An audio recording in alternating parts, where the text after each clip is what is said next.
The Life of Jean Henri Fabre, the Entomologist, 1910. By the Abb Augustin Fabre. Translated by Bernard Miles. New York: Dodd, Mead and Company. To my parents, in token of gratitude and admiration for the labors and the example of their lives. Note by translator. Those who wish to become more fully acquainted with Jean Henri Fabre's delightful souvenirs entomologiques will find them, arranged in a different order, in the admirable series of translations from the pen of Mr. Teixeira de Mattos, published by Messrs. Dodd, Mead and Company, New York. A series which will, before long, be complete and contain the whole of the 10 volumes of souvenirs.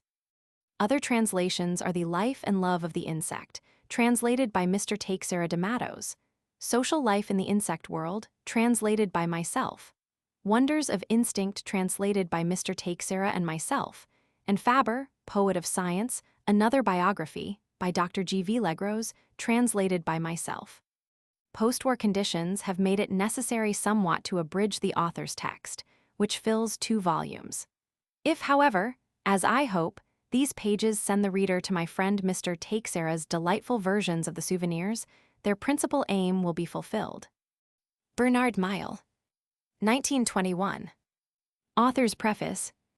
I was 18 years old. I was dreaming of diplomas, of a doctor's degree, of a brilliant university career. To encourage me and incite me to emulation, one of my uncles, rather more well-informed than those about him, addressed me much as follows. Put your back into it, my boy. Go ahead. Follow the footsteps of your fellow countryman and kinsman, Henri Fabre of Mallevel, who has done what you want to do and has become an eminent professor and a learned writer. It is hardly credible, but this was the first time I had heard any one mention this famous namesake of mine, whose family, nevertheless, used to live on the opposite slope of the Puch against which my tiny native mass was built. His remark was not unheeded, and the name then engraved upon my memory has never been erased from it. A few years later, having secured my doctor's degree, I was teaching philosophy, not in the university, but in the Grand Seminaire of Lyons.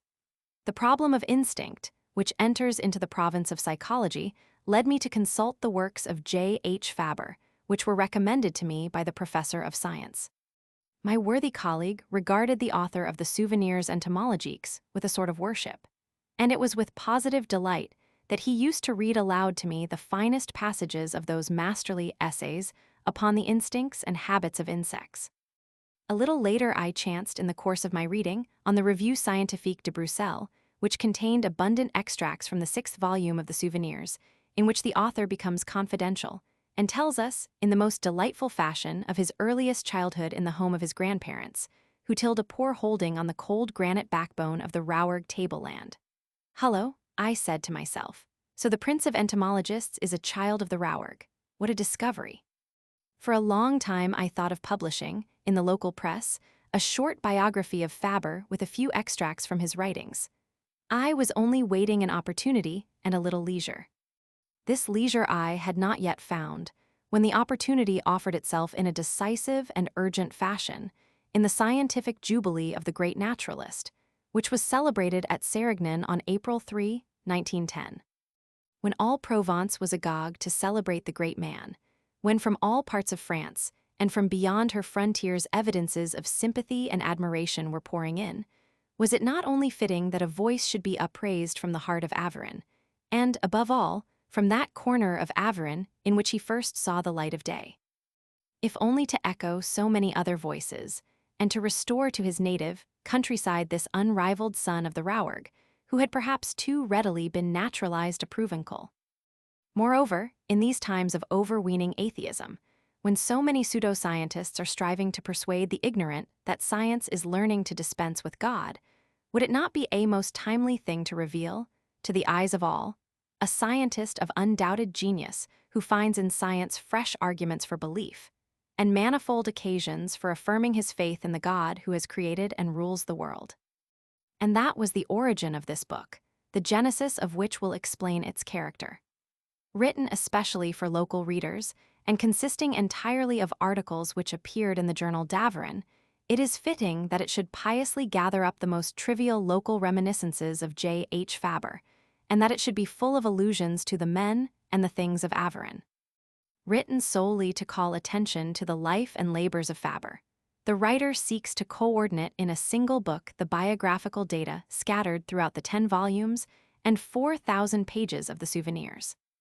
The reader must not take exception to the all but invariable praise of their author, nor to that spirit of enthusiasm which he will perhaps detect behind the pages of this volume. This is not to say that everything in the life and work of our hero is equally perfect and worthy of admiration. Whether knowledge or virtue be in question, human activity must always fall short somewhere, must always in some degree be defective. Omnis consummationis vidi finum, said the psalmist. But apart from the fact that it is not yet time, perhaps, to form a final judgment, the reader, I trust, will remember that this book comes to him with an echo of the jubilee celebrations of Sérignan, and the homage, still touched with enthusiasm, of a son of Aveyron and the Vezins countryside to the most illustrious of his fellow countrymen. La Griffelette, near Vezins, August 28, 1910. Contents. Chapter page I. The Sérignan Jubilee. Roman 2. The Urchin of Malaval. Roman 3. The Schoolboy. St. Leon's. Roman 4. The Schoolboy. St. Leon's, continued v. At the College of Rodez. Roman 6. The Pupil Teacher. Avignon, 1840-143, Roman 7. The Schoolmaster. Carpentras. Roman 8. The Schoolmaster. Carpentras, continued, Roman 9. The Professor. Ajaco X. The Professor. Avignon, 1852-1870, Roman 11. The Professor. Avignon, continued, Roman 12. The Professor. Avignon, continued, Roman 13. Retirement. Orange. Roman 14. The Hermit of Sérignan, 1879-1910. Roman 15. The Hermit of Sérignan, continued. Roman 16. The Hermit of Sérignan, continued. Roman 17. The Collaborators. Roman 18. The Collaborators, continued. Roman 19. Fabre's Writings. Roman 20. Fabre's Writings, continued. Roman 21. A Great Preparation. Roman 22. The Last Heights, 1910-1915. The Life of Jean Henri Fabre. Chapter 1. The Sérignan Jubilee. In a few days' time, naturalists, poets, and philosophers will repair in company to Sérignan, in the neighborhood of Orange. What is calling them from every point of the intellectual horizon, from the most distant cities and capitals to a little provincial village? Monsieur Fabre, they would tell you yonder, in a tone of respectful sympathy. But who is the Monsieur Fabre thus cherished by the simplest as well as by the most cultivated minds? He is a sturdy old man of all but 90 years, who has spent almost the whole of his life in the company of wasps, bees, gnats, beetles, spiders, and ants, and has described the doings of these tiny creatures in a most wonderful fashion in 10 large volumes entitled Souvenirs entomologiques or études sur l'instinct et les mœurs des insectes. One might say of this achievement what the author of Letters Persines said of his book, Proles Sign Matter. It is a child without a mother. It is, in short, unprecedented. It has not its fellow, either in the Matchel of Solomon, or the apologues of the old fabulists, or the treatises on natural history written by our modern scientists. The fabulists look to find man in the animal, which for them is little more than a pretext for comparisons and moral narratives, and the scientists commonly confine their curiosity to the dissection of the insect's organs, the analysis of its functions, and the classification of species. We might even say that the insect is the least of their cares, for, like Solomon, they delight in holding forth upon all the creatures upon the earth or in the heavens above, and all the plants, from the cedar tree that is in Lebanon even unto the hyssop that springeth out of the wall. 1 Kings Roman 4. 32-33. Fabre, on the contrary, has eyes only for the insect. He observes it by and for itself, in the most trivial manifestations of its life. The living, active insect, with its labors and its habits, is the thing that interests him before all else, guiding his investigation of the infinite host of these tiny lives, which claim his attention on every hand. And in this world of insects, wealth of artifice and capacities of the mental order seem to be in an inverse ratio to beauty of form and brilliance of color. For this reason, Fabre learns to disdain the magnificent butterfly, applying himself by preference to the modest fly. The two-winged flies, which are relatives of our common housefly, or the four-winged flies, the numerous and infinitely various cousins of the wasps and bees, the spiders, ugly indeed, but such skillful spinners, and even the dung beetles and scarabaeidae of every species, those wonderful agents of terrestrial purification. In this singular world, which affords him the society which he prefers, he has gathered an ample harvest of unexpected facts and highly perplexing actions on the part of these little so-called inferior animals. No one has excelled him in detecting their slightest movements and in surprising all the secrets of their lives. Darwin declared, and many others have repeated his words, that Fabre was an incomparable observer. The verdict is all the more significant in that the French entomologist did not scruple to oppose his observations to the theories of the famous English naturalist. Not only in the certainty and the detailed nature of his facts, but also in the color and reality of his descriptions is his mastery revealed. In him, the naturalist is reduplicated by a man of letters and a poet, who understands how to cast over the naked truth the magic mantle of his picturesque language, making each of his humble protagonists live again before our eyes, each with its characteristic achievements. So striking is this power of his that Victor Hugo described him as the insect's Homer. While one of the most accomplished of our scientists, Mr. Edmond Perrier, director of the Museum of Natural History, not content with saluting him as one of the princes of natural history, speaks of his literary work in the following terms. The 10 volumes of his Souvenirs entomologiques will remain one of the most intensely interesting works which have ever been written concerning the habits of insects, and also one of the most remarkable records of the psychology of a great observer of the latter part of the 19th century. In them, the author depicts to the life not only the habits and the instincts of the insects, he gives us a full-length portrait of himself. He makes us share his busy life, amid the subjects of observation which incessantly claim his attention. The world of insects hums and buzzes about him, obsesses him, calling his attention from all directions, exciting his curiosity. He does not know which way to turn. Overwhelmed by the innumerable winged army of the drinkers of nectar, who, on the fine summer days, invade his field of observation, he calls to his aid his whole household. His daughters, Claire, Aglaé, and Anna, his son Paul, his workman, and above all his manservant Favier, an old countryman who has spent his life in the barracks of the French colonies, a man of 1,000 expedients, who watches his master with an incredulous yet admiring eye, listening to him but refusing to be convinced, and shocking him by the assertion, which nothing will induce him to retract, that the bat is a rat which has grown wings, the slug an old snail which has lost its shell, the nightjar a toad with a passion for milk, which has sprouted feathers the better to suck the goat's udders at night, and so forth. The cats and the dog join the company at times, and one almost regrets that one is not within reach of the sturdy old man, so that one might respond to his call. See him lying on the sand where everything is grilling in the burning rays of the sun, watching some wasp that is digging its burrow, noting its least movement, trying to divine its intentions, to make it confess the secret of its actions, following the labors of the innumerable scarabaei that clean the surface of the soil of all that might defile it, the droppings of large animals, the decomposing bodies of small birds, moles, or water rats, putting unexpected difficulties in their way, slyly giving these tiny life companions of his problems of his own devising to solve. That is well expressed, and it gives us a fairly correct idea of the vital and poetic charm of the Souvenirs.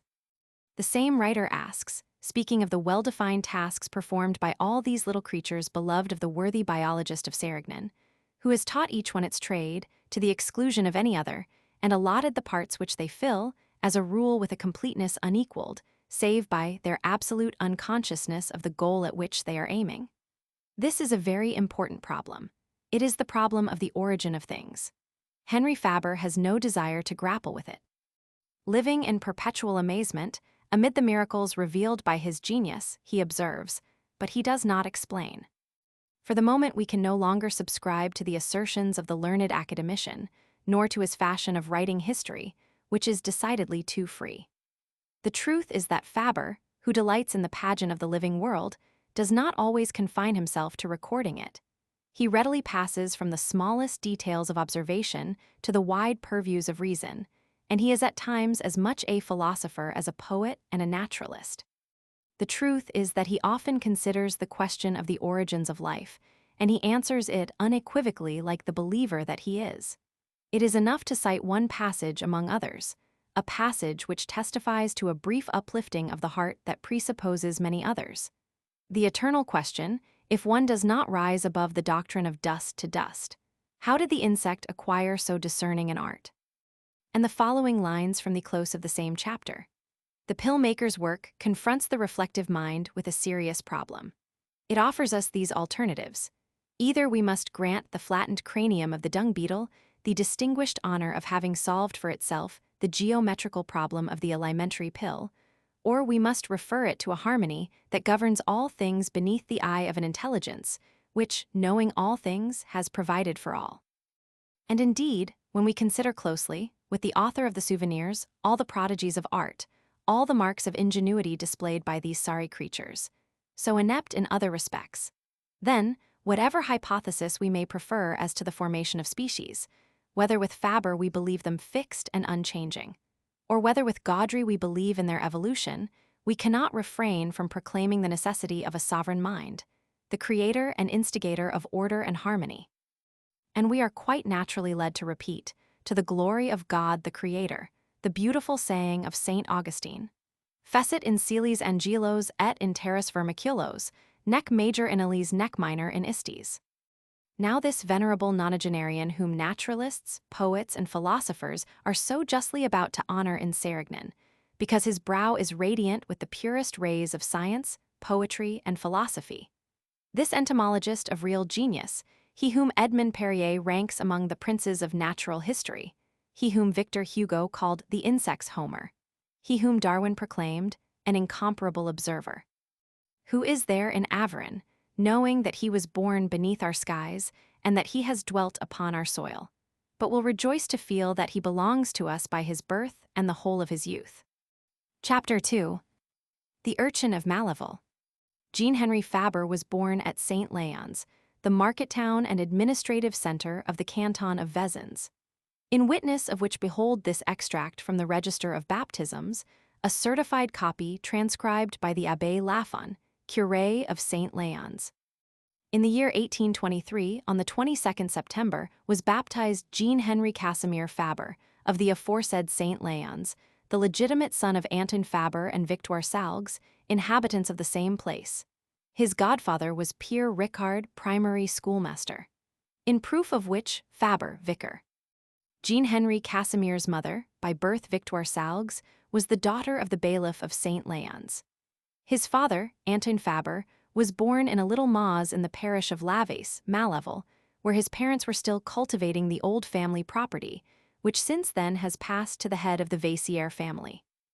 It was thus at Malaval that the future entomologist passed his earliest childhood. As he told me when writing to me 10 years ago, there was no wallowing in abundance at St. Leons. In order to relieve the poor household of one mouth, he was confided to the care of his grandmother and sent to Malaval. There, in solitude, amid the geese, the calves, and the sheep, my mind first awoke to consciousness. What went before is for me shrouded in impenetrable darkness. The spot which was the scene of this first awakening deserves description. When one follows the road from Laysac to Vezins, a short distance after passing Vaisse-Rodier, just as one has almost reached the crest of the height, which by reason of its rocky helmet is called the Puig del Rauques, on the line of the watershed dividing the limestone basin of the Aveyron from the granitic basin of the Vire. On turning sharply to the right one sees before one the austere Malavalleys, dominated on the one hand by the height of Laves with its ancient church, and enlivened a little on the other side by the tiny hamlet of Malaval, which consists today of 2 farmhouses, one whiter, more cheerful-looking and on lower ground, the other standing higher, grayer in hue, and more difficult to discover in the shade of the oak trees and thickets of broom and blackthorn which form a dense mantle of green about it. It was there, amid these trees, in this house, 3,000 feet above the sea, in sight of the sturdy belfry of Laves, that Jean Henri Fabre was born into the true life, the life of the mind. Here, on this hillside, which directly faces the east, he made his earliest discoveries. Here, one fine morning, as he will presently tell us, he discovered the sun. Here, he saw not only the dawn of day, but also that inward dawn, so far swept clear of the clouds of unconsciousness as to leave him a lasting memory. Nothing could take the place of the picturesqueness and sincerity of the narrative, in which he has related these earliest impressions of his childhood. My grandparents were people whose quarrel with the alphabet was so great that they had never opened a book in their lives, and they kept a lean farm on the cold granite ridge of the Rouergue tableland. The house, standing alone amidst the heath and broom, with no neighbor for many a mile around and visited at intervals by the wolves, was to them the hub of the universe. But for a few surrounding villages, whither the calves were driven upon fair days, the rest was only very vaguely known by hearsay. In this wild solitude, the mossy fens, with their quagmires oozing with iridescent pools, supplied the cows, the principal source of wealth, with plentiful pasture. In summer, on the short sward of the slopes, the sheep were penned day and night, protected from beasts of prey by a fence of hurdles propped up with pitchforks. When the grass was cropped close at one spot, the fold was shifted elsewhither. In the center was the shepherd's rolling hut, a straw cabin. 2 watchdogs, equipped with spiked collars, were answerable for tranquility if the thieving wolf appeared in the night from out the neighboring woods. Padded with a perpetual layer of cow dung, in which I sank to my knees, broken up shimmering puddles of dark brown liquid manure, the farmyard also boasted a numerous population. Here the lambs skipped, the geese trumpeted, the fowls scratched the ground, and the sow grunted with her swarm of little pigs hanging to her dugs. The harshness of the climate did not give husbandry the same chances. In a propitious season, they would set fire to a stretch of moorland bristling with gorse and send the swing plow across the ground enriched by the cinders from the fire. This yielded a few acres of rye oats and potatoes. The best corners were kept for hemp, which furnished the distaffs and spindles of the house with the material for cloth, and was looked upon as grandmother's private crop. Grandfather, therefore, was before all a herdsman versed in the love of cows and sheep, but completely ignorant of aught else. How dumbfounded he would have been to learn that, in the remote future, one of his family would become enamored of those insignificant animals to which he had never vouchsafed a glance in his life. Had he guessed that that lunatic was myself, the scapegrace seated at the table by his side, what a smack of the head I should have caught, what a wrathful look. The idea of wasting one's time with that nonsense, he would have thundered. For the patriarch was not given to joking. I can still see his serious face, his unclipped head of hair, often brought back behind his ears with a flick of the thumb and spreading its ancient Gallic mane over his shoulders. I see his little 3-cornered hat, his small clothes buckled at the knees, his wooden shoes, stuffed with straw, that echoed as he walked. Ah, no, once childhood's games were past, it would never have done to rear the grasshopper and unearth the dung beetle from his natural surroundings. Grandmother, pious soul, used to wear the eccentric headdress of the Rouergue Highlanders, a large disc of black felt, stiff as a plank, adorned in the middle with a crown a finger's breadth high and hardly wider across than a 6-franc piece. A black ribbon fastened under the chin maintained the equilibrium of this elegant, but unstable circle. Pickles, hemp, chickens, curds and whey, butter, washing the clothes, minding the children, seeing to the meals of the household. Say that and you have summed up the strenuous woman's round of ideas. On her left side, the distaff with its load of tow, in her right hand, the spindle turning under a quick twist of her thumb, moistened at intervals with her tongue. So she went through life, unweariedly, attending to the order and the welfare of the house. I see her in my mind's eye, particularly on winter evenings, which were more favorable to family talk. When the hour came for meals, all of us, big and little, would take our seats round a long table, on a couple of benches, deal planks supported by 4 rickety legs. Each found his wooden bowl and his tin spoon in front of him. At one end of the table there always stood an enormous rye loaf, the size of a cartwheel, wrapped in a linen cloth with a pleasant smell of washing, and there it remained until nothing was left of it. With a vigorous stroke, grandfather would cut off enough for the needs of the moment. Then he would divide the piece among us with the one knife which he alone was entitled to wield. It was now each one's business to break up his bit with his fingers and to fill his bowl as he pleased. Next came grandmother's turn. A capacious pot bubbled lustily and sang upon the flames in the hearth, exhaling an appetizing savor of bacon and turnips.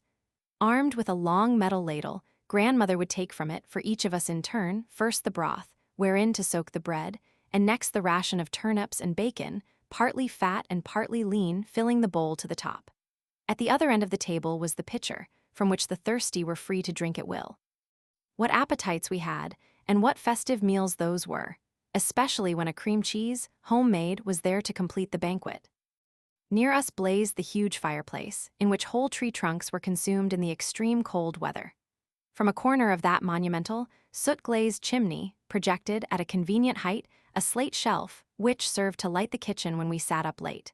On this we burnt slips of pine wood, selected among the most translucent, those containing the most resin. They shed over the room a lurid red light, which saved the walnut oil in the lamp. When the bowls were emptied and the last crumb of cheese scraped up, Grandam went back to her distaff, on a stool by the chimney corner. We children, boys and girls, squatting on our heels and putting out our hands to the cheerful fire of furs, formed a circle round her and listened to her with eager ears. She told us stories, not greatly varied, it is true, but still wonderful, for the wolf often played a part in them. I should have very much liked to see this wolf, the hero of so many tales that made our flesh creep. But the shepherd always refused to take me into his straw hut in the middle of the fold at night. When we had done talking about the horrid wolf, the dragon, and the serpent, and when the resinous splinters had given out their last gleams, we went asleep the sweet sleep that toil gives. As the youngest of the household, I had a right to the mattress, a sack stuffed with oat chaff. The others had to be content with straw. I owe a great deal to you, dear grandmother. It was in your lap that I found consolation for my first sorrows. You have handed down to me, perhaps, a little of your physical vigor, a little of your love of work. But certainly you were no more accountable than grandfather for my passion for insects. And yet in me, the observer, the inquirer into things, began to take shape almost in infancy. Why should I not describe my first discoveries? They are ingenuous in the extreme, but will serve notwithstanding to tell us something of the way in which tendencies first show themselves. I was 5 or 6 years old. That the poor household might have one mouth less to feed, I had been placed in grandmother's care.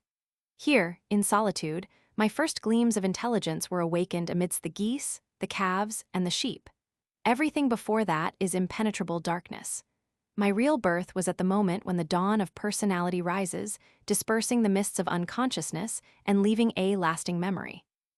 I can see myself plainly, clad in a soiled frieze frock flapping against my bare heels.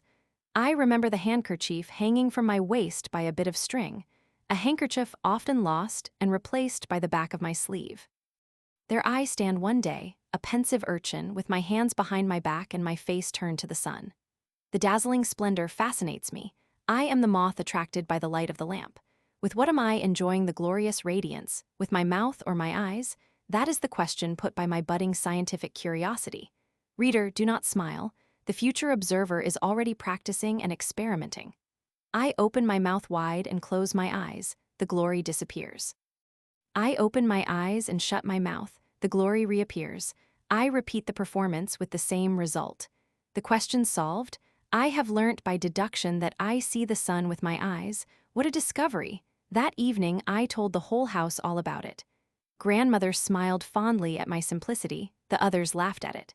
'Tis the way of the world. Another find. At nightfall, amidst the neighboring bushes, a sort of jingle attracted my attention, sounding very faintly and softly through the evening silence. Who is making that noise? Is it a little bird chirping in his nest? We must look into the matter, and that quickly. True, there is the wolf who comes out of the woods at this time, so they tell me. Let's go all the same, but not too far, just there, behind that clump of broom. I stand on the lookout for long, but all in vain. At the faintest sound of movement in the brushwood, the jingle ceases. I try again next day and the day after. This time my stubborn watch succeeds. Whoosh! A grab of my hand and I hold the singer. It is not a bird. It is a kind of grasshopper whose hind legs my playfellows have taught me to relish. A poor recompense for my prolonged ambush. The best part of the business is not the 2 haunches with the shrimpy flavor, but what I have just learnt. I now know, from personal observation, that the grasshopper sings. I did not publish my discovery for fear of the same laughter that greeted my story about the sun. Oh, what pretty flowers in a field close to the house. They seem to smile to me with their great violet eyes. Later on I see, in their place, bunches of big red cherries. I taste them. They are not nice and they have no stones. What can those cherries be? At the end of the summer, grandfather walks up with a spade and turns my field of observation topsy-turvy. From underground there comes, by the basketful and sackful, a sort of round root. I know that root. It abounds in the house. Time after time I have cooked it in the peat stove. It is the potato. Its violet flower and its red fruit are pigeonholed in my memory for good and all. With an ever-watchful eye for animals and plants, the future observer, the little 6-year-old monkey, practiced by himself, all unawares. He went to the flower, he went to the insect, even as the large white butterfly goes to the cabbage, and the red admiral to the thistle. It would be impossible to describe more delightfully the gradual development of tastes and aptitudes in the dawn of life. The same freshness of impression and the same affinity for natural objects will be found in another recollection of the same period. The recollection of a certain harmonica, whose music to the ear of a child of 6 sounded as sweet and strange as that of the frog whom he heard emitting his limpid note in the neighborhood of the solitary farm as the last light of evening faded from the heights. A series of glass slips of unequal length fixed upon 2 tightly stretched tapes and a cork on the end of a wire, which served as a striker. Such was the instrument which someone brought the child from the latest fair. Imagine an untutored hand striking at random upon this keyboard, with the most riotous unexpectedness of octaves, discords, and inverted harmonies. Such was the chiming of the bell-ringer frogs on the sunken lanes of Malaval. As a song it had neither head nor tail, but the purity of the sound was delightful. How much more delightful, in the first radiance of his spontaneous childhood, this little scrap of a fellow who was beginning to play his part in the great concert of the world, in which he was one day to fill so notable a place and to sing a new song to the glory of the master of nature. Chapter 3. The schoolboy, Saint Leons. With his 7th year, the time came for him to go to school. The schoolmaster of Saint Leons was the child's godfather. Everything pointed to him as the child's first teacher. So Jean Henri left the ancestral home at Malaval to return to his father's house at Saint Leons and attend the local school, which was kept by his godfather, Pierre Ricard. He could not have done better as a start in life. Let us leave him to paint one picture of this second phase of his life. He begins with a description of the school. What shall I call the room in which I was to become acquainted with the alphabet? It would be difficult to find the exact word because the room served for every purpose. It was at once a school, a kitchen, a bedroom, a dining room, and, at times, a chicken house and a piggery. Palatial schools were not dreamt of in those days. Any wretched hovel was thought good enough. A broad fixed ladder led to the floor above. Under the ladder stood a big bed in a boarded recess. What was there upstairs? I never quite knew. I would see the master sometimes bring down an armful of hay for the ass, sometimes a basket of potatoes, which the housewife emptied into the pot in which the little porker's food was cooked. It must have been a loft of sorts, a storehouse of provisions for man and beast. Those 2 apartments composed the whole building. To return to the lower one, the schoolroom, a window faces south, the only window in the house, a long, narrow window whose frame you can touch at the same time with your head and both your shoulders. This sunny aperture is the only lively spot in the dwelling. It overlooks the greater part of the village, which straggles along the slopes of a tapering valley. In the window recess is the master's little table. The opposite wall contains a niche in which stands a gleaming copper pail full of water. Here the parched children can relieve their thirst when they please, with a cup left within their reach. At the top of the niche are a few shelves bright with pewter plates, dishes, and drinking vessels, which are taken down from their sanctuary on great occasions only. More or less everywhere, at any spot which the light touches, are crudely colored pictures pasted on the walls. Here is Our Lady of the $7, the disconsolate Mother of God, opening her blue cloak to show her heart pierced with 7 daggers. Between the sun and moon, which stare at you with their great, round eyes, is the Eternal Father, whose robe swells as though puffed out with the storm. To the right of the window, in the embrasure, is the Wandering Jew. He wears a 3-cornered hat, a large, white leather apron, hobnailed shoes, and carries a stout stick. Never was such a bearded man seen before or after, says the legend that surrounds the picture. The draftsman has not forgotten this detail. The old man's beard spreads in a snowy avalanche over the apron and comes down to his knees. On the left is Genevieve of Brabant, accompanied by the roe, with cruel Golo hiding in the bushes, sword in hand. Above hangs the death of Mr. Credit, slain by defaulters at the door of his inn. And so on, in every variety of subject, at all the unoccupied spots of the four walls. I was filled with admiration of this picture gallery, which held one's eyes with its great patches of red, blue, green, and yellow.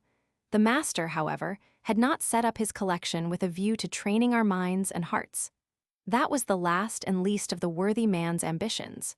An artist in his fashion, he had adorned his house according to his taste, and we benefited by the scheme of decoration.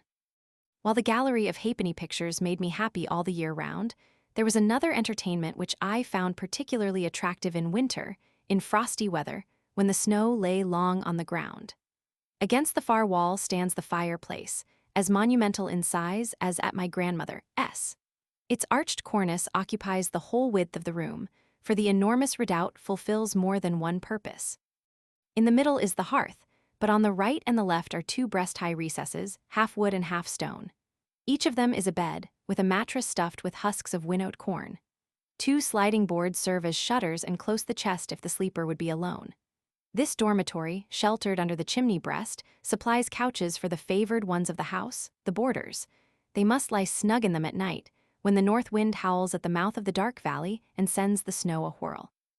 The rest is occupied by the hearth and its accessories, the three-legged stools, the salt box hanging against the wall to keep its contents dry, the heavy shovel which it takes 2 hands to wield, lastly, the bellows, similar to those with which I used to blow out my cheeks in grandfather's house. They consist of a big branch of pine, hollowed throughout its length with a red-hot iron.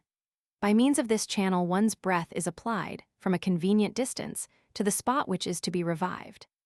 With a couple of stones for supports, the master's bundle of sticks and our own logs blaze and flicker, for each of us has to bring a log of wood in the morning, if he would share in the treat.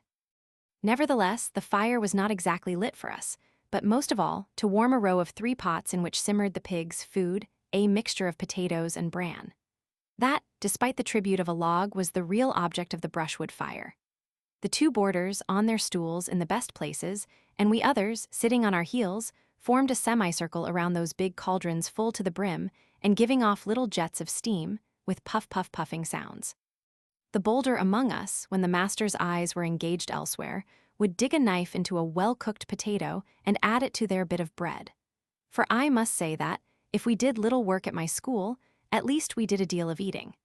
It was the regular custom to crack a few nuts and nibble at a crust while writing our page or setting out our rows of figures.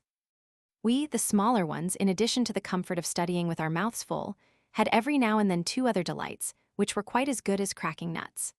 The back door communicated with the yard where the hen, surrounded by her brood of chicks, scratched at the dunghill, while the little porkers, of whom there were a dozen, wallowed in their stone trough.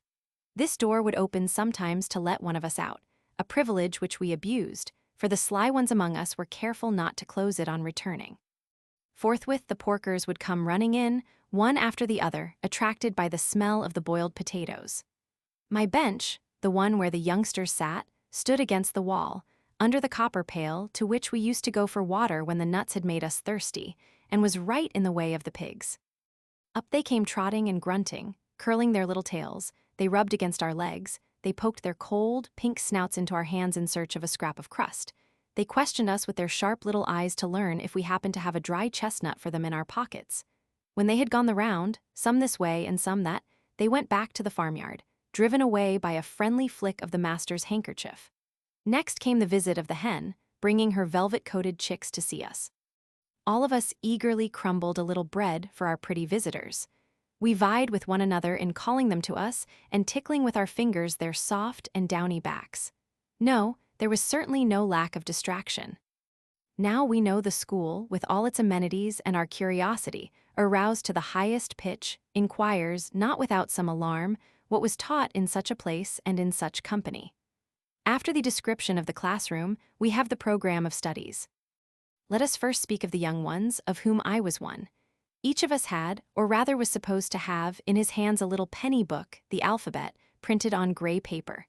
It began on the cover with a pigeon or something like it. Next came a cross, followed by the letters in their order. When we turned over, our eyes encountered the terrible ba, bi, bi, bo, boo, the stumbling block of most of us. When we had mastered that formidable page, we were considered to know how to read and were admitted among the big ones. But if the little book was to be of any use, the least that was required was that the master should interest himself in us to some extent and show us how to set about things. For this, the worthy man, too much taken up with the big boys, had not the time. The famous alphabet with the pigeon was thrust upon us only to give us the air of scholars. We were to contemplate it on our bench, to decipher it with the help of our next neighbors, in case he might know one or two of the letters. Our contemplation came to nothing, being every moment disturbed by a visit to the potatoes in the stew-pots, a quarrel among playmates about a marble, the grunting invasion of the porkers, or the arrival of the chicks. With the aid of these diversions, we would wait patiently until it was time for us to go home. That was our most serious work. The big ones used to write. They had the benefit of the small amount of light in the room, by the narrow window where the wandering Jew and ruthless Golo faced each other, and of the large and only table with its circle of seats. The school supplied nothing, not even a drop of ink. Everyone had to come with a full set of utensils. The inkhorn of those days, a relic of the ancient pen case of which Rabelais speaks, was a long cardboard box divided into two stages. The upper compartment held the pens, made of goosequill trimmed with a penknife. The lower contained, in a tiny well, ink made of soot mixed with vinegar. The master's great business was to mend the pens, a delicate task, not without danger for inexperienced fingers, and then to trace at the head of the white page a line of strokes, single letters, or words according to the scholar's capabilities. When that is over, keep an eye on the work of art which is coming to adorn the copy. With what undulating movements of the wrist does the hand, resting on the little finger, prepare and plan its flight.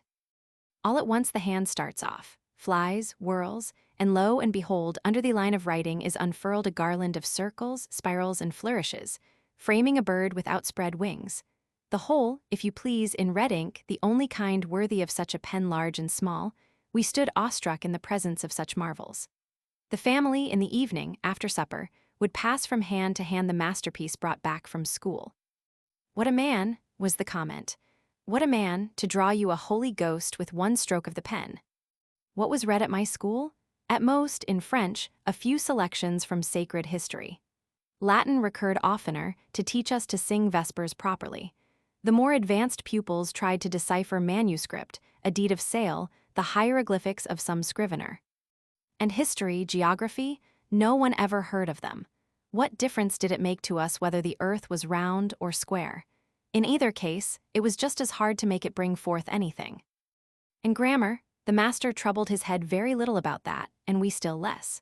We should have been greatly surprised by the novelty and the forbidding look of such words in the grammatical jargon as substantive, indicative, and subjunctive.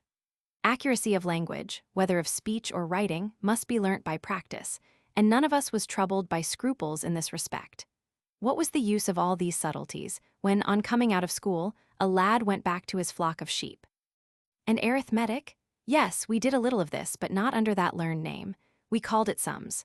To put down rows of figures, not too long, add them and subtract them one from the other was more or less familiar work. On Saturday evenings, to finish up the week, there was a general orgy of sums. The top boy stood up and, in a loud voice, recited the multiplication table up to 12 times. I say 12 times, for in those days, because of our old duodecimal measures, it was the custom to count as far as the 12 times table, instead of the 10 times of the metric system.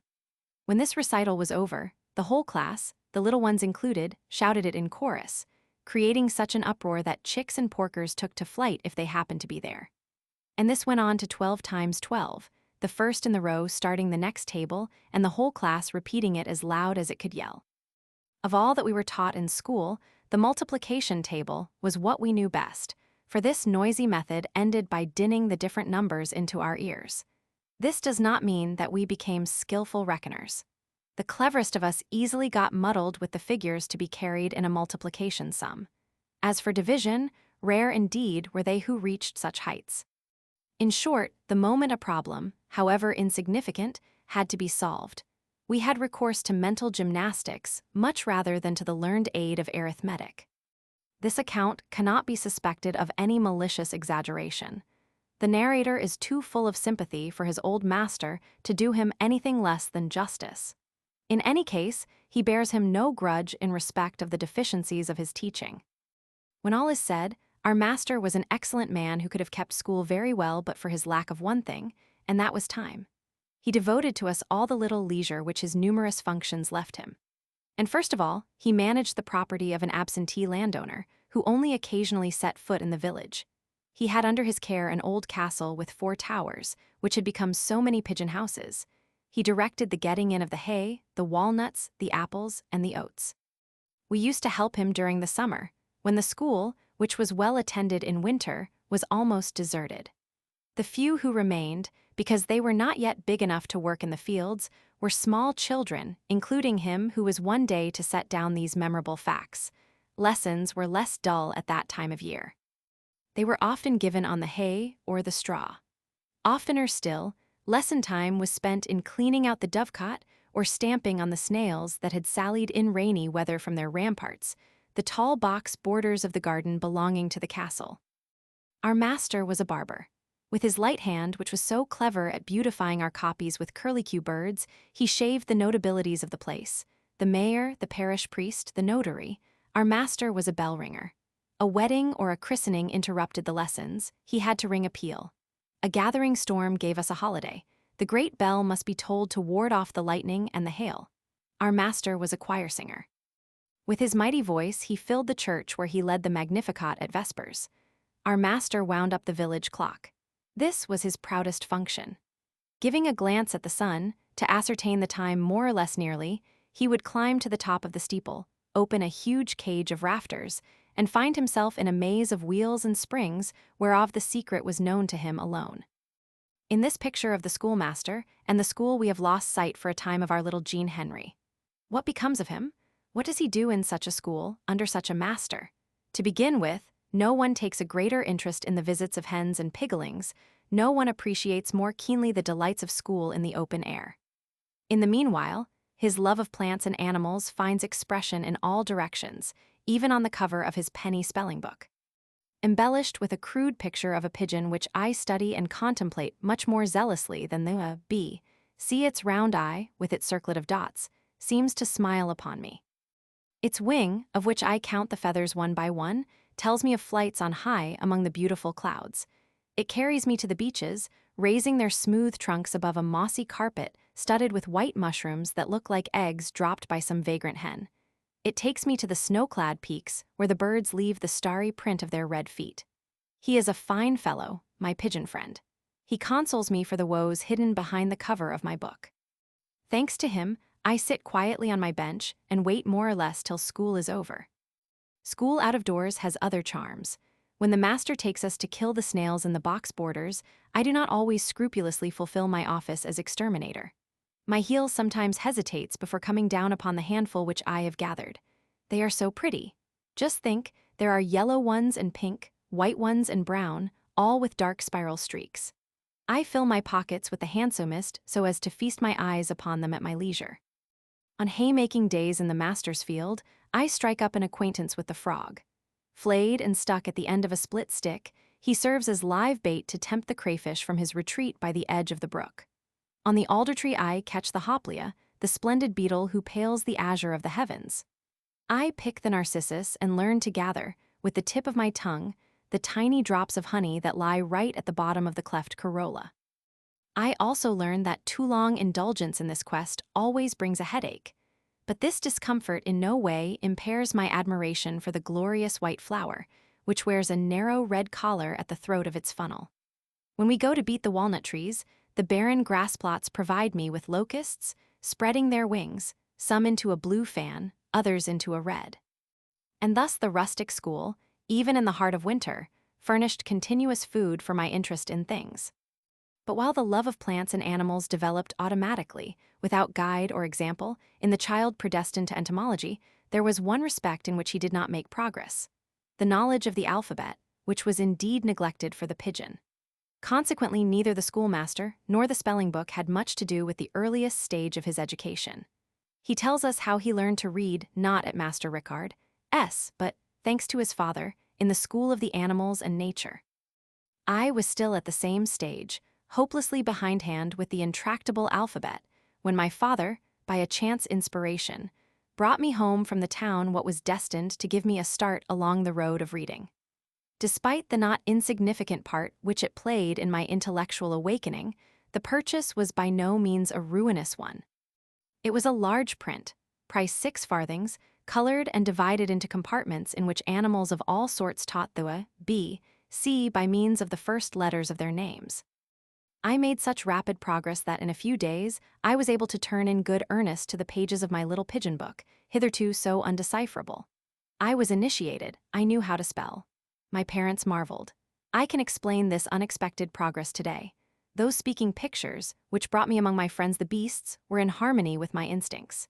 If the animal has not fulfilled all that it promised in so far as I am concerned, I have at least to thank it for teaching me to read. I should have succeeded by other means, I do not doubt, but not so quickly or pleasantly. Animals forever. Luck favored me a second time. As a reward for my prowess I was given La Fontaine's Fables, in a popular, cheap edition, crammed with pictures, small, I admit, and very inaccurate but still delightful. Here were the crow, the fox, the wolf, the magpie, the frog, the rabbit, the ass, the dog, the cat, all persons of my acquaintance.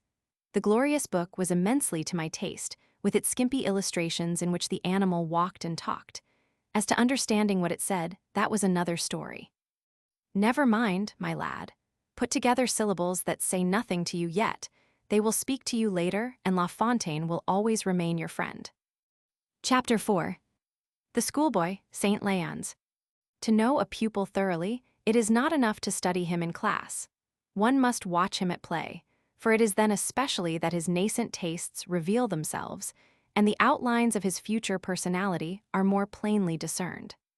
We have seen Jean Henri bending over his task under the eye of the schoolmaster or of his father. Now let us follow him in the free play of his activities, absorbed in intimate communion with the children of nature. He himself will tell us what were his favorite pastimes in the garden, by the pond, or in the fields. All the reminiscences of the little Jean Henris, school days Paul, before the memory of his father's garden. A tiny hanging garden of some 30 paces by 10, situated right at the top of the village. The only spot that overlooks it is a little esplanade on which stands the old castle with the 4 turrets that have now become dovecotes. A steep path takes you up to this open space. From my house on, it is more like a precipice than a slope. Gardens buttressed by walls are staged in terraces on the sides of the funnel-shaped valley. Ours is the highest. It is also the smallest. There are no trees. Even a solitary apple tree would crowd it. There is a patch of cabbages, with a border of sorrel, a patch of turnips, and another of lettuces. That is all we have in the way of garden stuff. There is no room for more. Against the upper supporting wall, facing due south, is a vine arbor which, at intervals when the sun is generous, provides half a basketful of white muscatel grapes. These are a luxury of our own, greatly envied by the neighbors, for the vine is unknown outside this corner, the warmest in the village. A hedge of currant bushes, the only safeguard against a terrible fall, forms a parapet above the next terrace.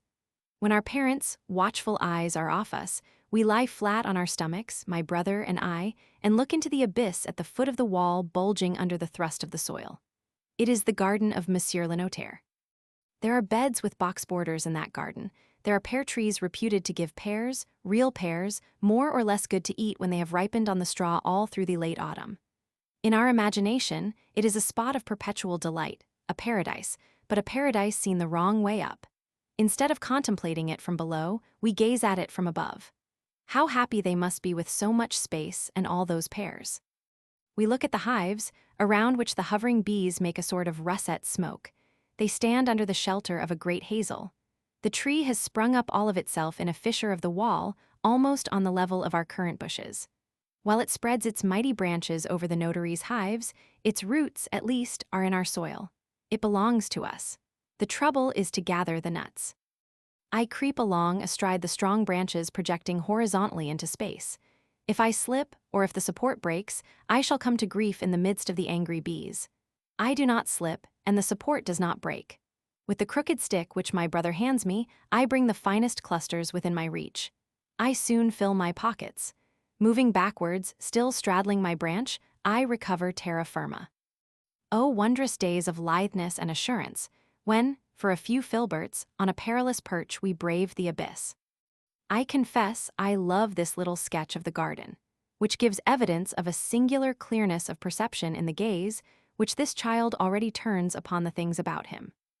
But I like still better the history of the duck pond, graceful as an idyll and touching as an elegy, the idyll of a rustic childhood which becomes aware, simultaneously, of the family secrets and the secrets of nature. The elegy of a father's tenderness and a son's piety cramped and mortified by poverty, the elegy of intelligence, nay, of genius, ready to spread its wings and fettered in its flight by the heavy chains and harsh necessities of material existence. How shall a man earn his living in my poor native village, with its inclement weather and its niggardly soil? The owner of a few acres of grazing land rears sheep. In the best parts, he scrapes the soil with the swing plow. He flattens it into terraces banked by walls of broken stones. Panierfuls of dung are carried up on donkey back from the cowshed.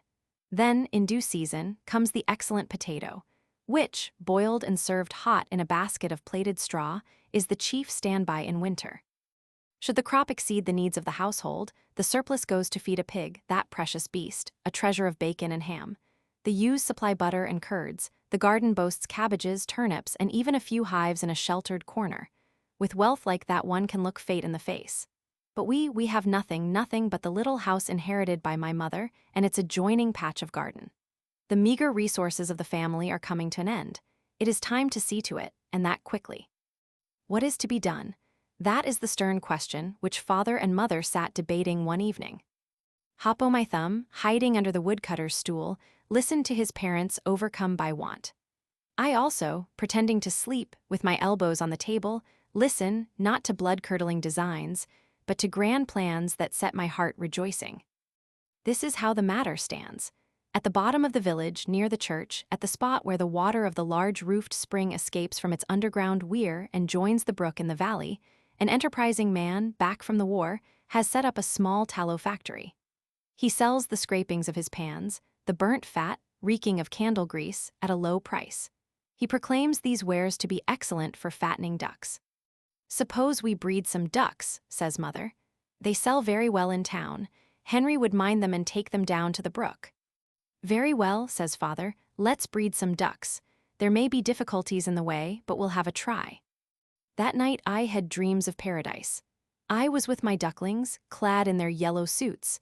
I took them to the pond, I watched them have their bath, I brought them back again, carrying the more tired ones in a basket. A month or two after, the little birds of my dreams were a reality. There were 24 of them. They had been hatched by 2 hens, of whom one, the big black one, was an inmate of the house, while the other was borrowed from a neighbor. To bring them up, the former is sufficient, so careful is she of her adopted family. At first everything goes perfectly. A tub with 2 fingers, depth of water serves as a pond. On sunny days the ducklings bathe in it under the anxious eye of the hen. A fortnight later, the tub is no longer enough. It contains neither cresses crammed with tiny shellfish nor worms and tadpoles, dainty morsels both.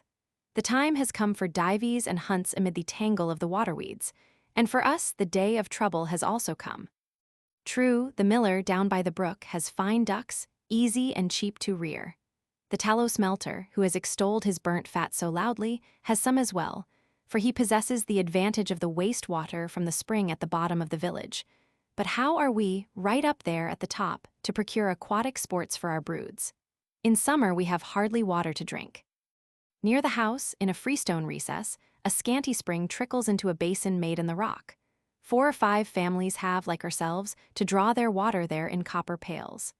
By the time that the schoolmaster's donkey has slaked her thirst and the neighbors have taken their provision for the day, the basin is dry.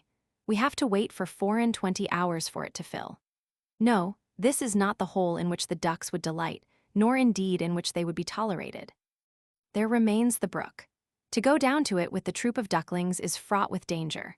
On the way through the village we might meet cats, bold ravishers of small poultry. Some surly mongrel might frighten and scatter the little band, and it would be a hard puzzle to collect it in its entirety.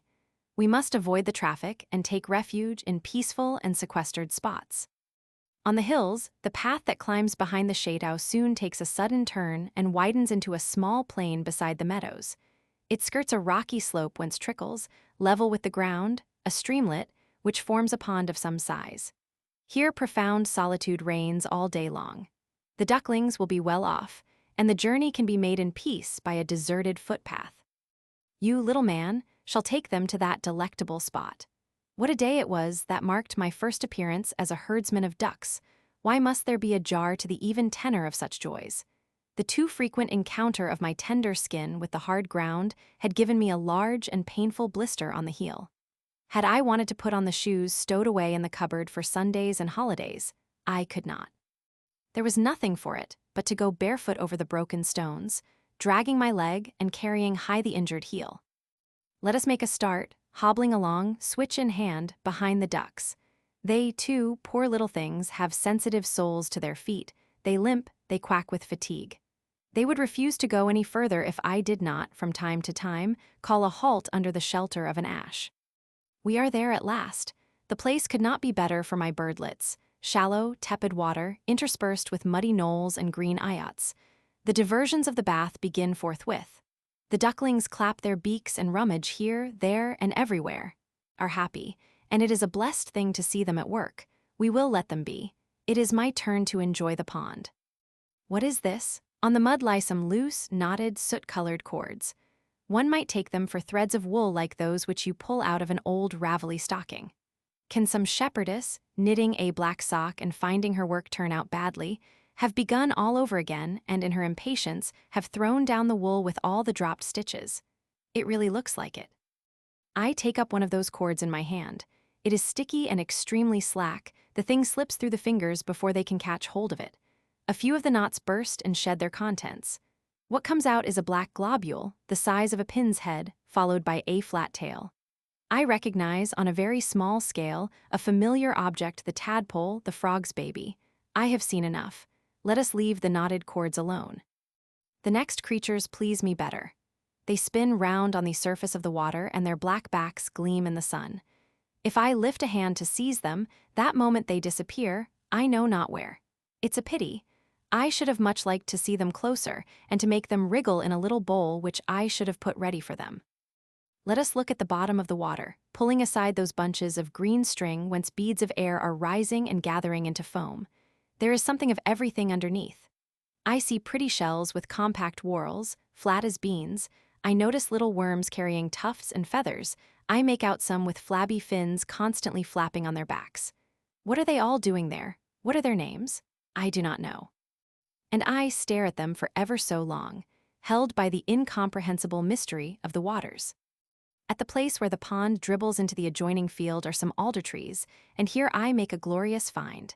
It is a beetle, not a very large one, oh no. He is smaller than a cherry stone, but of an unutterable blue. I put the glorious one inside an empty snail shell, which I plug up with a leaf. I shall admire that living jewel at my leisure when I get back.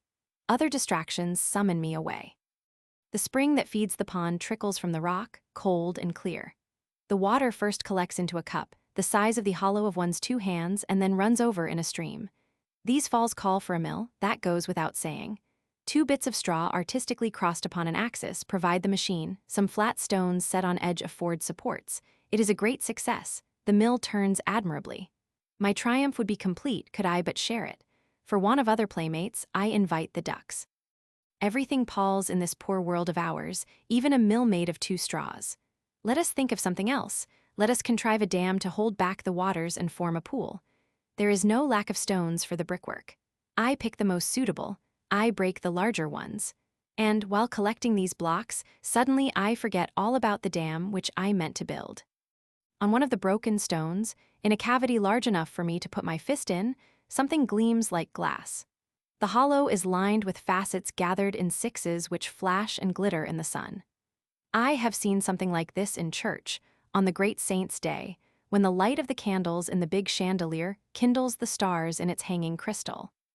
We children, lying in summer on the straw of the thrashing floor, have told one another stories of the treasures which a dragon guards underground. Those treasures now return to my mind. The names of precious stones ring out uncertainly but gloriously in my memory. I think of the king's crown, of the princess's necklaces. In breaking stones, can I have found, but on a much richer scale, the thing that shines quite small in my mother's ring? I want more such. The dragon of the subterranean treasures treats me generously. He gives me his diamonds in such quantities that soon I possess a heap of broken stones sparkling with magnificent clusters. He does more, he gives me his gold. The water from the rock falls on a bed of fine sand which it swirls into bubbles. If I bend towards the light, I see something like gold filings whirl where the fall touches the bottom. Is it really the famous metal of which 20-franc pieces, so rare with us at home, are made? One would think so, from the glitter. I take a pinch of sand and place it in my palm. The brilliant particles are numerous, but so small that I have to pick them up with a straw moistened in my mouth. Let us drop this, they are too tiny and too bothersome to collect. The big, valuable lumps must be farther on, in the thickness of the rock. We'll come back later, we'll blast the mountain. I break more stones. Oh, what a queer thing has just come loose, all in one piece. It is turned spiral-wise, like certain flat snails that come out of the cracks of old walls in rainy weather. With its gnarled sides, it looks like a little ram's horn. Shell or horn, it is very curious. How do things like that find their way into the stone? Treasures and curiosities make my pockets bulge with pebbles. It is late, and the little ducklings have had all they want to eat. Come along, youngsters, let's go home. My blistered heel is forgotten in my excitement. The walk back is a delight. A voice sings in my ear, an untranslatable voice, softer than any language and bewildering as a dream. It speaks to me for the first time of the mysteries of the pond. It glorifies the heavenly insect which I hear moving in the empty snail shell, its temporary cage. It whispers the secrets of the rock, the gold filings, the faceted jewels, the ram's horn turned to stone. Poor simpleton, smother your joy, I arrive. My parents catch sight of my bulging pockets with their disgraceful load of stones. The cloth has given way under the rough and heavy burden. You rascal, says father, at sight of the damage. I send you to mind the ducks and you amuse yourself picking up stones as though there weren't enough of them all round the house. Make haste and throw them away. Broken-hearted, I obey. Diamonds, gold dust, petrified ramshorn heavenly beetle are all flung on a rubbish heap outside the door. Mother bewails her lot. A nice thing, bringing up children to see them turn out so badly, you'll bring me to my grave. Green stuff I don't mind, it does for the rabbits. But stones, which ruin your pockets, poisonous animals, which'll sting your hand, what good are they to you, silly? There's no doubt about it. Someone has thrown a spell over you. Yes, my poor mother, you were right in your simplicity. A spell had been cast upon me. I admit it today. When it is hard enough to earn one's bit of bread, does not improving one's mind, but render one more meet for suffering? Of what avail is the torment of learning to the derelicts of life? A deal better off am I, at this late hour, dogged by poverty and knowing that the diamonds of the duck pool were rock crystal, the gold dust mica, the stone horn and ammonite, and the sky blue beetle ahoplia.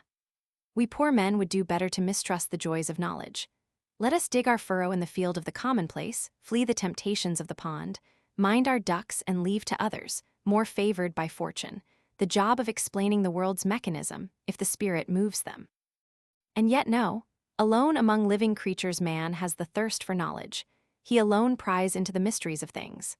The least among us will utter his whys and his wherefores, a fine pain unknown to the brute beast.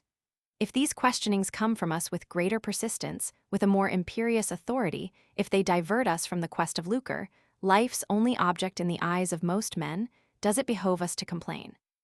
Let us be careful not to do so, for that would be denying the best of all our gifts. Let us strive, on the contrary, within the measure of our capacity, to force a gleam of light from the vast unknown. Let us examine and question, and here and there rest a few shreds of truth. We shall sink under the task. In the present ill-ordered state of society, we shall end, perhaps, in the workhouse. Let us go ahead for all that. Our consolation shall be that we have increased by one atom the general mass of knowledge, the incomparable treasure of mankind. As this modest lot has fallen to me, I will return to the pond, notwithstanding the wise admonitions and the bitter tears which I once owed to it. I will return to the pond, but not to that of the small ducks, the pond aflower with illusions. Those ponds do not occur twice in a lifetime. For luck like that, you must be in all the new glory of your first breeches and your first ideas. Many another have I come upon since that distant time, ponds very much richer and, moreover, explored with the ripened eye of experience. Enthusiastically I searched them with the net, stirred up their mud, ransacked their trailing weeds. None in my memories comes up to the first, magnified in its delights and mortifications by the marvelous perspective of the years.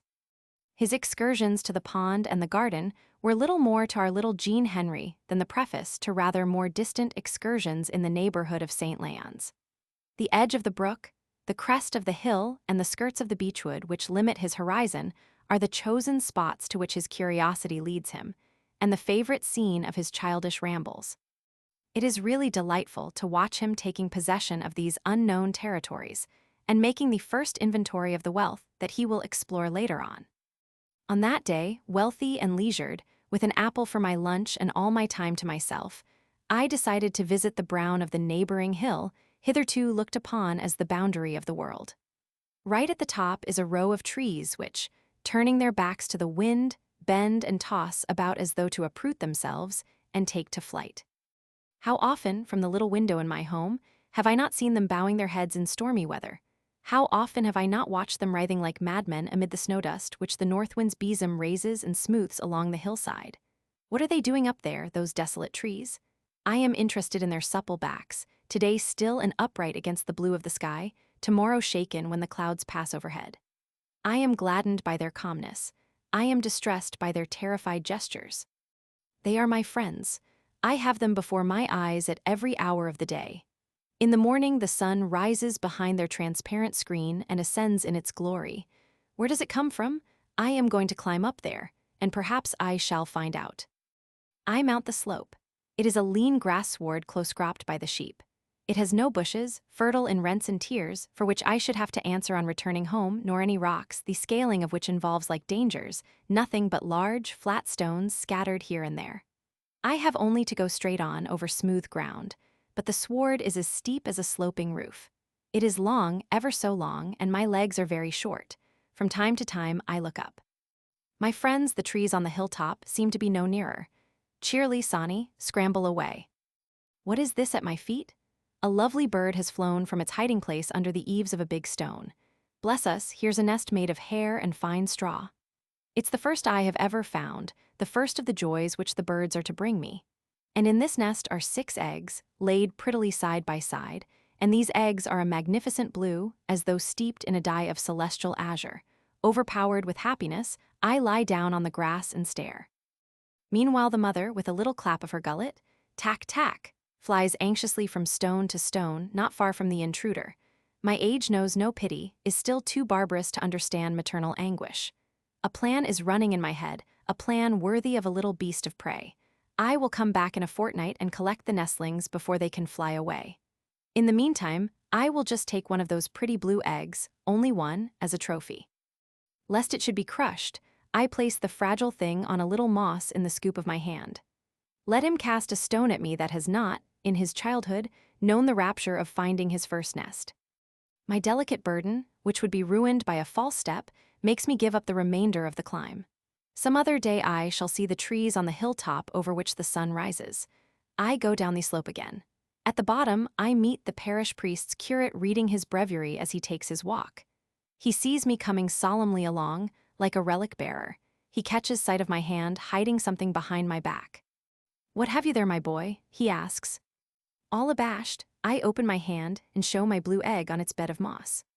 "Ah," says his reverence, "a saxicola's egg, where did you get it?" "Up there, father, under a stone." Question follows question, and my peccadillo stands confessed. By chance I found a nest which I was not looking for. There were 6 eggs in it. I took one of them, here it is, and I am waiting for the rest to hatch. I shall go back for the others when the young birds have their quill feathers. "You mustn't do that, my little friend," replies the priest. "You mustn't rob the mother of her brood, you must respect the innocent little ones, you must let God's birds grow up and fly from the nest. They are the joy of the fields, and they clear the earth of its vermin. Be a good boy now, and don't touch the nest." I promise, and the curate continues his walk. I come home with 2 good seeds cast on the fallows of my childish brain. An authoritative word has taught me that plundering birds' nests is a bad action. I did not quite understand how the bird comes to our aid by destroying vermin, the scourge of the crops, but I felt, at the bottom of my heart, that it is wrong to afflict the mothers. "Saxicola," the priest had said on seeing my find. Hullo, said I to myself.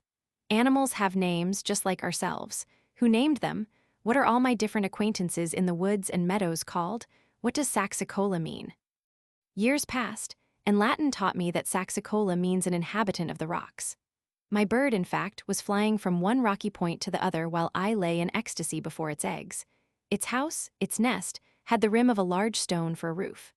Further knowledge gleaned from books taught me that the lover of stony hillsides is also called the motu, or clodhopper, because, in the plowing season, she flies from clod to clod, inspecting the furrows rich in unearthed grubworms. Lastly, I came upon the provincial expression culblanc, which is also a picturesque term, suggesting the patch on the bird's rump which spreads out like a white butterfly flitting over the fields. Thus did the vocabulary come into being that would one day allow me to greet by their real names the 1,000 actors on the stage of the fields, the 1,000 little flowers that smile at us from the wayside. The word which the curate had spoken, without attaching the least importance to it, revealed a world to me, the world of plants and animals designated by their real names. To the future must belong the task of deciphering some pages of the immense lexicon. For today, I will content myself with remembering the Saxicola, or wheatear.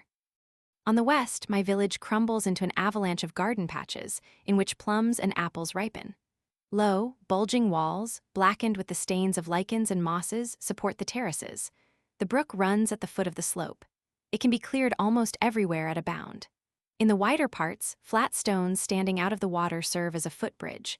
There is no such thing as a whirlpool, the terror of mothers when the children are away. It is nowhere more than knee-deep.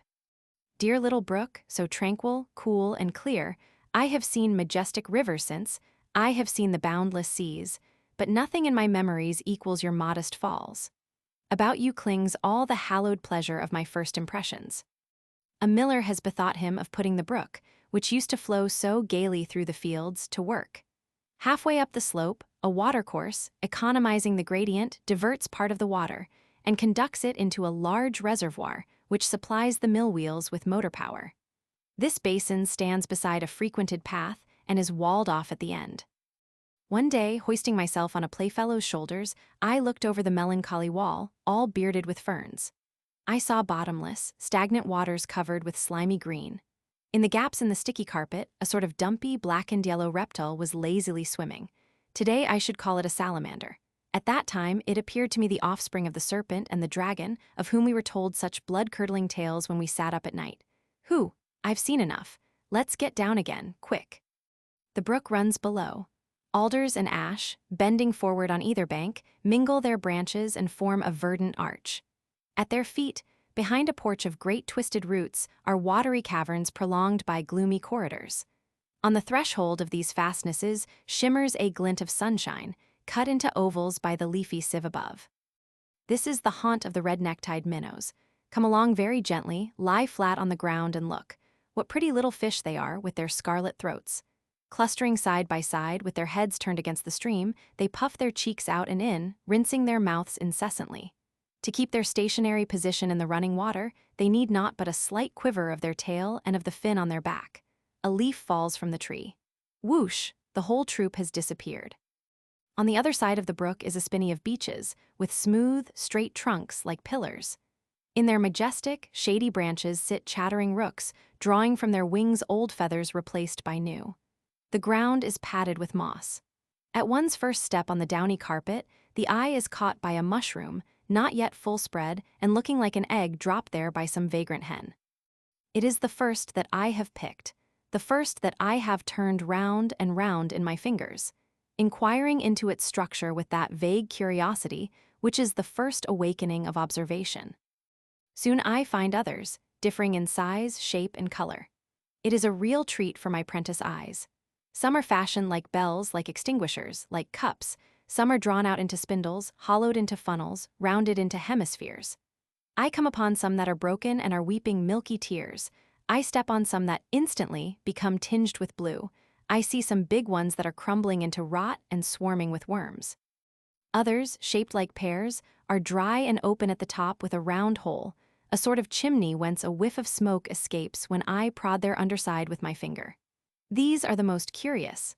I fill my pockets with them to make them smoke at my leisure, until I exhaust the contents, which are at last reduced to a kind of tinder.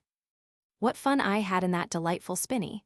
I returned to it many a time after my first find, and here, in the company of the rooks, I received my first lessons in mushroom lore.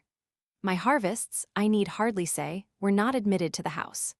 The mushroom, or the bouturel as we call it, had a bad reputation for poisoning people. That was enough to make mother banish it from the family table. I could scarcely understand how the bouturel, so attractive in appearance, came to be so wicked. However, I accepted the experience of my elders, and no disaster ever ensued from my rash friendship with the poisoner. As my visits to the beech clump were repeated, I managed to divide my finds into 3 categories. In the first, which was the most numerous, the mushroom was furnished underneath with little radiating flakes. In the second, the lower surface was lined with a thick pad pricked with hardly visible holes. In the third, it bristled with tiny spots similar to the papillae on a cat's tongue. The need of some order to assist the memory made me invent a classification for myself. Very much later, there fell into my hands certain small books from which I learnt that my 3 categories were well known. They even had Latin names, which fact was far from displeasing to me. Ennobled by Latin, which provided me with my first exercises and translations, glorified by the ancient language which the rector used in saying his mass, the mushroom rose in my esteem. To deserve so learned an appellation, it must possess a genuine importance. The same books told me the name of the one that had amused me so much with its smoking chimney. It is called the puffball in English, but its French name is the vestaloup. I disliked the expression, which to my mind smacked of bad company. Next to it was a more decent denomination, lycoperdon, but this was only so in appearance, for Greek roots sooner or later taught me that lycoperdon means vestaloup and nothing else. How far off are those blessed times when my childish curiosity sought solitary exercise in making itself acquainted with the mushroom? "Eheu, fugaces labanter Annie," said Horace. Ah, yes, the years glide fleeting by, especially when they are nearing their end. They were once the merry brook that dallies among the willows on imperceptible slopes. Today, they are the torrent swirling 1,000 straws along as it rushes towards the abyss. Can one imagine a more picturesque and original fashion of sketching the outline of one's earliest memories? We have collected these memories, which he has scattered so profusely over the pages of his books, with pious care, because they so delightfully reveal a soul and a life that are akin to our own, more especially in their beginnings, and because they so wonderfully evoke an age and a country that were once ours and are still the possession of our grandnephews. At the age of 10, the time came for the child to bid a fresh farewell to his native village. His father was the first of his race to be tempted by the town, and he removed his home to Rodez. Jean Henri was never again to behold the humble village where he lived his best years, but he bore its image indelibly stamped upon his mind, upon that part of it in which are formed those profound impressions that grow more vivid with the years instead of fading. He left it at first with a light heart, but later on he was homesick for it. And as the years went by, he felt more than ever its mysterious attraction, so that one of his last wishes was to see his grave dug in the shadow of his cradle. But we will not wrong feelings so delicate by seeking to interpret them. We will let him speak for himself. Leaving our native village is no very serious matter when we are children. We even look on it as a sort of holiday. We are going to see something new, those magic pictures of our dreams. With age come regrets, and the close of life is spent in stirring up old memories. Then, in our dreamy moods, the beloved village reappears, embellished, transfigured by the glow of those first impressions, and the mental image, superior to the reality, stands out in amazingly clear relief. The past, the far-off past, was only yesterday. We see it, we touch it. For my part, after 3/4 of a century, I could walk with my eyes closed straight to the flat stone where I first heard the soft chiming note of the midwife toad. Yes, I should find it to a certainty, if time, which devastates all things, even the homes of toads, has not moved it or perhaps left it in ruins. I see, on the margin of the brook, the exact position of the alder trees whose tangled roots, deep under the water, were a refuge for the crayfish. I should say, it is just at the foot of this tree that I had the unutterable bliss of catching a beauty. She had horns so long, and enormous claws, full of meat, for I got her just at the right time.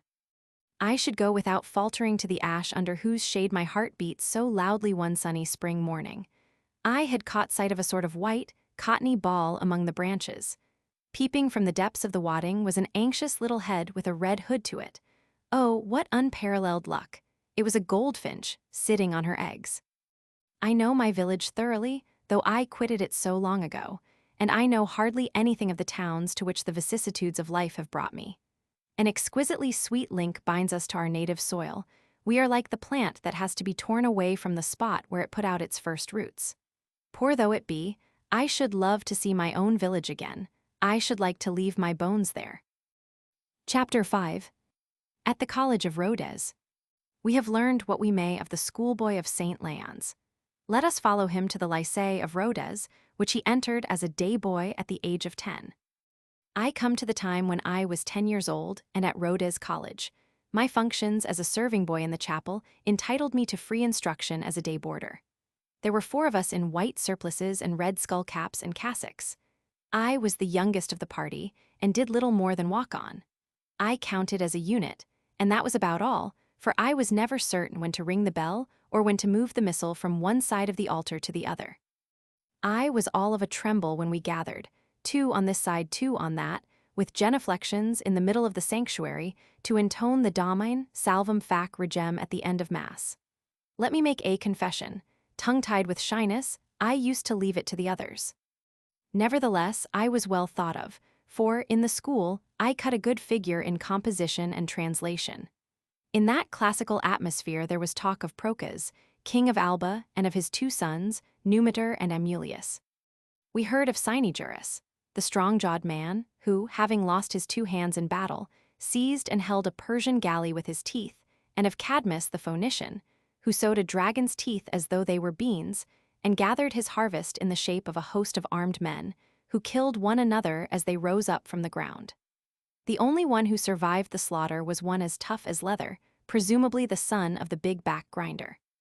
Had they talked to me about the man in the moon, I could not have been more startled. I made up for it with my animals, which I was far from forgetting amid this phantasmagoria of heroes and demigods. While honoring the exploits of Cadmus and Cynegerus, I hardly ever failed, on Sundays and Thursdays, to go and see if the cowslip or the yellow daffodil was making its appearance in the meadows, if the linnet was hatching on the juniper bushes, if the cockchafers were plopping down from the wind-shaken poplars. Thus was the sacred spark kept aglow, ever brighter than before. At Rodez, as at St. Leon's, natural objects provided him with the chief material of his recreations. The thrice-blessed Thursday had come, our bit of translation was done, our dozen Greek roots had been learnt by heart, and we trooped down to the far end of the valley, so many bands of madcaps. With our trousers turned up to our knees, we exploited, artless fishermen that we were, the peaceful waters of the river, the Aveyron. What we hoped to catch was the loach, no bigger than our little finger, but tempting, thanks to his immobility on the sand amid the waterweeds. We fully expected to transfix him with our trident, a fork. This miraculous catch, the object of such shouts of triumph when it succeeded, was very rarely vouchsafed to us. The loach, the rascal, saw the fork coming and with 3 strokes of his tail disappeared. We found compensation in the apple trees in the neighboring pastures. The apple has from all time been the urchin's delight, above all when plucked from a tree which does not belong to him. Our pockets were soon crammed with the forbidden fruit. Another distraction awaited us. Flocks of turkeys were not rare, roaming at their own sweet will and gobbling up the locusts around the farms. If no watcher hove in sight, we had great sport. Each of us would seize a turkey, tuck her head under her wing, rock it in this attitude for a moment, and then place her on the ground, lying on her side. The bird no longer budged. The whole flock of turkeys was subjected to our hypnotic handling, and the meadow assumed the aspect of a battlefield strewn with the dead and dying. And now look out for the farmer's wife. The loud gobbling of the harassed birds had told her of our wicked pranks. She would run up armed with a whip, but we had good legs in those days, and we had a good laugh too, behind the hedges, which favored our retreat. How did we, the little Rodez schoolboys, learn the secret of the turkey's slumber? It was certainly not in our books. Coming from no one knows where, indestructible as everything that enters into children's games, it was handed down, from time immemorial, from one initiate to another. Things are just the same today in my village of Serignan, where there are numbers of youthful adepts in the art of putting poultry to sleep. Science often has very humble beginnings. There is nothing to tell us that the mischief of a pack of idle urchins is not the starting point of our knowledge of hypnosis. The incident of which we have just read was the starting point of the investigations which Fabre was to undertake 50 years later concerning the artificial sleep of birds and insects. If he had hearkened only to his passion for nature, the schoolboy of Rodez would soon have become one of the most ardent disciples of the school of the woods. That is, he would have played truant. But he was, happily, from an early age, a worker, because industry was for him both a family inheritance and an imperious necessity. Had he not been sent to college on condition of winning prizes? Could he show himself an idle scholar when he saw his parents wearing themselves out in order to supply the needs of their family? Moreover, as he rose from class to class, the love of learning increased within him. Latin ceased to be repulsive and became even wholly sympathetic when he found in the 5th class, thanks to the genius of Virgil, that it dignified the humble joys of rural life by the emphasis of skillfully chosen words and brilliant colors of the poet. By easy stages I came to Virgil, and was much smitten with Meliboeus, Corydon, Menalcas, Damotas, and the rest of them. The scandals of the ancient shepherds fortunately passed unnoticed, and within the frame in which the characters moved were exquisite details concerning the bee, the cicada, the turtle-dove, the crow, the nanny-goat, and the golden broom. A veritable delight were these stories of the fields, sung in sonorous verse, and the Latin poet left a lasting impression on my classical recollections. Traces of Virgil are often visible, more often than those of the other classical writers, in the work of Fabre. He loves to embellish his narratives with quotations borrowed from the writer of the bucolics and the Georgics, and he loves also to evoke the happy days of his boyhood at Rodez behind the lineaments of the Virgilian idyls, which were far more akin to the taste of his age and the instinct of his genius than the metamorphoses of Ovid or religion of Louis Racine, who shared, with the Mantuan, the privilege of providing the young humanist of 1835 at the Rodez Lycée with literary exercises. All roads lead to Rome. It is enough that they do so. Without sacrificing any of the demands of the classics, by way of analogy or by way of antithesis, the child's mind was constantly escaping from his books toward the things of nature and life. In its free, palpitating flight, his thought kindled his imagination, and with indescribable emotion, he began to touch upon more serious questions. The problem of life and that other one, with its dark terrors, the problem of death, at times passed through my mind. It was a fleeting obsession, soon forgotten by the mercurial spirits of youth. Nevertheless, the tremendous question would recur, brought to mind by this incident or that. Passing one day by a slaughterhouse, I saw an ox driven in by the butcher. I have always had an insurmountable horror of blood. When I was a boy, the sight of an open wound affected me so much that I would fall into a swoon, which on more than one occasion nearly cost me my life. How did I screw up courage to set foot in those shambles? No doubt, the dread problem of death urged me on. At any rate, I entered, close on the heels of the ox.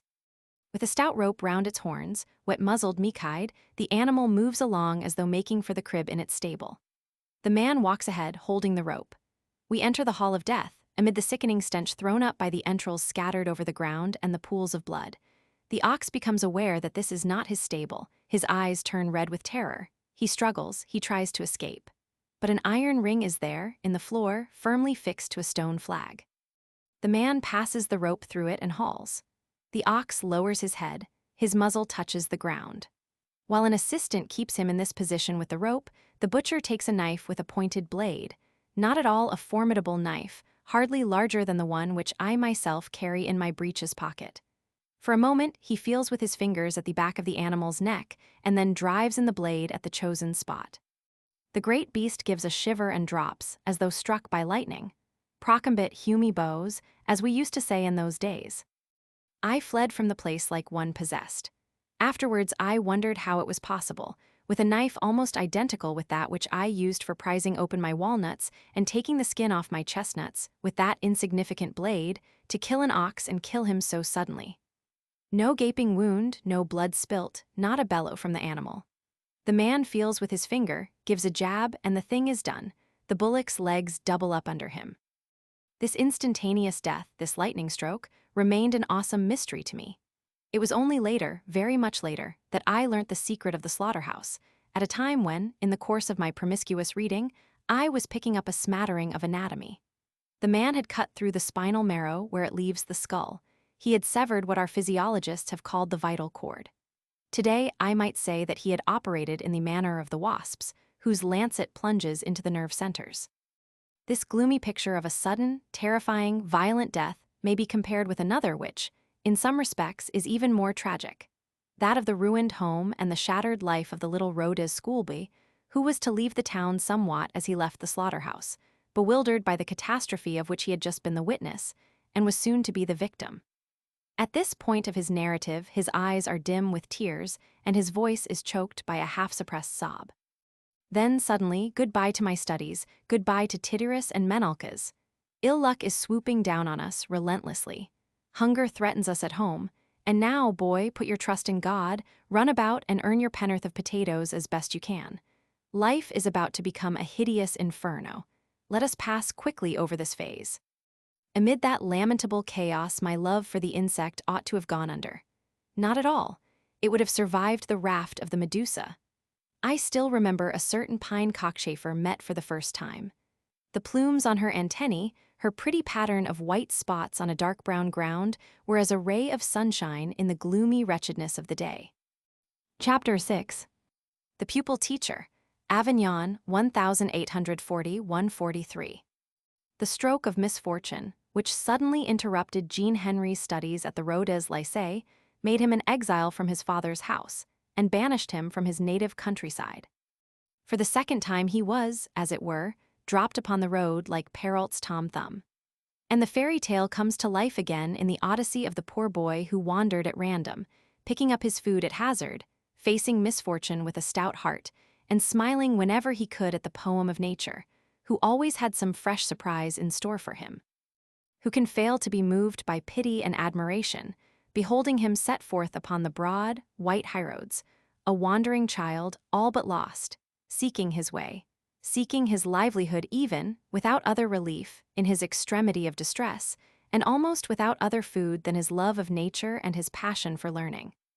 See him, for example, on the day when, between Beaucaire and Nimes, he contrived to make his dinner off a few bunches of grapes, plucked furtively at the edge of a field, after exchanging the poor remnant of his last halfpence for a little volume of Rebel's poems, soothing his hunger by intoxicating himself with the verses of the workman poet, whose inspiration was of so noble and Christian a character. The whole Fabre is in this trait of the needy, enraptured youth, who thinks nothing of hardships or of money provided he can find the wherewithal to assuage his thirst for knowledge and the ideal. Nevertheless, it is true that he passed through many dark and painful hours at that period. But in the end, the good fortune that never deserts the valiant opened the doors of the Normal College of Aveyron for him. Having ventured to face the examination for a bursary, he won the latter with the greatest ease. There he found a first refuge from the uncertainties of the morrow, although he had not yet achieved his ideal, nor even that place in the sun which he was striving to prepare for himself. Imagine, between four high walls, a courtyard, a sort of bear pit in which the scholars contend for room beneath the boughs of a plane tree, and opening on to it, on every side, the classrooms, like so many cages for wild beasts, devoid of daylight or air. This was the Normal College of Vaucluse. The description recalls, in some respects, that which was given by a sometime pupil of the Normal College of Paris, M. René Daumic, on taking his seat in the academy, in the place of Gaston Boissier. I loved the Normal College, and I am still faithful in my attachment to it. I hope my recollections of it will not be thought lacking in piety if I state that the building in which they penned us up, young fellows of 20, was the most dismal place that I have ever seen anywhere. This extraordinary building, by an architectural prodigy which I will not attempt to explain, turned all four sides to the north. In 3 years I do not think I ever saw a single ray of sunlight enter our lecture rooms or the cloisters in which we used to wander like so many shades. A mournful daylight expired upon the gray, grimy walls. In short, it was not a cheerful place. But at Boissier's lectures all became bright, full of animation and renewed life.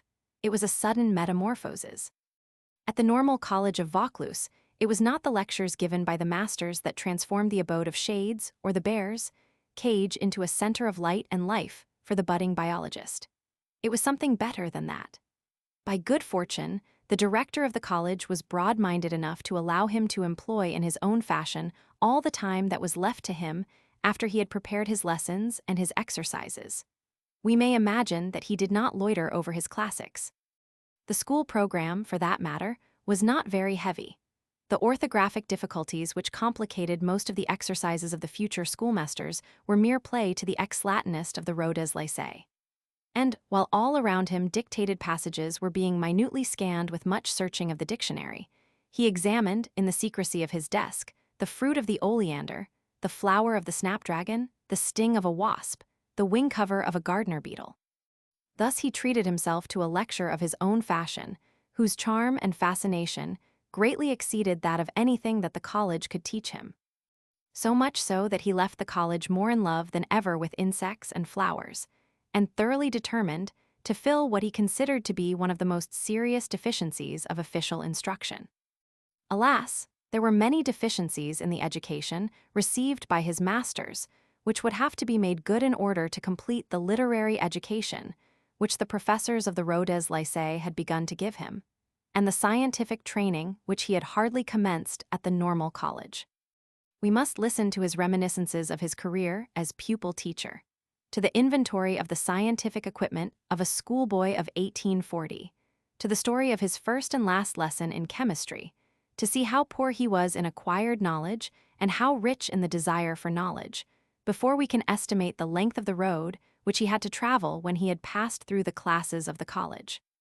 In my normal school, the scientific teaching was on an exceedingly modest scale, consisting mainly of arithmetic and odds and ends of geometry. Physics was hardly touched. We were taught a little meteorology, in a summary fashion, a word or two about a red moon, a white frost, dew, snow, and wind, and with this smattering of rustic physics, we were considered to know enough of the subject to discuss the weather with the farmer and the plowman. Of natural history, absolutely nothing. No one thought of telling us anything about flowers and trees, which give such zest to one's aimless rambles, nor about insects, with their curious habits, nor about stones, so instructive with their fossil records. That entrancing glance through the windows of the world was refused us. Grammar was allowed to strangle life. Chemistry was never mentioned either. That goes without saying. I knew the word, however. My casual reading, only half understood for want of practical demonstration, had taught me that chemistry is concerned with the shuffle of matter, uniting or separating the various elements. But what a strange idea I formed of this branch of study. To me it smacked of sorcery, of alchemy and its search for the philosopher's stone.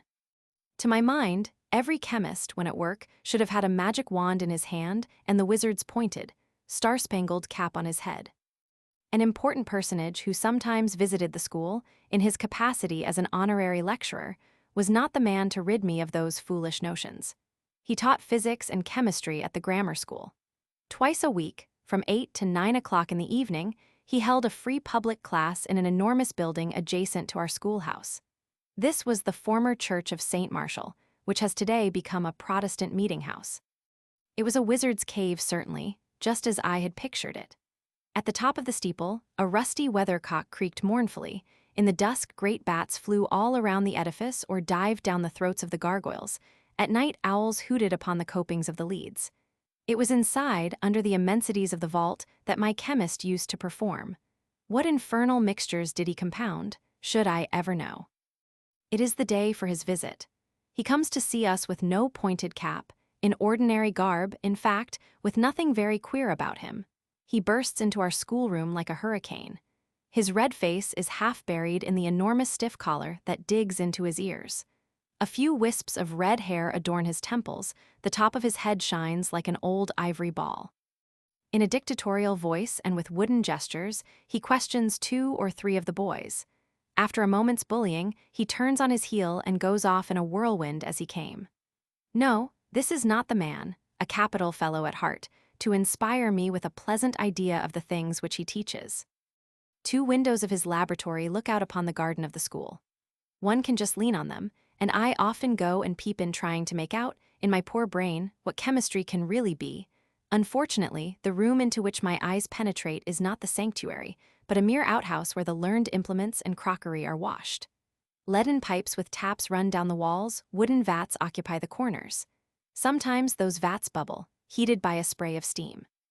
A reddish powder, which looks like brick dust, is boiling in them. I learn that the simmering stuff is a dyer's root, known as madder, which will be converted into a purer and more concentrated product. This is the master's pet study. What I saw from the 2 windows was not enough for me. I wanted to see farther into the very classroom. My wish was satisfied. It was the end of the scholastic year. A stage ahead of the others in the regular work, I had just obtained my certificate. I was free. A few weeks remain before the holidays. Shall I go and pass them out of doors in all the gaiety of my 18 summers? No, I will spend them at the school which, for 2 years past, has provided me with an untroubled roof and my daily crust. I will wait until a post is found for me. Employ my willing service as you think fit, do with me what you will. As long as I can study, I am indifferent to the rest. The principal of the school, the soul of kindness, has grasped my passion for knowledge. He encourages me in my determination. He proposes to make me renew my acquaintance with Horace and Virgil, so long since forgotten. He knows Latin, he does. He will rekindle the dead spark by making me translate a few passages. He does more. He lends me an imitation, with parallel texts in Latin and Greek. With the first text, which I am almost able to read, I will puzzle out the second and thus increase the small vocabulary which I acquired in the days when I was translating Aesop's fables. It will be all the better for my future studies. What luck! Board and lodging, ancient poetry, the classical languages, all the good things at once. I did better still. Our science master, the real, not the honorary one, who came twice a week to discourse of the rule of 3 and the properties of the triangle, had the brilliant idea of letting us celebrate the end of the school year with a feast of learning. He promised to show us oxygen. As a colleague of the chemist in the grammar school, he obtained leave to take us to the famous laboratory and there to handle the object of his lesson under our very eyes. Oxygen, yes, oxygen, the all-consuming gas, that was what we were to see on the morrow. I could not sleep all night for thinking of it. Thursday afternoon came at last. As soon as the chemistry lesson was over, we were to go for a walk to Les Angles, the pretty village over yonder, perched on a steep rock. We were therefore in our Sunday best, our out-of-door clothes, black frock coats and tall hats. The whole school was there, some 30 of us, in the charge of an usher, who knew as little as we did of the things which we were about to see. We crossed the threshold of the laboratory, not without excitement. I entered a great nave with a Gothic roof, an old, bare church through which one's voice echoed, while the light penetrated discreetly through stained glass windows set in ribs and rosettes of stone. At the back were huge raised benches, with room for an audience of many hundreds. At the other end, where the choir once was, stood an enormous chimney mantel. In the middle was a large, massive table, corroded by the chemicals. At one end of this table was a tarred tub, lined inside with lead and filled with water. This, I at once learnt, was the pneumatic trough, the vessel in which the gases were collected. The professor begins the experiment. He takes a sort of large, long glass bulb, bent abruptly in the region of the neck. This, he informs us, is a retort. He pours into it, from a screw of paper, some black stuff that looks like powdered charcoal. This is manganese dioxide, the master tells us. It contains in abundance in a condensed state and retained by combination with the metal, the gas which we propose to obtain. An oily-looking liquid sulfuric acid, an excessively powerful agent, will set it at liberty. Thus filled, the retort is placed on a lighted stove. A glass tube brings it into communication with a bell jar full of water on the shelf of the pneumatic trough. Those are all the preparations. What will be the result? We must wait for the action of heat. My fellow pupils gather eagerly round the apparatus, cannot come close enough to it. Some of them play the part of the fly on the wheel and glory in contributing to the success of the experiment. They straighten the retort, which is leaning to one side, the blow with their mouths on the coals in the stove. I do not care for these familiarities with the unknown. Suddenly, bang, and there is running and stamping and shouting and cries of pain. What has happened? I rush up from the back of the room. The retort has burst, squirting its boiling vitriol in every direction. The wall opposite is all stained with it. Most of my fellow pupils have been more or less struck. One poor youth has had the splashes full in his face, right into his eyes. He is yelling like a madman. With the help of a friend who has come off better than the others, I drag him outside by main force, take him to the sink, which fortunately is close at hand, and hold his face under the tap. This swift ablution serves its purpose. The horrible pain begins to be allayed, so much so that the sufferer recovers his senses and is able to continue the washing process for himself. My prompt aid certainly saved his sight. A week later, with the help of the doctor's lotions, all danger was over. How lucky it was that I took it into my head to keep some way off. My isolation, as I stood looking into the glass case of chemicals, left me all my presence of mind, my readiness of resource. What are the others doing, those who got splashed through standing too near the chemical bomb? I returned to the lecture hall. It is not a cheerful spectacle. The master has come off badly. His shirt front, his waistcoat and trousers are covered with smears, which are all smoldering and burning into holes. He hurriedly divests himself of a portion of his dangerous raiment. Those of us who possess the smartest clothes lend him something to put on so that he can go home decently. One of the tall, funnel-shaped glasses which I was admiring just now is standing, full of ammonia, on the table. All, coughing and sniveling, dip their handkerchiefs into it and rub the moist rag over their hats and coats. In this way, the red stains left by the horrible compound are made to disappear. A drop of ink will presently restore the color completely. And the oxygen? There was no more question, I need hardly say, of that.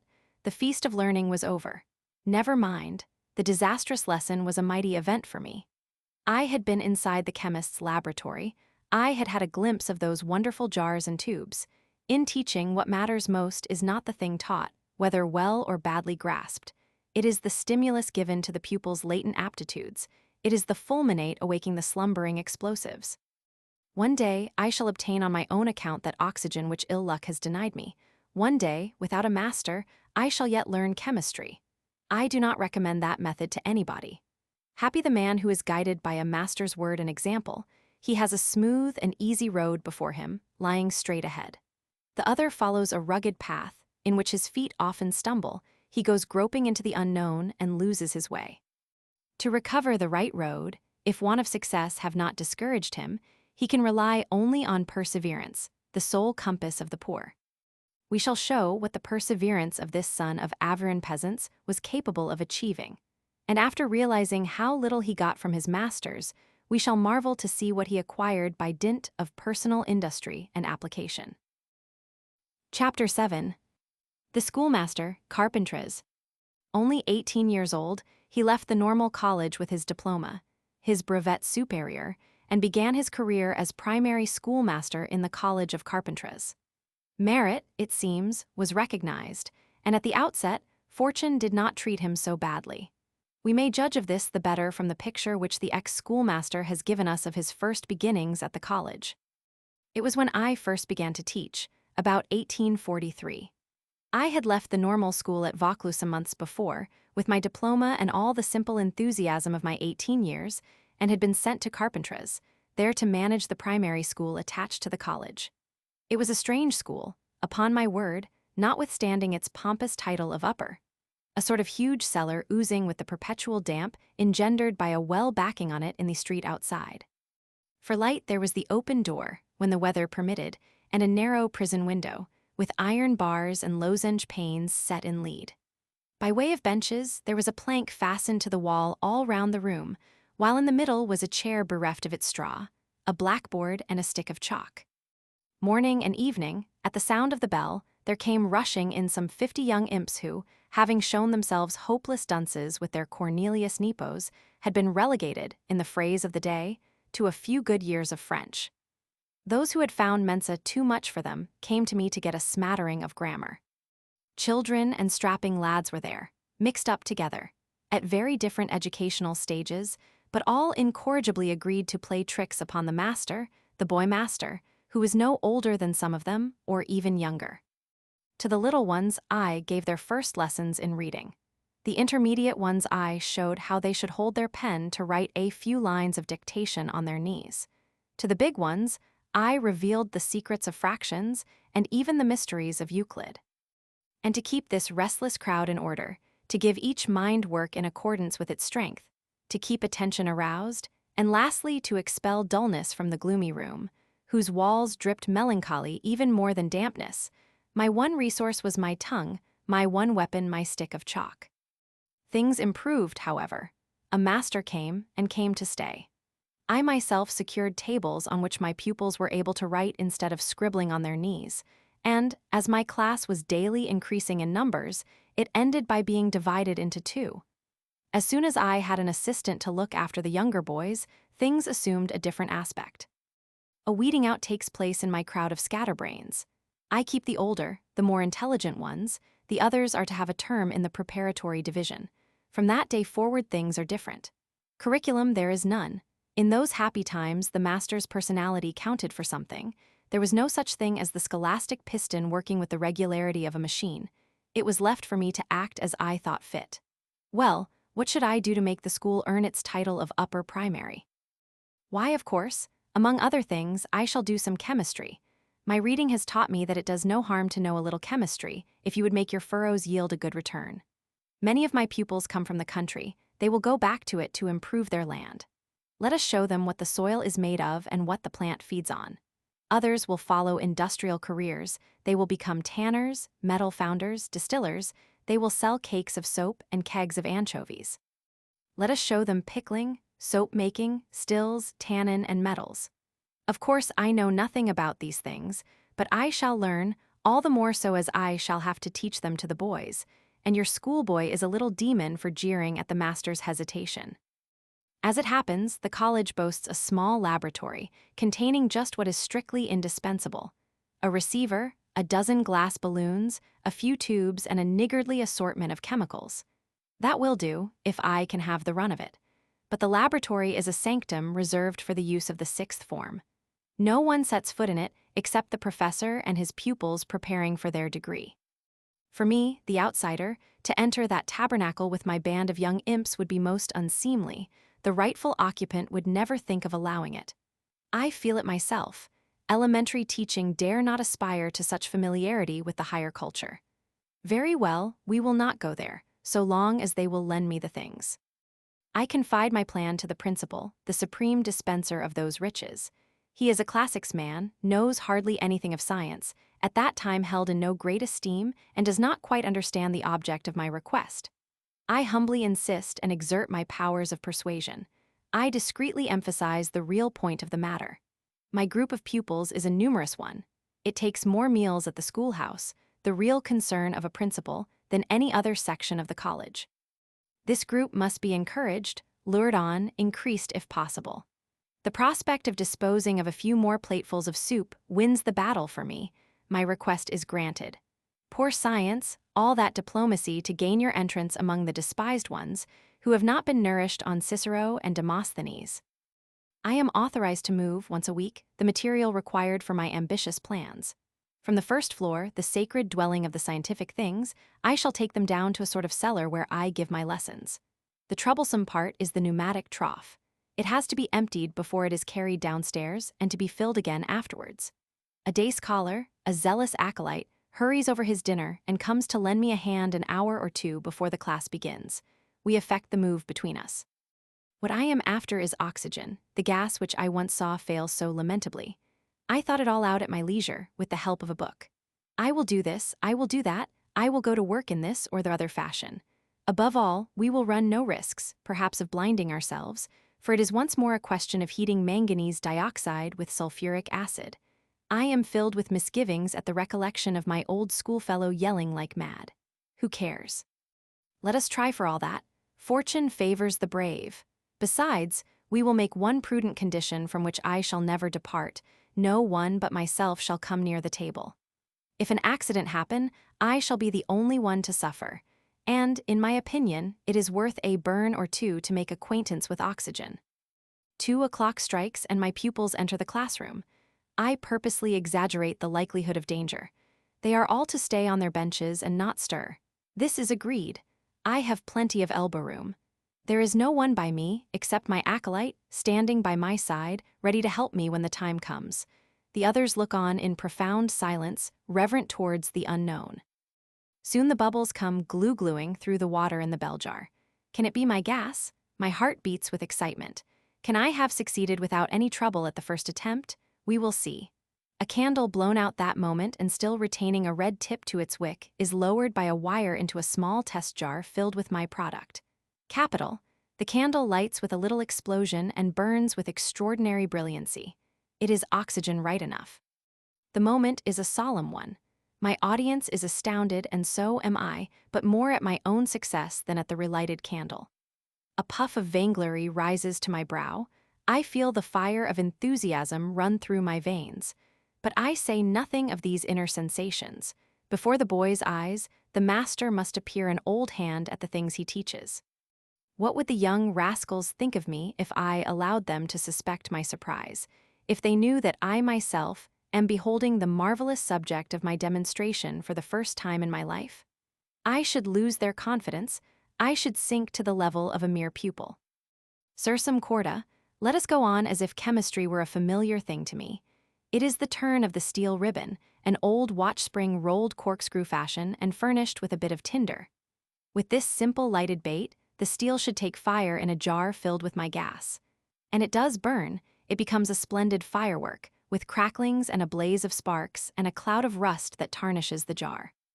From the end of the fiery coil, a red drop breaks off at intervals, shoots quivering through the layer of water left at the bottom of the vessel, and embeds itself in the glass which has suddenly grown soft.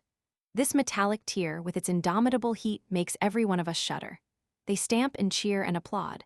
The timid ones place their hands before their faces and dare not look except through their fingers. My audience exults, and I myself triumph. Ha, my friend, isn't it grand, this chemistry?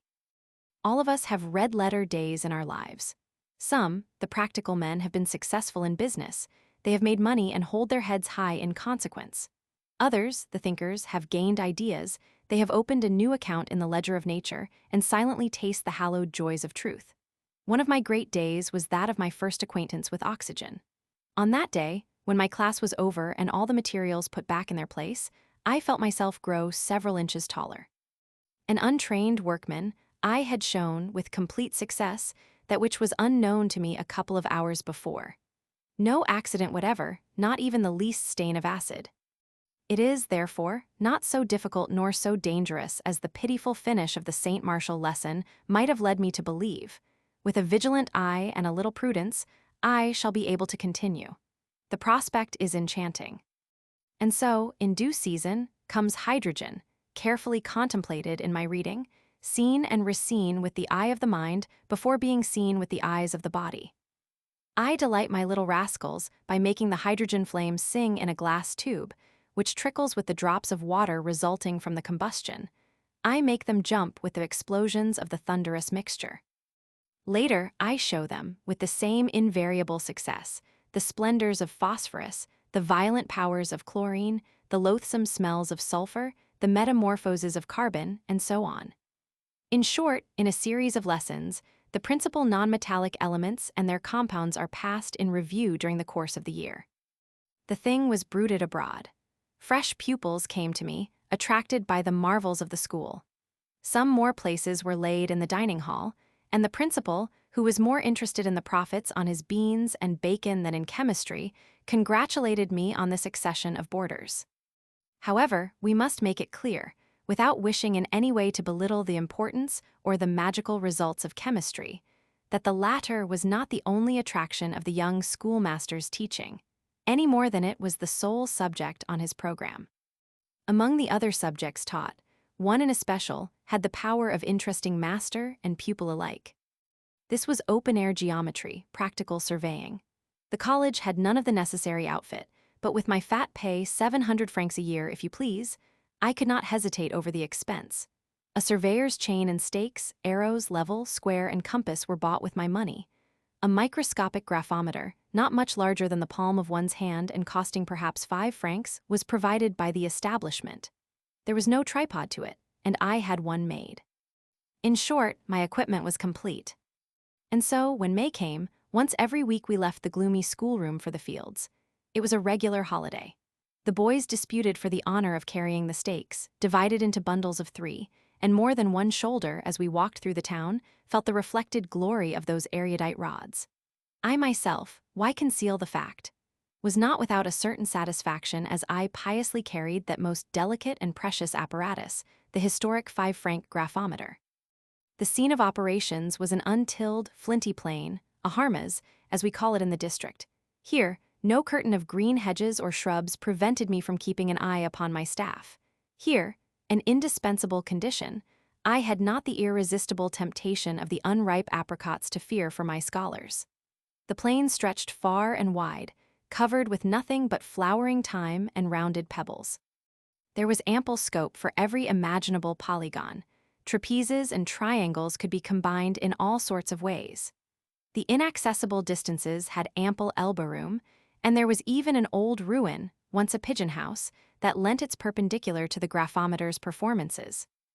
These exercises in open-air geometry, which had their charm, discounted beforehand, had also their delightful surprises and unexpected consequences, which place them among the happiest experiences of the life which we are describing. Well, from the very first day, my attention was attracted by something suspicious. If I sent one of the boys to plant a stake, I would see him stop frequently on his way, bend down, stand up again, look about, and stoop once more, neglecting his straight line and his signals. Another, who was told to pick up the arrows, would forget the iron pin and take up a pebble instead, and a third, deaf to the measurements of angles, would crumble a clod of earth between his fingers. Most of them were caught licking a bit of straw. The polygon came to a full stop, the diagonals suffered. What could the mystery be? I inquired, and everything was explained. A born searcher and observer, the scholar had long known what the master had not yet heard of, namely, that there was a big black bee who made clay nests on the pebbles of the harmas. These nests contained honey, and my surveyors used to open them and empty the cells with a straw. The honey, although rather strong-flavored, was most acceptable. I acquired a taste for it myself and joined the nest hunters, putting off the polygon till later. It was thus that I first saw Réaumur's mason bee, knowing nothing of her history and nothing of her historian. The magnificent bee herself, with her dark violet wings and black velvet raiment, her rustic edifices on the sun-blistered pebbles amid the thyme, her honey, providing a diversion from the severities of the compass and the square, all made a great impression on my mind. And I wanted to know more than I had learnt from the schoolboys, which was just how to rob the cells of their honey with a straw. As it happened, my bookseller had a gorgeous work on insects for sale. It was called Histoire naturelle des animaux articulés by de Castelnau, E. Blanchard, and Lucas, and boasted a multitude of most attractive illustrations. But the price of it, no matter, was not my splendid income supposed to cover everything, food for the mind as well as food for the body? Anything extra that I gave to the one eye could save upon the other, a method of balancing painfully familiar to those who look to science for their livelihood. The purchase was effected. That day, my professional emoluments were severely strained. I devoted a month's salary to the acquisition of the book. I had to resort to miracles of economy for some time to come before making up the enormous deficit. The book was devoured, there is no other word for it. In it I learnt the name of my black bee. I read for the first time various details of the habits of insects. I found, surrounded in my eyes with a sort of halo, the revered names of Réaumur, Huber, and Léon Duffer, and while I turned over the pages for the 100th time, a voice within me seemed to whisper, "You also shall be of their company." Chapter 8. The schoolmaster, Carpentras, continued. If he had hearkened only to his tastes, the young schoolmaster of Carpentras would have devoted to the world of animals all the time that was not taken up by his pupils. But his profession itself, and the requirements of his future, prevented him from following the dominant attraction unchecked. He had formed a resolve to raise himself above the level of the primary school, which at that time barely fed its teachers, and to make a place for himself in the ranks of secondary instruction. He had, therefore, to renounce his natural history, since that as yet had no place in the curriculum, and he had to take up mathematics. So we see him submerged in conic sections and the differential and integral calculus, without a guide, without advice, confronted for days on end by some obscure difficulty which tenacious meditation eventually robbed of its mystery. Mathematics, however, formed only the first part of his program, which comprised also physics and chemistry. These, no doubt, were less abstruse sciences, but the necessary equipment was also less simple. He needed a laboratory. He could not run to the expense of one, so he made one, an impossible one, by force of industry. In this desperate struggle, what became of the favorite branch of science of this great nature lover? It was necessarily sacrificed. I reprimanded myself, he says, at the slightest longing for emancipation, fearing to let myself be seduced by some new grass, some unknown beetle. I did violence to myself. My books on natural history were condemned to oblivion, relegated to the bottom of a trunk. A fine lesson in perseverance in work and sacrifice, which all those who are inspired by some noble desire or merely by some legitimate ambition will find useful and comforting to contemplate. Qui studit optatam cursu continger, metam multa, celit fecic puer, sudavit et alsit abstinuit veneret vino. But this matter must be expounded in greater detail, were it only to confirm the courage of other students disinherited by fortune, reduced, as was Fabre, to shaping themselves in the harsh school of isolation. They will witness miracles of perseverance, and they will realize that opportunities of exercising the mind and strengthening the will are seldom lacking to those who understand how to seize them. When I left the normal school, my stock of mathematics was of the scantiest, writes Fabre. How to extract a square root, how to calculate and prove the surface of a sphere, these represented to me the culminating points of the subject. Those terrible logarithms, when I happened to open a table of them, made my head swim with their columns of figures. Actual fright, not unmixed with respect, overwhelmed me on the very threshold of that arithmetical cave. Of algebra, I had no knowledge whatever. I had heard the name, and the syllables represented to my poor brain the whole whirling legion of the abstruse. Besides, I felt no inclination to decipher the alarming hieroglyphics. They made one of those indigestible dishes which we confidently extol without touching them. I greatly prefer a fine line of Virgil, whom I was now beginning to understand, and I should have been surprised indeed had anyone told me that, for long years to come, I should be an enthusiastic student of the formidable science. Good fortune procured me my first lesson in algebra, a lesson given and not received, of course. A young man of about my own age came to me and asked me to teach him algebra. He was preparing for his examination as a civil engineer, and he came to me because, ingenuous youth that he was, he took me for a well of learning. The guileless applicant was very far out in his reckoning. His request gave me a shock of surprise, which was forthwith repressed on reflection. I give algebra lessons, said I to myself. It would be madness, I don't know anything about it. And I left it at that for a moment or two, thinking hard, drawn now this way, now that by my indecision. Shall I accept, shall I refuse? Continued the inner voice. Pooh, let's accept. An heroic method of learning to swim is to leap boldly into the sea. Let us hurl ourselves head first into the algebraical gulf, and perhaps the imminent danger of drowning will call forth efforts capable of bringing me to land. I know nothing of what he wants. It makes no difference. Let's go ahead and plunge into the mystery. I shall learn by teaching. It was a fine courage that drove me full tilt into a province which I had not yet thought of entering. My 20-year-old confidence was an incomparable lever. Very well, I replied. Come the day after tomorrow at 5 and we'll begin. This 24 hours' delay concealed a plan. It secured me the respite of a day, the blessed Thursday, which would give me time to collect my forces. Thursday comes, the sky is gray and cold. In this horrid weather a great well filled with coke has its charms. Let's warm ourselves and think. Well, my boy, you've landed yourself in a nice predicament. How will you manage tomorrow?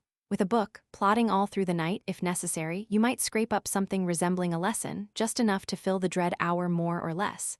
Then you could see about the next. Sufficient for the day is the evil thereof, but you haven't the book. And it's no use running out to the bookshop. Algebraical treatises are not current wares. You'll have to send for one, which will take a fortnight at least. And I've promised for tomorrow certain. Another argument, and one that admits of no reply. Funds are low, my last pecuniary resources lie in the corner of a drawer. I count the money. It amounts to 12 sous, which is not enough. Must I cry off? Rather not. One resource suggests itself.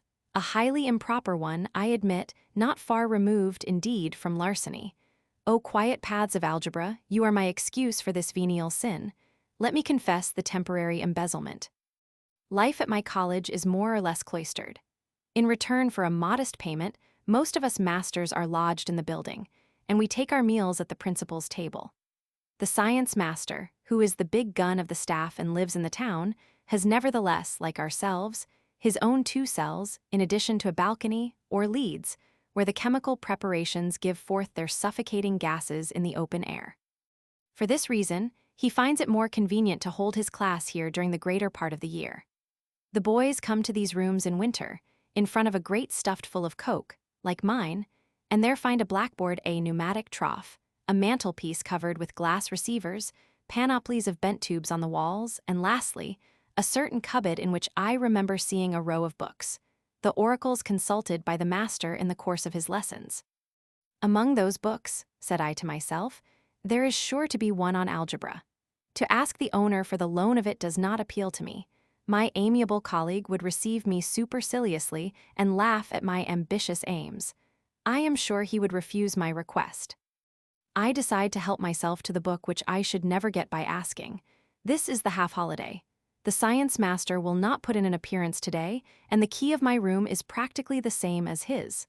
I go, with eyes and ears on the alert. My key does not quite fit, it sticks a little, then goes in, and an extra effort makes it turn in the lock. The door opens. I inspect the cupboard and find that it does contain an algebra book, one of the big, fat books which men used to write in those days, a book nearly half a foot thick. My legs give way beneath me. You poor specimen of a housebreaker, suppose you were caught at it. However, all goes well. Quick, let's lock the door again and hurry back to our own quarters with the pilfered volume. A chapter catches my attention in the middle of the volume. It is headed, Newton's Binomial Theorem. The title allures me. What can a binomial theorem be, especially one whose author is Newton, the great English mathematician who weighed the worlds? What has the mechanism of the sky to do with this? Let us read and seek for enlightenment.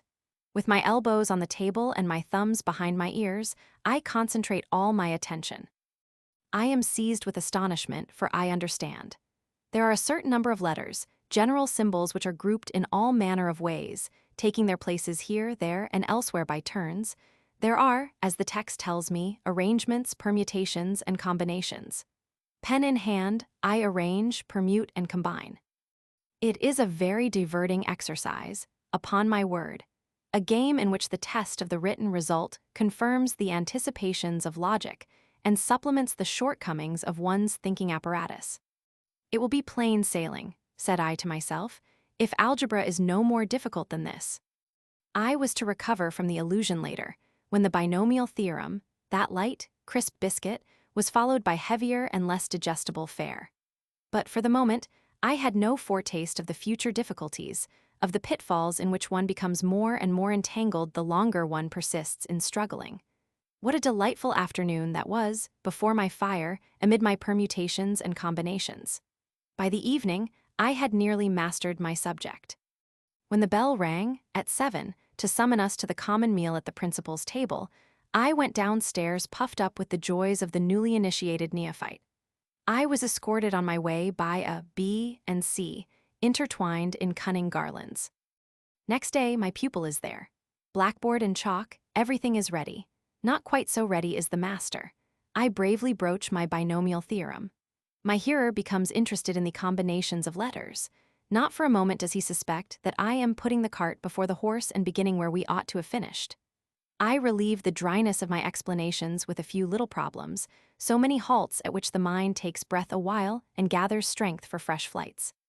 We try together. Discreetly, so as to leave him the merit of the discovery, I shed a little light upon the path. The solution is found. My pupil triumphs, so do I, but silently in my inner consciousness, which says, "You understand, because you succeed in making another understand." The hour passed quickly and very pleasantly for both of us. My young man was contented when he left me, and I no less so, for I perceived a new and original way of learning things. The ingenious and easy arrangement of the binomial gave me time to tackle my algebra book from the proper commencement. In 3 or 4 days, I had rubbed up my weapons. There was nothing to be said about addition and subtraction. They were so simple as to force themselves upon one at first sight. Multiplication spoilt things. There was a certain rule of signs which declared that minus multiplied by minus made plus. How I twirled over that wretched paradox. It would seem that the book did not explain this subject clearly, or rather employed too abstract a method. I read, reread, and meditated in vain. The obscure text retained all its obscurity. That is the drawback of books in general. They tell you what is printed in them and nothing more. If you fail to understand, they never advise you, never suggest an attempt along another road which might lead you to the light. The merest word would sometimes be enough to put you on the right track, and that word the books, hidebound in a regulation phraseology, never give you. My pupil was bound to suffer the effects. After an attempt at an explanation in which I made the most of the few gleams that reached me, I asked him, "Do you understand?" It was a futile question, but useful for gaining time. Myself not understanding, I was convinced beforehand that he did not understand either. "No," he replied, accusing himself, perhaps in his simple mind, of possessing a brain incapable of taking in those transcendental verities. "Let us try another method." And I start again this way and that way, and yet another way. My pupil's eyes serve as my thermometer and tell me of the progress of my efforts. A blink of satisfaction announces my success. I have struck home, I have found the joint in the armor.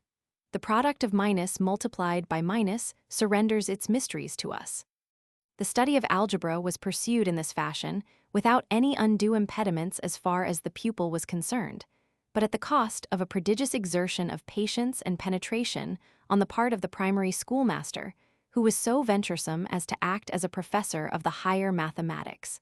Audaces fortuna juvat. The young schoolmaster had not too greatly presumed on his powers. His pupil was accepted upon examination, and he himself was able to return the book to its place, having completely assimilated its contents. But he had made too good a start to stop midway. He was burning with eagerness to attack geometry, which was not so unfamiliar to him, but of which he had yet a great deal to learn. "At my normal school," writes Fabre, "I had learnt a little elementary geometry under a master. From the first few lessons onwards, I rather enjoyed the subject. I divined in it a guide for one's reasoning faculties through the thickets of the imagination. I caught a glimpse of a search after truth that did not involve too much stumbling on the way, because each step forward is well braced by the step already taken. We start from a brilliantly lighted spot and gradually travel farther and farther into the darkness, which kindles into radiance as it sheds fresh beams of light for a higher ascent. It is an excellent thing to regard geometry as what it really is, before all things, a superb intellectual gymnastic. By forcing the mind to proceed from the known to the unknown, always explaining what follows in the light of what has gone before, it exercises it and familiarizes it with the logical laws of thought. To be sure, it does not give us ideas, those delicate flowers which unfold one knows not how, and are not able to flourish in every soil, but it teaches us to present them in a lucid and orderly manner. Fabre tells us, "At that time, the college in which, 2 years before, I had made my first appearance as a teacher had just halved the size of its classes and largely increased its staff. The newcomers all lived in the building, like myself, and we had our meals in common at the principal's table. I had as a neighbor, in the next cell to mine, a retired quartermaster who, weary of barrack life, had taken refuge in education. When in charge of the books of his company, he had become more or less familiar with figures, and it was now his ambition to take a mathematical degree. His cerebrum appears to have hardened while he was with his regiment. According to my dear colleagues, those amiable retailers of the misfortunes of others, he had already twice been plucked. Stubbornly, he returned to his books and exercises, refusing to be daunted by 2 reverses. It was not that he was allured by the beauties of mathematics, far from it, but the step to which he aspired favored his plans. He hoped to have his own boarders and dispense butter and vegetables to lucrative purpose. I had often surprised our friend sitting in the evening by the light of a candle, with his elbows on the table and his head between his hands, meditating at great length in front of a big exercise book crammed with cabalistic signs. From time to time, when an idea came to him, He would take his pen and hastily put down a line of writing wherein letters, large and small, were grouped without any grammatical sense. The letters X and Y often recurred, intermingled with figures. Every row ended with the sign of equality and a knot. Next came more reflection, with closed eyes, and a fresh row of letters arranged in a different order and likewise followed by a knot. Page after page was filled in this queer fashion, each line winding up with 0. "What are you doing with all those rows of figures amounting to 0? I asked him one day. The mathematician gave me a leery look, picked up in barracks. A sarcastic droop in the corner of his eye showed how he pitied my ignorance. My colleague of the many knots did not, however, take an unfair advantage of his superiority. He told me that he was working at analytical geometry. The phrase had a strange effect upon me. I ruminated silently to this purpose. There was a higher geometry, which you learnt more particularly with combinations of letters in which X and Y played a prominent part. How would the alphabetical signs, arranged first in one and then in another manner, give an image of actual things, an image visible to the eyes of the mind alone? It beat me. "I shall have to learn analytical geometry someday," I said. "Will you help me?" "I'm quite willing," he replied, with a smile in which I read his lack of confidence in my determination. No matter, we struck a bargain that same evening. We would together break up the stubble of algebra and analytical geometry, the foundation of the mathematical degree. We would make common stock. He would bring long hours of calculation, I my youthful ardor. We would begin as soon as I had finished with my arts degree, which was my main preoccupation for the moment. We begin in my room, in front of a blackboard. After a few evenings, prolonged into the peaceful watches of the night, I become aware, to my great surprise, that my teacher, the past master in these hieroglyphics, is really, more often than not, my pupil. He does not see the combinations of the abscissae and ordinates very clearly. I make bold to take the chalk in hand myself to seize the rudder of our algebraical boat. I comment on the book, interpret it in my own fashion, expound the text, sound the reefs, until daylight comes and leads us to the haven of the solution. Besides, the logic is so irresistible, it is all such easy-going and so lucid that often one seems to be remembering rather than learning. And so we proceed, with our positions reversed. My comrade, I can now allow myself to speak of him on equal terms. My comrade listens, suggests objections, raises difficulties which we try to solve in unison. After 15 months of this exercise, we went up together for our examination at Montpellier, and both of us received our degrees as bachelors of mathematical science. My companion was a wreck. I, on the other hand, had refreshed my mind with analytical geometry. The quartermaster declared himself satisfied with this achievement. Analytic geometry did not precisely strike him as a recreation. He knew enough of it for what he had to do, he did not want to know any more. In vain I hold out the glittering prospect of a new degree, that of licentiate of mathematical science, which would lead us to the splendors of the higher mathematics and initiate us into the mechanics of the heavens. I cannot prevail upon him, cannot make him share my audacity. He calls it a mad scheme, which will exhaust us and come to nothing. I am free to go and break my neck in distant countries. He is more prudent and will not follow me. My partner, therefore, leaves me. Henceforth, I am alone, alone and wretched. There is no one left with whom I can sit up and thresh out the subject in exhilarating discussion. And now let us note the words and the emotions with which he approaches for the last time, in his declining years, this town of Carpentras, where, from his earliest youth, he suffered so greatly and labored so valiantly. Once more, here am I, somewhat late in life, at Carpentras, whose rude Gallic name sets the fool smiling and the scholar thinking. Dear little town where I spent my 20th year and left the first bits of my fleece upon life's bushes, my visit of today is a pilgrimage. I have come to lay my eyes once more upon the place which saw the birth of the liveliest impressions of my early days. I bow, in passing, to the old college where I tried my prentice hand as a teacher. Its appearance is unchanged. It still looks like a penitentiary. Those were the views of our medieval educational system. To the gaiety and activity of boyhood, which were considered unwholesome, it applied the remedy of narrowness, melancholy, and gloom. Its houses of instruction were, above all, houses of correction. the freshness of Virgil was interpreted in the stifling atmosphere of a prison. I catch a glimpse of a yard between four high walls, a sort of bare pit, where the scholars fought for room for their games under the spreading branches of a plane tree. All around were cells that looked like horse boxes, without light or air. Those were the classrooms. I speak in the past tense, for doubtless the present day has seen the last of this academic destitution. Here is the tobacco shop where, on Wednesday evening, coming out of the college, I would buy on credit the wherewithal to fill my pipe, and thus to celebrate on the eve the joys of the morrow, that blessed Thursday which I considered so well employed in solving difficult equations, experimenting with new chemical reagents, collecting and identifying my plants.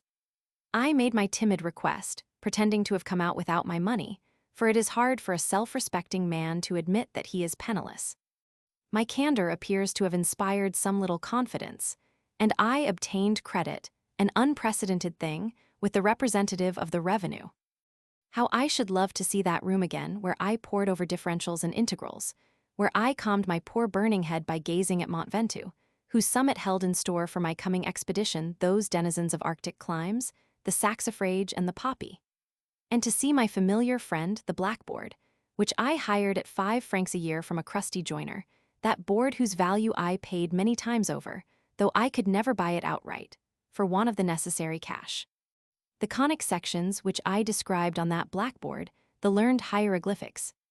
Fabre has somewhere written, lamenting the dearth of family reminiscences which does not enable him to go back beyond the second generation of his ancestry, this touching passage, full of modesty and filial feeling. The populace has no history.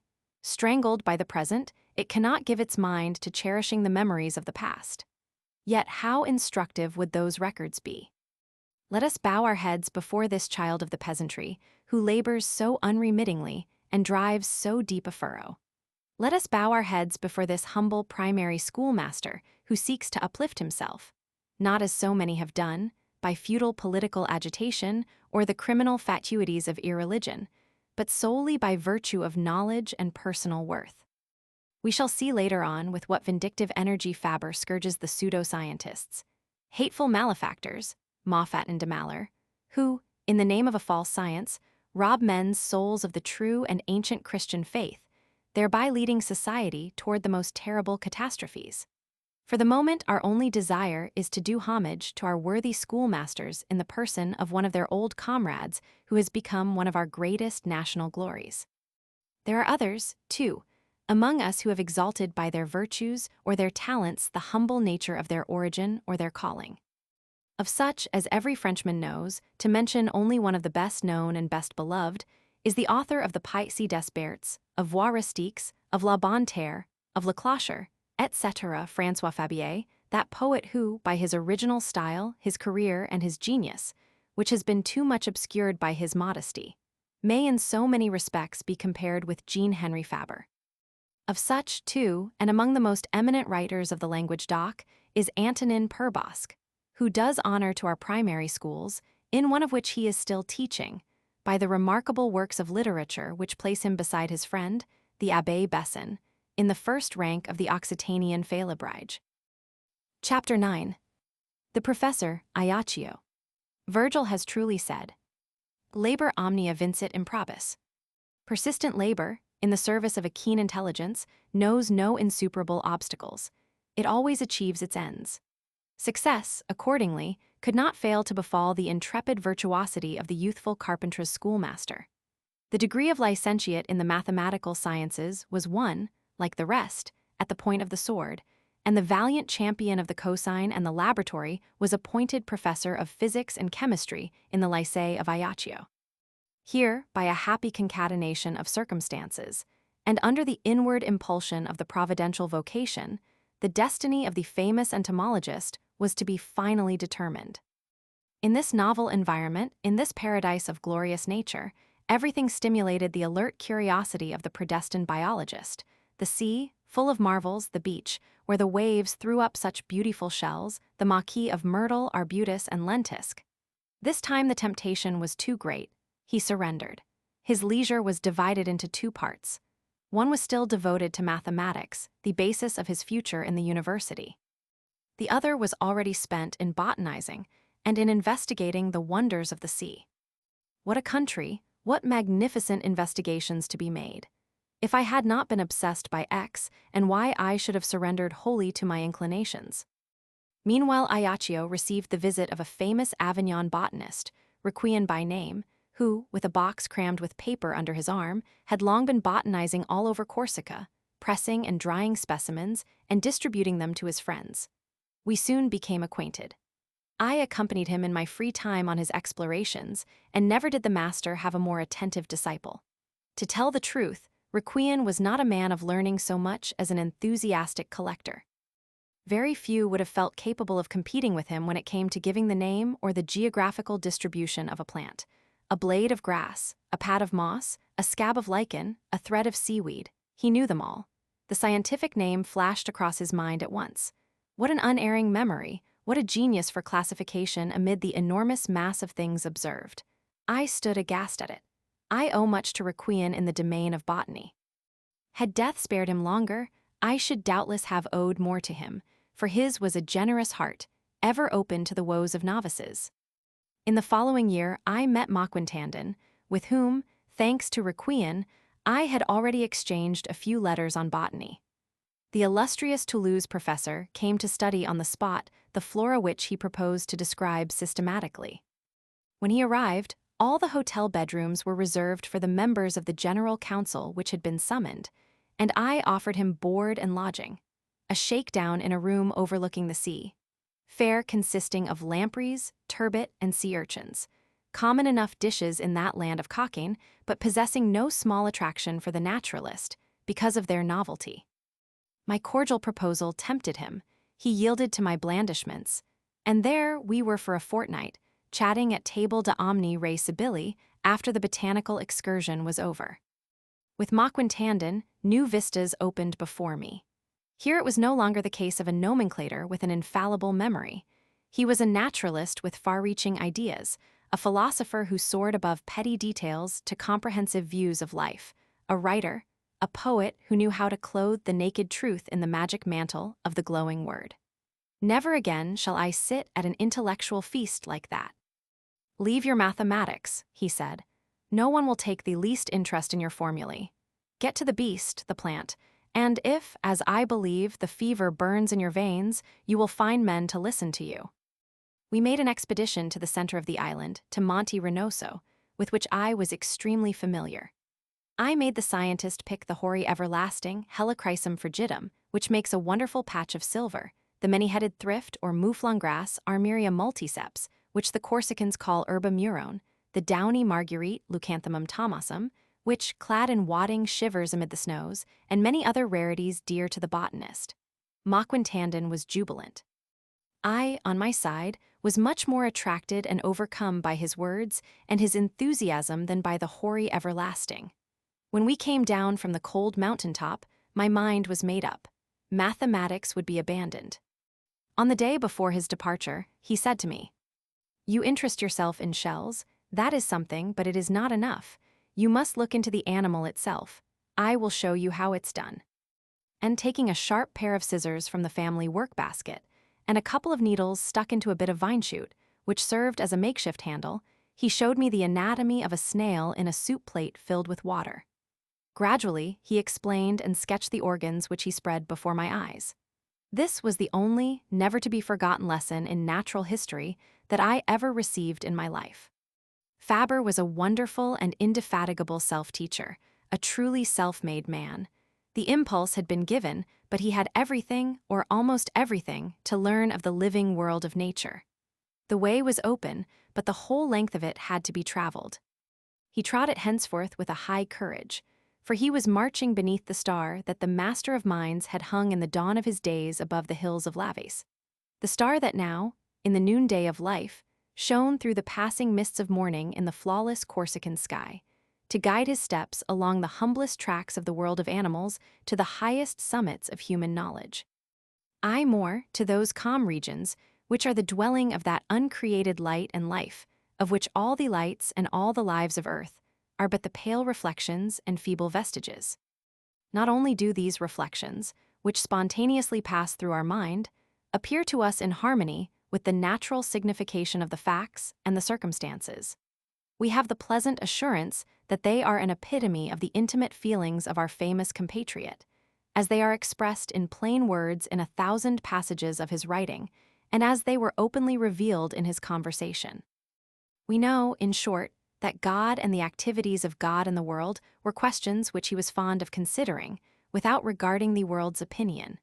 His essays are full of the subject, but we will quote only one passage, which has the advantage of bringing us an echo of the jubilee celebrations which were celebrated at Serignan while this volume was being written. When the venerable nonagenarian was being feted, one of his visitors asked him the question, "Do you believe in God?" To which he replied emphatically, "I can't say I believe in God, I see him. Without him I understand nothing, without him all is darkness. Not only have I retained this conviction, I have aggravated or ameliorated it, whichever you please. Every period has its manias. I regard atheism as a mania. It is the malady of the age. You could take my skin from me more easily than my faith in God." We may add, in order to throw some light upon the religion of the Aliborans of our villages, that the eminent biologist shares this belief with almost all our great scientists. Corsica, which vouchsafed Fabre the revelation of his vocation as naturalist, inspired him also with such love and enthusiasm as he had never hitherto known. There the intense impressionability which the little peasant of Aveyron received at birth could only be confirmed and increased. He felt that this superb and luxuriant nature was made for him, and that he was born for it, to understand and interpret it. He would lose himself in a delicious intoxication, amid the deep woodlands, the mountains rich with scented flowers, wandering through the maquis, the myrtle scrub, through jungles of lentisk and arbutus, barely containing his emotion when he passed beneath the great secular chestnut trees of Bastelica, with their enormous trunks and leafy boughs, whose somber majesty inspired in him a sort of melancholy at once poetic and religious. Before the sea, with its infinite distances, he lingered in ecstasy, listening to the song of the waves, and gathering the marvelous shells which the snow-white breakers left upon the beach, and whose unfamiliar forms filled him with delight. Not that he had time to make a very rich harvest of facts and observations in this wonderful country. The most visible result of his sojourn in the Isle of Beauty, and the greatest benefit which he derived from it, seems to have been the fact that it brought his heart and mind, if I may be permitted the expression, into a state of entomological grace. I mean into a state of living and acting truly and beautifully in accordance with his vocation as a naturalist. So it is that the name of this radiant daughter of the Mediterranean, which is so often written by his pen, seems to find its way thither in order to evoke one of the brightest and most joyful periods of his life, rather than to localize observations or circumstantial experiences. There is, however, one of these reminiscences which, despite the extreme sobriety of the characteristics recorded, denotes, in the youthful entomologist, a mind peculiarly attentive to the slightest indications and the least movements of his future clients of the animal world. It deals with the spider, that ill-famed creature whom all hasten to crush underfoot as an odious and maleficent insect, but which the entomologist holds in high esteem for its talents as a spinner, its hunting expedients, and other highly interesting characteristics. The author has just explained, on behalf of the poor, supposedly poisonous insect, that for us its bite has no serious results, producing less effect than the bite of a gnat. Nevertheless, a few are to be feared, and foremost among these is the malmignat, the terror of the Corsican peasantry. By good fortune, the only tarantula that bit him in Corsica was the tarantula of natural history. But while he was not injured by the spiders, he was less fortunate in defending himself against the mosquitoes, from whose bites he contracted an attack of malaria, in the myrtle maquis which he doubtless haunted more persistently than was wise. This unfortunate incident persuaded him to apply for an appointment in France. Chapter 10. The Professor, Aveyron, 1852–1870. In 1852, the professor of physics and chemistry in the Lycée of Ajaccio was transferred to the Lycée of Aveyron. Fabre was not yet 27. His youth, his enthusiasm, his good humor, the simplicity of his manners, and the vivacity of his mind naturally endeared him to young people eager for knowledge and the ideal.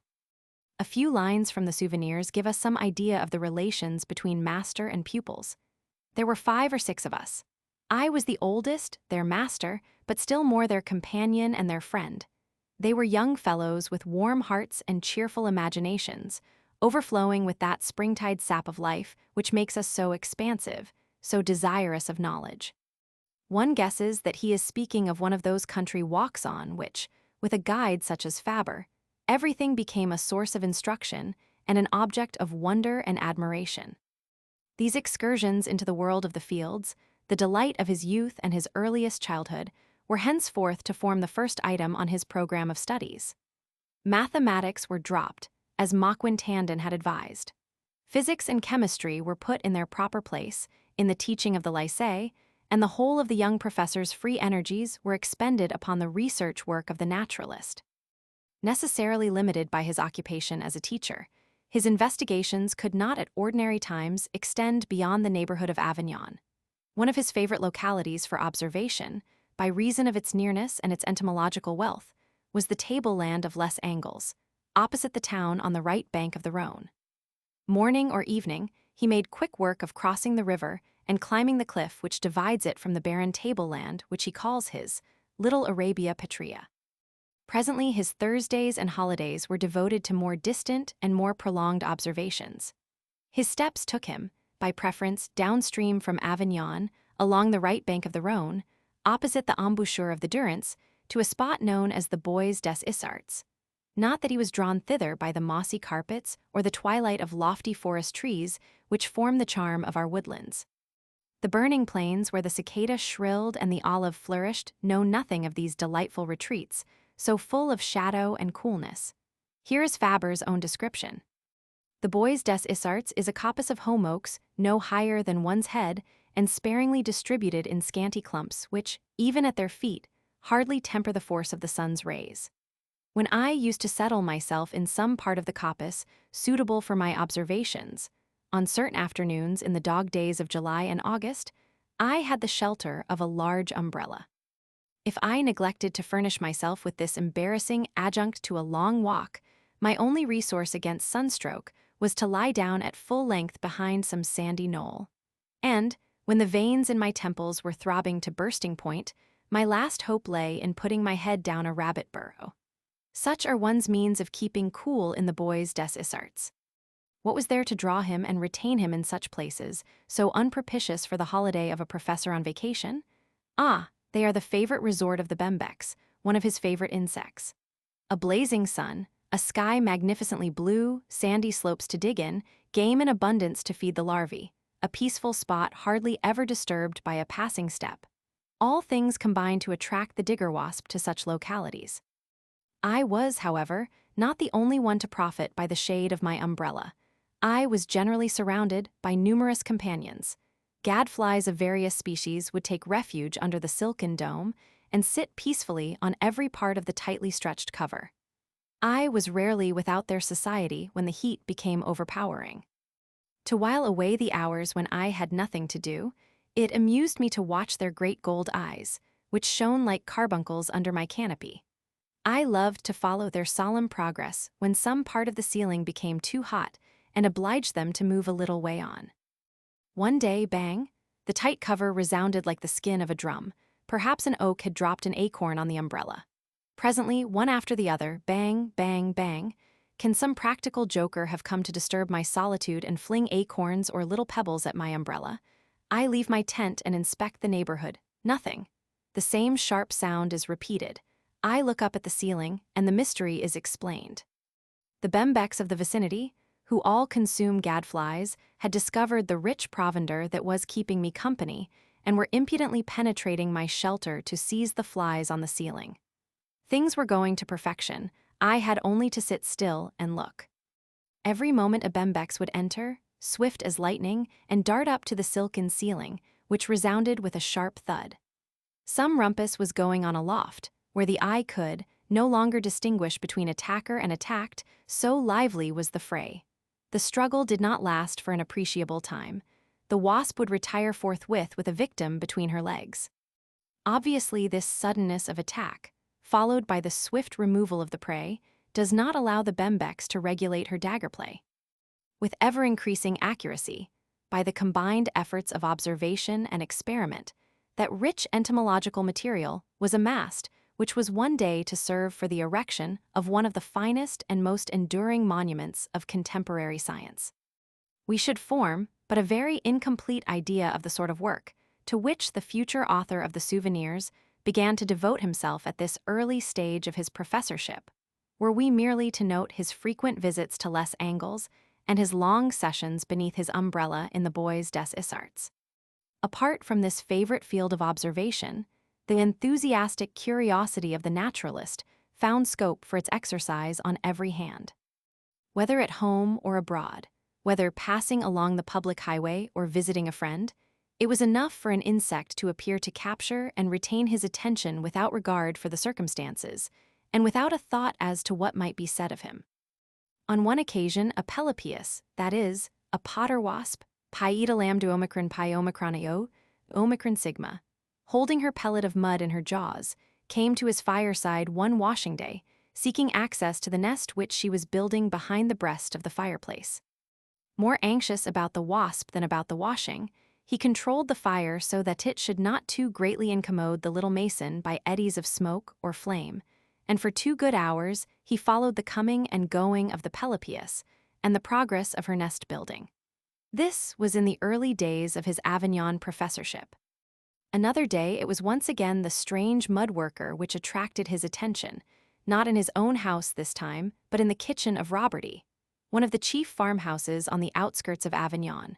Returning to dinner from their work in the fields, the farm hands had hung, on pegs driven into the wall, one his blouse and another his hat.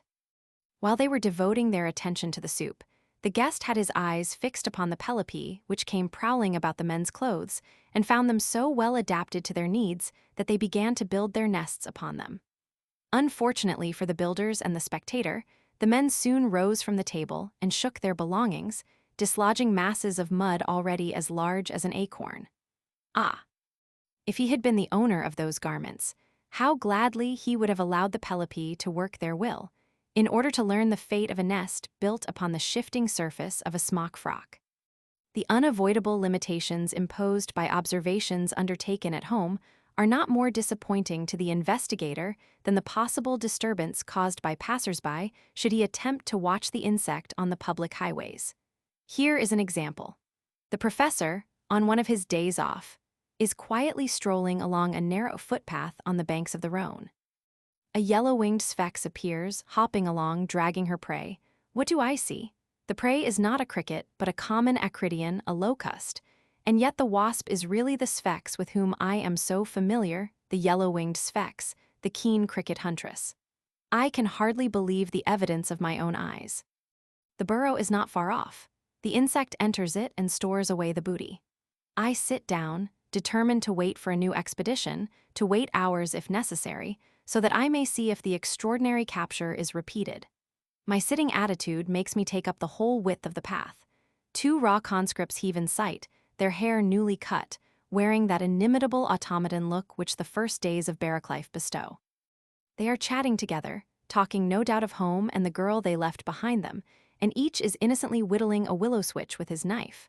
I am seized with a sudden apprehension. I therefore got up without speaking and trusted to my lucky star. Alas and alack, my star betrayed me. The heavy regulation boot came straight down upon the ceiling of the sphex. A shudder ran through me as though I myself had received the impress of the hobnailed sole. And the unfortunate observer cries, with an emotion which he does not attempt to conceal. Alas, it is no easy matter to experiment on the public road, where, when the long-waited event occurs at last, the arrival of a wayfarer is likely to disturb or ruin opportunities that may never return. But the entomological hero does not allow himself to be discouraged by those unfortunate encounters with the profane, nor does he shrink from the humiliation which they sometimes inflict upon him. The following is a characteristic example. Ever since daybreak I have been ambushed, sitting on a stone at the bottom of a ravine. The subject of my matutinal visit is the Languedocian sphex. 3 women, vine-pickers, pass in a group on the way to their work. They give a glance at the man seated, apparently absorbed in reflection. At sunset, the same pickers pass again, carrying their full baskets on their heads. The man is still there, sitting on the same stone, with his eyes fixed on the same place.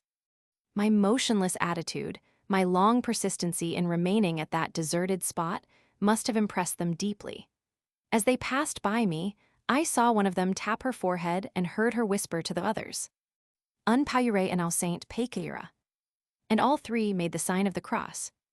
This last scene was enacted on one of the deeply sunken roads on the outskirts of Carpentras, whither Fabre was fond of repairing for his researches.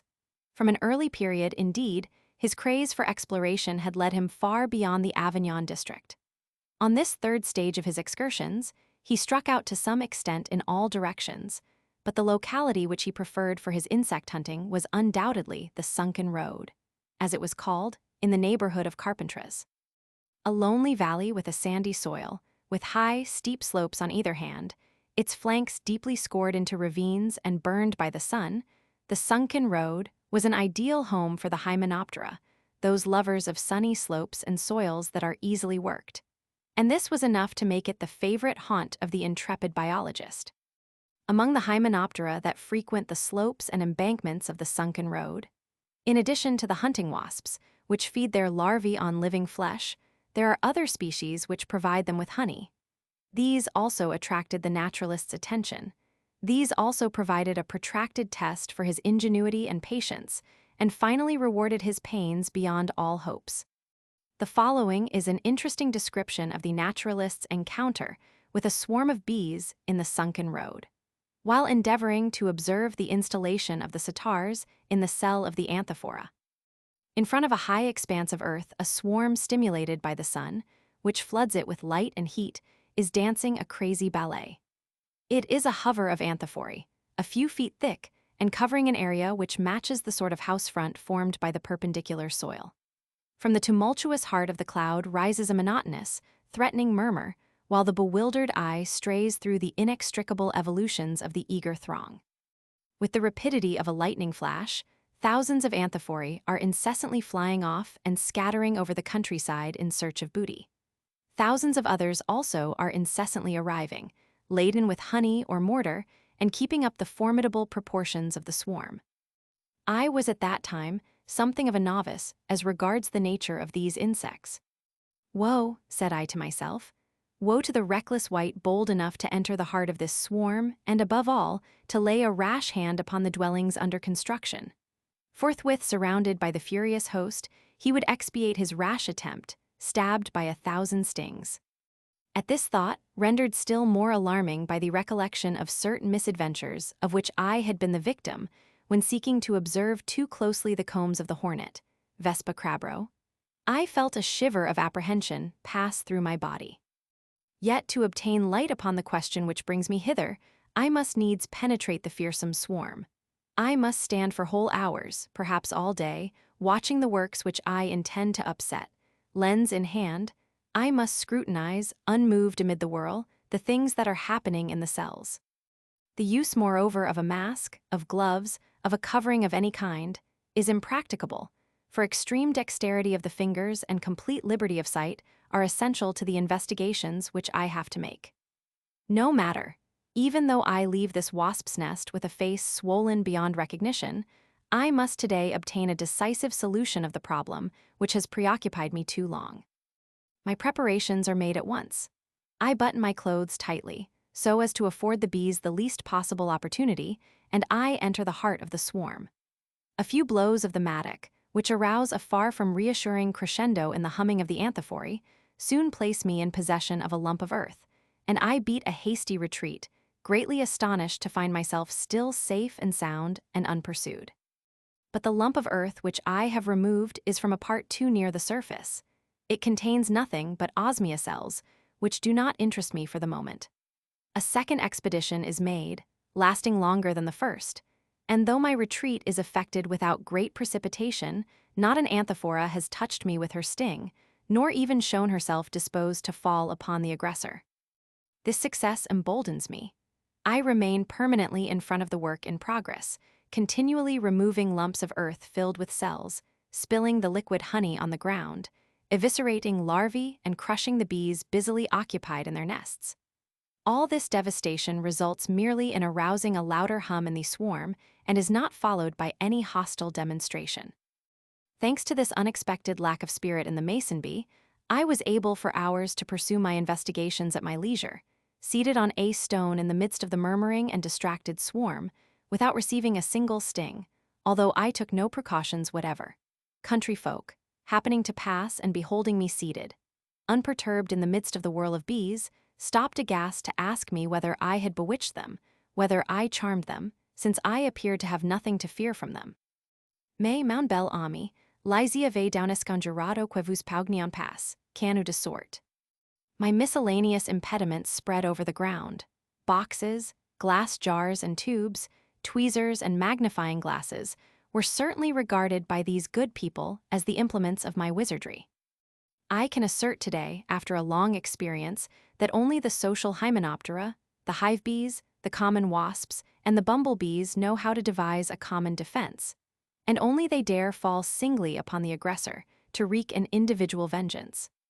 But we would not leave the banks of the sunken road, which have been made classic by Fabre's observations on the cerceris, the Sitaris and Tutti Quanti, without letting the reader hear an echo of the heartfelt accents in which the now aging scientist speaks of these spots, which witnessed his first endeavors and his first achievements as an entomologist, when he returns to them 30 years later to complete his data respecting the Anthophora's parasites.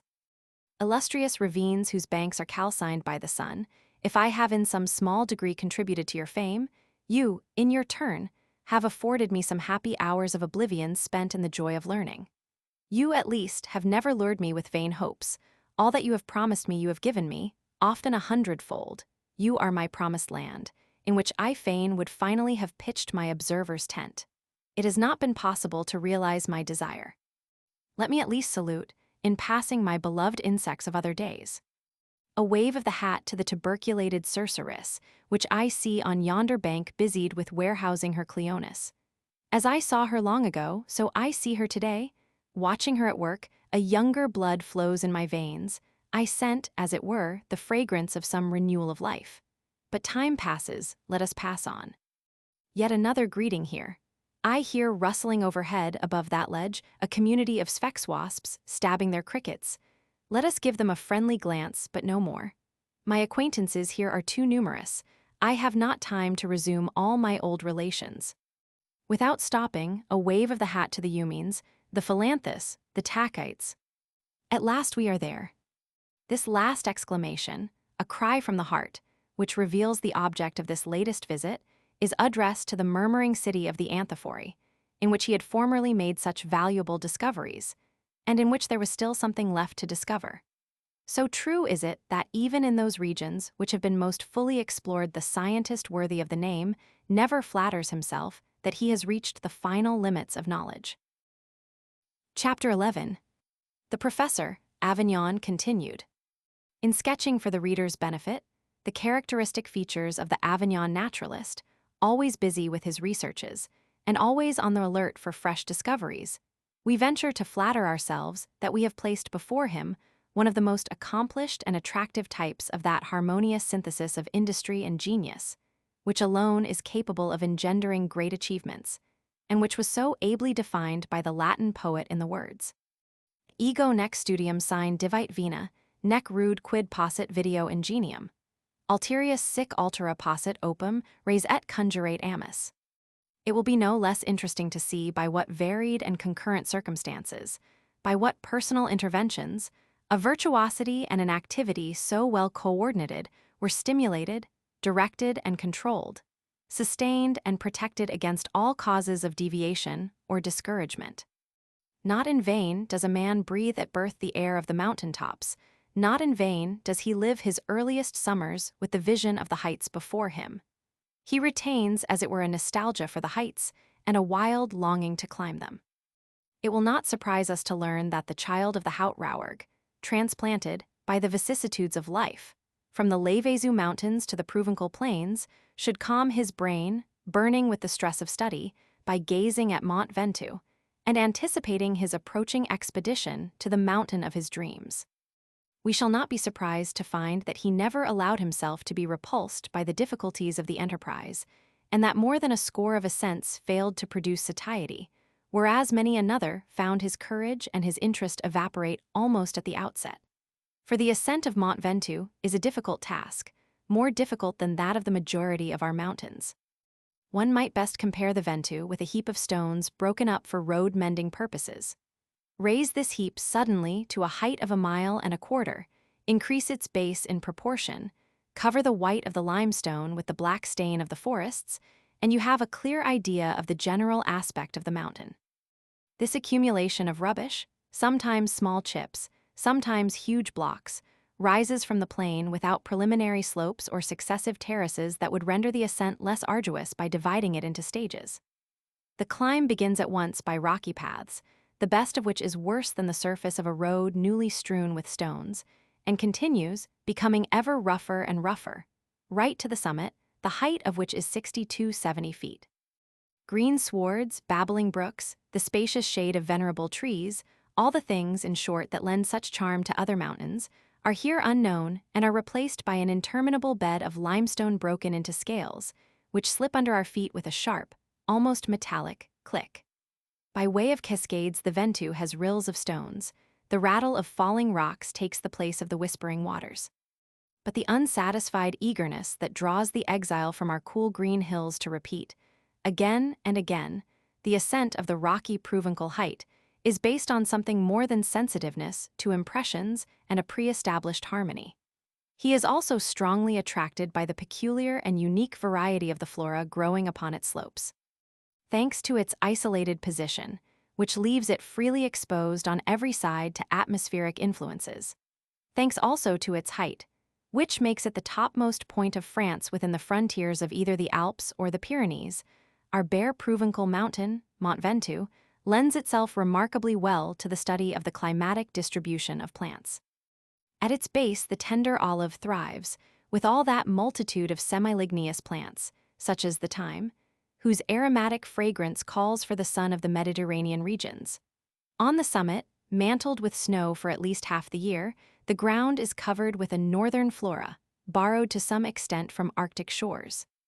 Half a day's journey in an upward direction brings before our eyes a succession of the chief vegetable types, which we should find in the course of a long voyage from south to north along the same meridian. To anyone with any love of plants, to anyone with blood in his veins, the expedition was a tempting one. So we see him set out for the 23rd time in company with 2 colleagues and 5 others. Let us join them if we wish to make the acquaintance of the botanist of Mont Ventoux as well as the botany.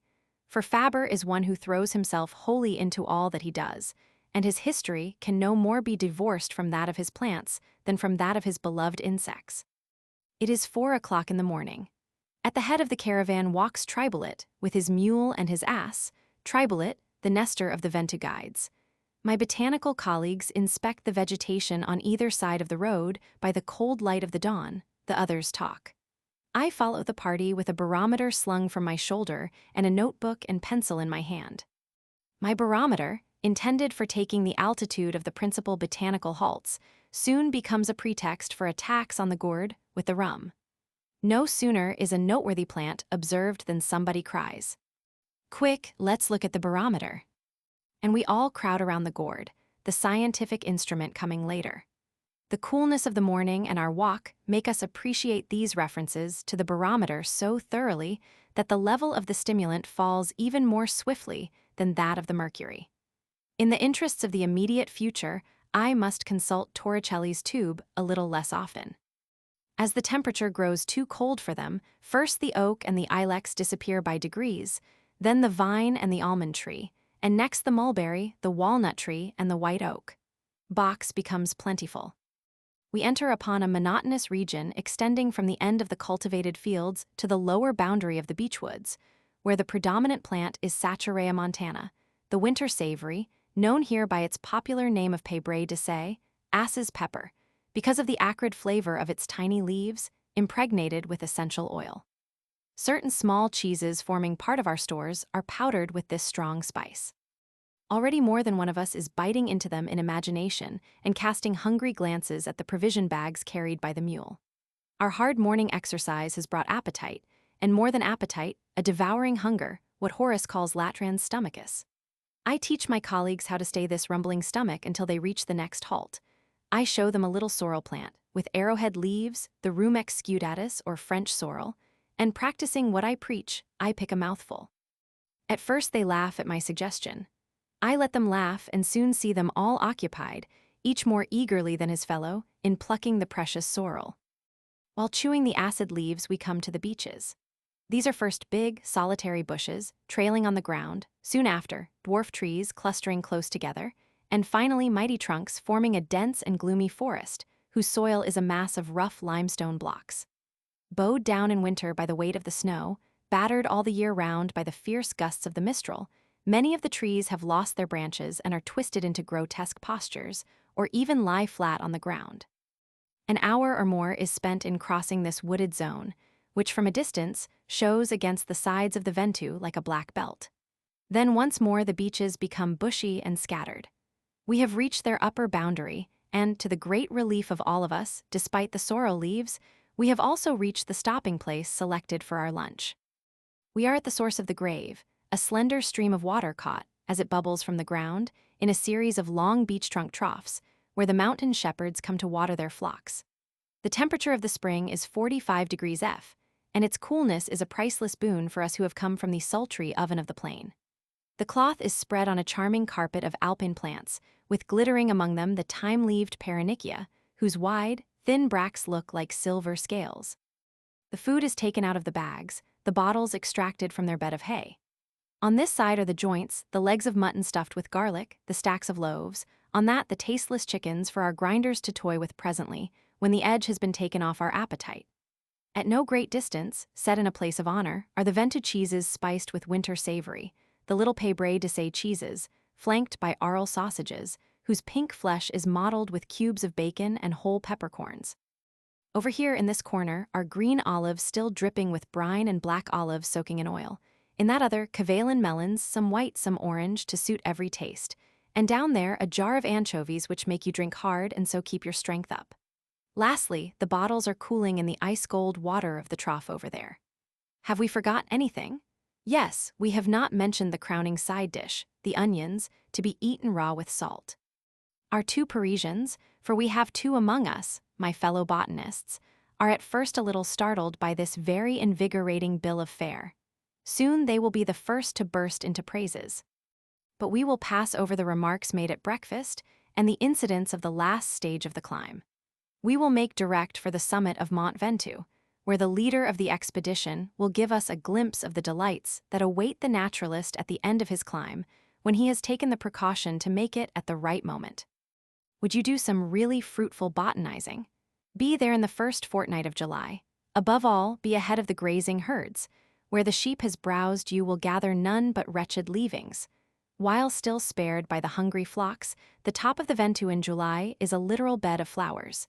Its loose, stony surface is studded with them.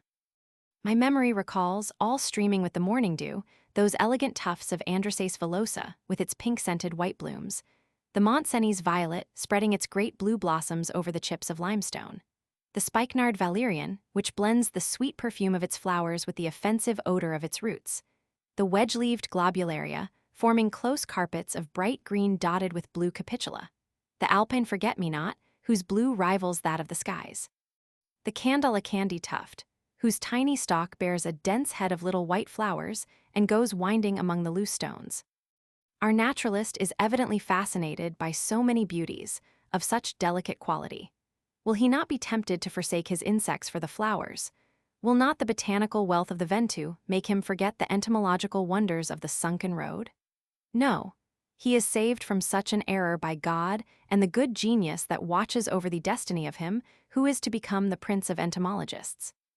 Even in his lectures on botanical subjects, the insects are given their due. And now from time to time they claim his attention and seduce him from the spectacle of the vegetable curiosities, which form the principal motive of the expedition. It is now the Ammophila, and now the Dicticus that crosses the path of the naturalist in search of plants and flowers, recalling, by some of the most curious problems of entomology, the first beginnings of his vocation and the great task of his life.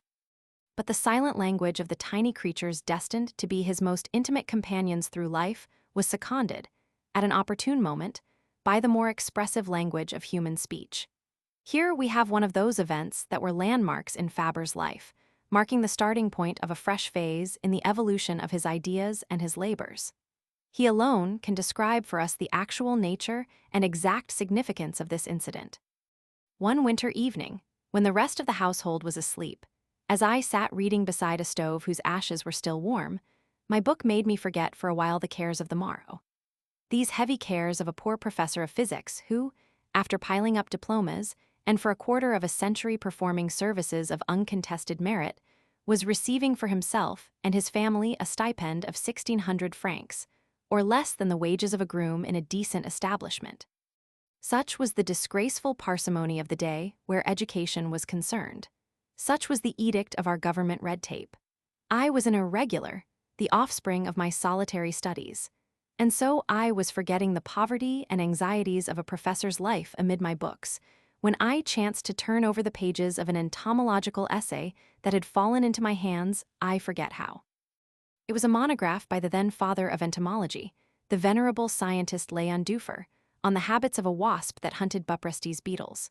Certainly, I had not waited till then to interest myself in insects. From my early childhood, I had delighted in beetles, bees, and butterflies. As far back as I can remember, I see myself in ecstasy before the splendor of a ground beetle's wing cases or the wings of Papilio machion, the swallowtail. The fire was laid, the spark to kindle it was absent. Léon Duffer's essay provided that spark. New lights burst forth. I received a sort of mental revelation. So there was more in science than the arranging of pretty beetles in a cork box and giving them names and classifying them. There was something much finer, a close and loving study of insect life, the examination of the structure and especially the faculties of each species. I read of a magnificent instance of this, glowing with excitement as I did so. Some time after, aided by those lucky circumstances, which he who seeks them eagerly is always able to find, I myself published an entomological article, a supplement to Léon Duffer's. This first work of mine won honorable mention from the Institute of France and was awarded a prize for experimental physiology. But soon I received a far more welcome recompense, in the shape of a most eulogistic and encouraging letter from the very man who had inspired me. From his home in the lands, the revered master sent me a warm expression of his enthusiasm and urged me to go on with my studies. Even now, at that sacred recollection, my old eyes fill with happy tears. O fair days of illusion, of faith in the future, where are you now? Maquin-Tandon converted Fabre to the study of animals and plants. Duffer converted him to the study of insects, and taught him to publish the results of his entomological studies. Duffer's little work was a revelation, a flash of light revealing his vocation. It was like the electric impulse that bursts the seed about to open, that sends the genius ready to unfold its wings, soaring into the heavens. It was to the chance perusal of a certain passage that another prince of science owed the awakening of his genius. We are speaking of Pasteur, whom we shall presently see in his dealings with Fabre. It was through reading a note by the Russian chemist, Mitscherlich, on the comparison of the specific characters of certain crystals that Pasteur became interested in those investigations of the subject of molecular dissymmetry, which were the starting point of so many wonderful discoveries. Does it not seem that there must be a special providence for the elect of science? In Duffer's memoir, which gave Fabre so decisive an impulsion toward entomology, a singular fact is mentioned. The naturalist of the lands found in the nest of a species of wasp, known as the cerceris, some small beetles of the Buprestes family, which, although apparently dead, remained as fresh as though alive during the period occupied by the rearing of the larvae for whose nourishment they are destined to serve. Duffer supposed that these Bupres were simply dead, and, in order to explain this marvelous preservation of their flesh, which makes an insect that for several weeks has been motionless as a corpse a kind of game that does not become high, but remain as fresh as at the moment of capture during the greatest heat of summer, he presumed the use of a liquid antiseptic, acting in the same manner as the preparations used to preserve anatomical specimens. This liquid could only be the venom of the hymenopteron inoculated into the victim's body. The tiny drop of poisonous humor that accompanies the sting, the lancet employed in the inoculation, is supposed to perform the office of a kind of pickle or preservative liquid for preserving the flesh set aside for the nourishment of the larvae. But Fabre was burning with curiosity to observe for himself a phenomenon which an old practitioner like Dufour proclaims the most curious and extraordinary known to the history of the insect kingdom. He did not hesitate to go to Carpentra's to search for the Buprestes hunting wasp, which does not occur in the neighborhood of Aveyron. A minute inspection of the cerceris victims enabled him to prove that not only was the flesh intact, but the joints were flexible, the viscera were moist, defalcation persisted, and vestiges of irritability even were present, all of which facts were scarcely compatible with the supposition of an animal absolutely dead, the hypothesis of a true corpse rendered incorruptible by the effect of a liquid preservative. He was thus led to conclude that the insect was not dead, but only benumbed and reduced to a state of immobility.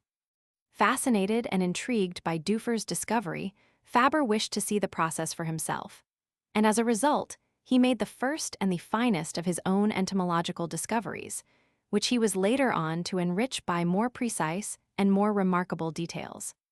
But at the same time, he was forced to realize how incomplete and superficial were the observations of the man whom he nevertheless revered as the first among his masters.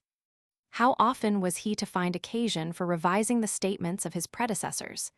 They were not merely incomplete, they were often erroneous, even when they had the greatest names to recommend them.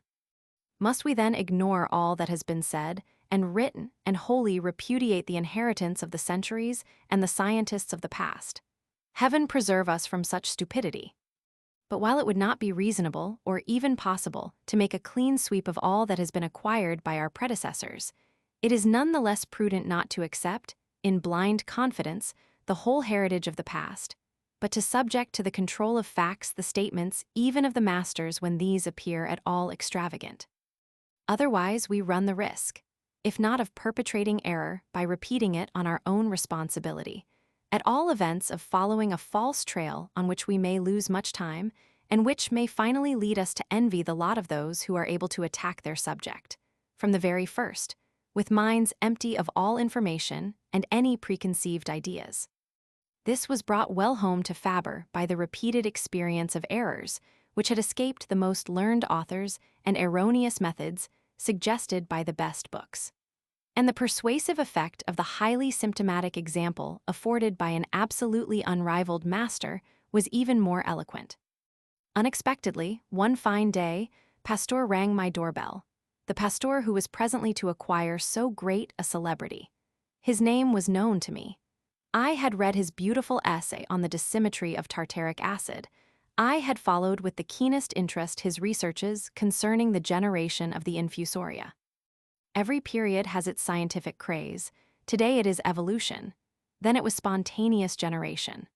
By his glass bulbs, made sterile or fertile at will, by his experiments, magnificent in their rigorous simplicity, Pasteur exploded forever the insanity which professed to see life arising from a chemical conflict in a mass of putrescence. Aware of this dispute, so victoriously elucidated, I gave my illustrious visitor the best of welcomes. The scientist had come to me in the first place for certain information. I owed this notable honor to my quality of colleague as a teacher of physics and chemistry. Ah, but what a humble, obscure colleague.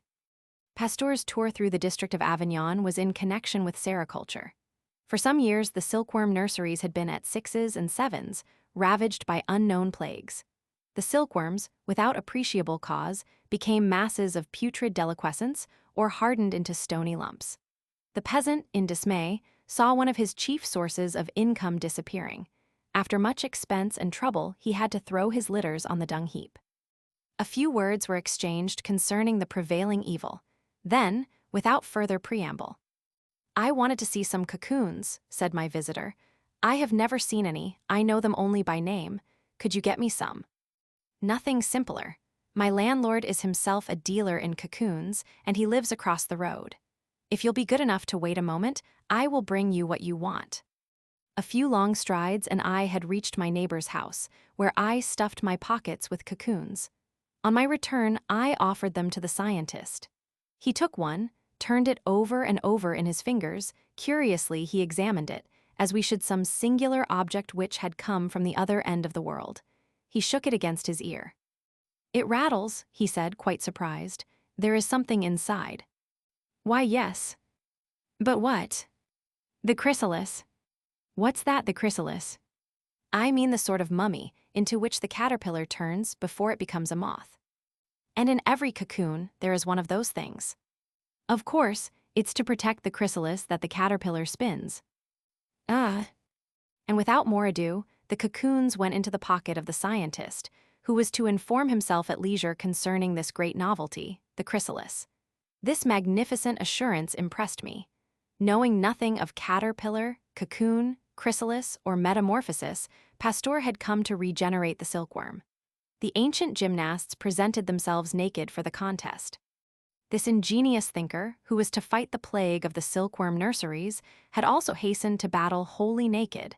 That is, devoid of the simplest notions of the insect he was to save from danger. I was astounded. More, I was filled with wonder. The fact is indeed so extraordinary that it may well appear incredible. But it receives authentic confirmation from the wholly concordant account of Duclocks, Pasteur's pupil and historiographer, as well as from the honesty of the naturalist, who is assuredly incapable of having invented the story for our amusement. I still remember the day when Pasteur, returning to the laboratory, said to me with a touch of excitement in his voice, "Do you know what M. Dumas has just asked of me? To go to the Midi to study the silkworm disease." I don't know what I replied. Probably what he himself replied to his illustrious master. "Then there is a silkworm disease? There are provinces that are being ruined by it." All this was happening so far from Paris, and we were so far from Paris in the laboratory. Pasteur hesitated. He was not a physiologist. But Dumas' insistence, the attraction of the unknown, and an inward voice urged him to accept. So he left for the Midi. It was early in June. He was invested with an official mission which confronted him with a plague that had to be conquered and obliged him to render an account of the attempts made and the results obtained. To be sent to fight a fire and not to know what fire is and to have no fire engine or hose. It needed Pasteur to accept and to shoulder such a responsibility. To his complaint that he had no knowledge of the matter, Dumas had replied, "So much the better. You will have no ideas on the subject, but those that will come to you as a result of your own observations." This reply is not always a paradox, but one has to be careful to whom one makes it. In this case, the choice was not mistaken, and the lesson was as profitable to Pasteur as it was to Fabre, to whom he was about to hand it on, all unsuspecting. When Pasteur was called upon to regenerate sericulture, the silkworm disease had been known for 20 years. During that period, much research had been undertaken, and many efforts had been made, in France as well as in Italy, to discover the nature of the affection and to fight it. But of all the story, a mixture of truth and falsehood, Pasteur knew nothing when he began his researches. More, and this was what astonished Fabre, he knew nothing of the physiology or the rearing of the silkworm. For the first time he has seen a cocoon, and has learned that there is something in the cocoon, a rough model of the future moth. And he is about to revolutionize the hygiene of the silkworm nurseries, and is preparing to revolutionize medicine and general hygiene in the same way, by showing that the maladies of silkworms and most of our human maladies arise from the development in the tissues of a microscopic living entity, a microbe, the cause of the malady. And while his other discoveries won for him only fame and the admiration of his contemporaries, this will give him immortality and place him in the front rank of the benefactors of humanity.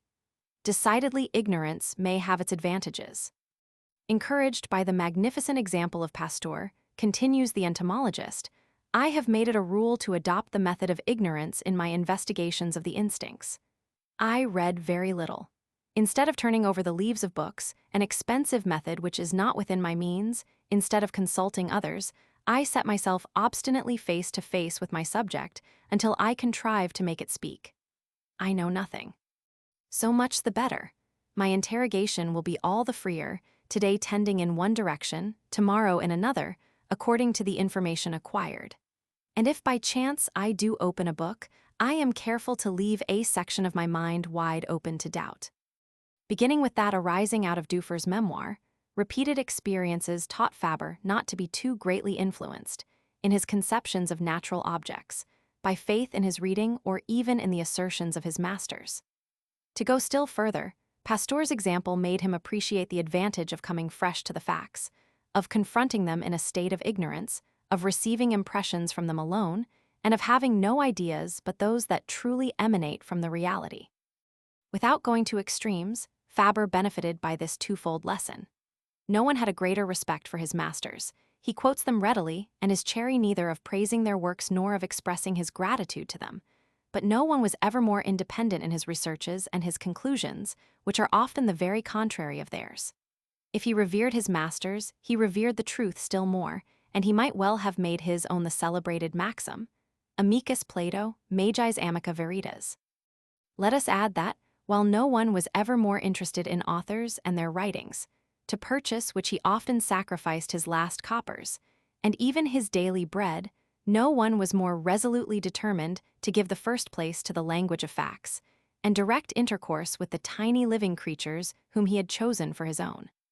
So much so that, if we wish fully to describe his method, we must complete the maxim which we have just quoted by this other, which forms its exact counterpart. Amicus liber, magis amica natura. Chapter 12. The professor, Aveyron, continued. When Pasteur called upon Fabre, at the beginning of his investigation of the silk-growing industry, he was also greatly interested in the improvement of wines by the application of heat. Thus it was that, having obtained the needed information respecting the silkworm from the Aveyron naturalist, he suddenly asked him to show him his cellar. Fabre found the request extremely embarrassing. To show him my cellar, my private cellar, and I, poor wretch, but a while ago, with my preposterous professor's salary, could not even permit myself the expense of a drop of wine, so that I used to make myself a sort of rough cider by placing a jar to ferment, a handful of brown sugar and some grated apples. My cellar. Show him my cellar. Why not my tons of wine, my dusty bottles, labeled according to age and vintage? My cellar. Completely confused, I tried to evade his request to change the subject, but he was tenacious. Show me your cellar, I beg you. There was no possibility of resisting such insistence. With my finger, I pointed to a corner of the kitchen where there was a chair without a seat, and on the chair, a demijohn holding a couple of gallons. There's my cellar, monsieur. Your cellar, that. I have no other. That's all. Alas, yes, that's all. Ah. Not a word more from the scientist. Pasteur, it was easy to see, knew nothing of those highly flavored dishes which the common people call la vache and reggae. If my cellar, that is the old chair and the hollow-sounding demijohn, had nothing to tell concerning the ferments to be fought by means of heat, it spoke very eloquently of another subject, which my illustrious visitor did not appear to understand. One microbe evaded him, and it was one of the most terrible, the microbe of misfortune strangling goodwill. It is told of one of our most famous dramatists who, like Fabre, is a self-made man, having raised himself by persistent effort from the workshop to the academy, that when he was struggling against the difficulties of the first steps upward, he had also to contend against the impassive coldness of eminent colleagues from whom he might have expected some support. Young man, said one of these, and he was not one of the least illustrious. Young man, la vache and reggae is excellent, to help you would be to spoil you. No doubt the vache and reggae, like the method d'ignorance, may have its virtues. The story of Fabre's career and of Bria goes to prove as much. But of this sort of discipline, like that which extols the advantages of ignorance, we may remark that one may have too much of it, that it succeeds only on condition of being applied with moderation and discretion. A robust child of the Rauergat peasantry, such as Fabre, is capable of enduring an abnormal dose with unusual results. But under too great strain steel of the toughest temper is in danger of being broken or fatigued. In hours of difficulty and suffering, if they are unduly prolonged, the most resolute and courageous feel the need of an encouraging voice, and a hand outstretched to give the moral or even the material help with which one cannot always dispense with impunity. This friendly voice, this helping hand, which Fabre failed to find in the great benefactor of humanity who witnessed his distress. So true is it that the best of us have their defects and their seasons of inattention. He was presently to find unexpectedly enough, in one of his official chiefs, whose first appearance in his life was to him like a warm ray of sunlight piercing the icy atmosphere of winter. The incident is worth recording. It is all the more delightful in that Fabre, instead of thrusting himself forward, sought rather to draw back, seeming more anxious to avoid than to recommend himself for administrative favors. The chief inspectors visited our grammar school. These personages travel in pairs. One attends to literature, the other to science. When the inspection was over and the books checked, the staff was summoned to the principal's drawing room to receive the parting admonitions of the two luminaries. The man of science began. I should be sadly put to it to remember what he said. It was cold professional prose, made up of soulless words which the hearer forgot once the speaker's back was turned, words merely boring to both. I had heard enough of these chilly sermons in my time. One more of them could not hope to make an impression on me. The inspector in literature spoke next. At the first words which he uttered, I said to myself, "Oh ho, this is a very different business." The speech was alive and vigorous and imageful. Indifferent to scholastic commonplaces, the ideas soared, hovering gently in the serene heights of a kindly philosophy. This time, I listened with pleasure. I even felt stirred. Here was no official homily. It was full of impassioned zeal, of words that carried you with them, uttered by an honest man accomplished in the art of speaking, an orator in the true sense of the word. In all my school experience, I had never had such a treat. When the meeting broke up, my heart beat faster than usual. What a pity, I thought, that my side, the science side, cannot bring me into contact some day with that inspector. It seems to me that we should become great friends. I inquired his name of my colleagues, who were always better informed than I. They told me it was Victor Duray. Well, one day, 2 years later, as I was looking after my St. Martial laboratory in the midst of the steam from my vats, with my hands the color of boiled lobster claws from constant dipping in the indelible red of my dyes, there walked in, unexpectedly, a person whose features straightway seemed familiar. I was right. It was the very man, the chief inspector whose speech had once stirred me. M. Duray was now Minister of Public Instruction. He was styled Your Excellency, and this style, usually an empty formula, was well deserved in the present case, for our new minister excelled in his exalted functions. We all held him in high esteem. He was the worker's minister, the man for the humble toiler. "I want to spend my last half-hour at Aveyron with you," said my visitor with a smile. "That will be a relief from the official bowing and scraping."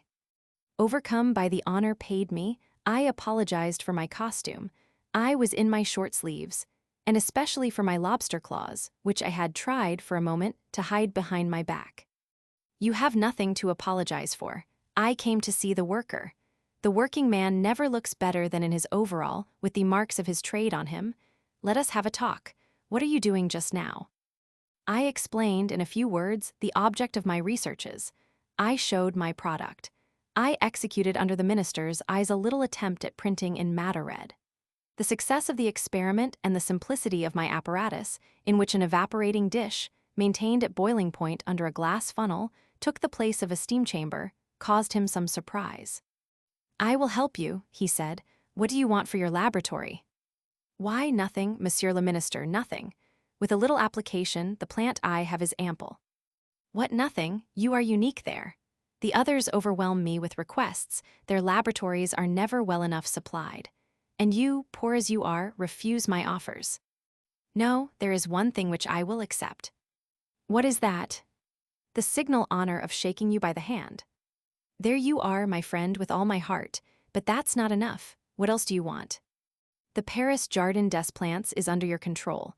Should a crocodile die, let them keep the hide for me. I will stuff it with straw and hang it from the ceiling. Thus adorned, my workshop will rival the wizard's den." The minister cast his eyes round the nave and glanced up at the Gothic vault. "Yes, it would look very well." And he gave a laugh at my sally. "I now know you as a chemist," he continued. "I knew you already as a naturalist and a writer. I have heard about your little animals. I am sorry that I shall have to leave without seeing them. They must wait for another occasion. My train will be starting presently. "Walk with me to the station, will you? We shall be alone and we can chat a bit more on the way." We strolled along, discussing entomology and matter. My shyness had disappeared. The self-sufficiency of a fool would have left me dumb. The fine frankness of a lofty mind put me at my ease. I told him of my experiments in natural history, of my plans for a professorship, of my fight with harsh fate, my hopes and fears. He encouraged me, spoke to me of a better future. We reached the station and walked up and down outside, talking away delightfully. A poor old woman passed, all in rags, her back bent by age and years of work in the fields.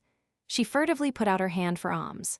Duray felt in his waistcoat, found a 2-franc piece and placed it in the outstretched hand.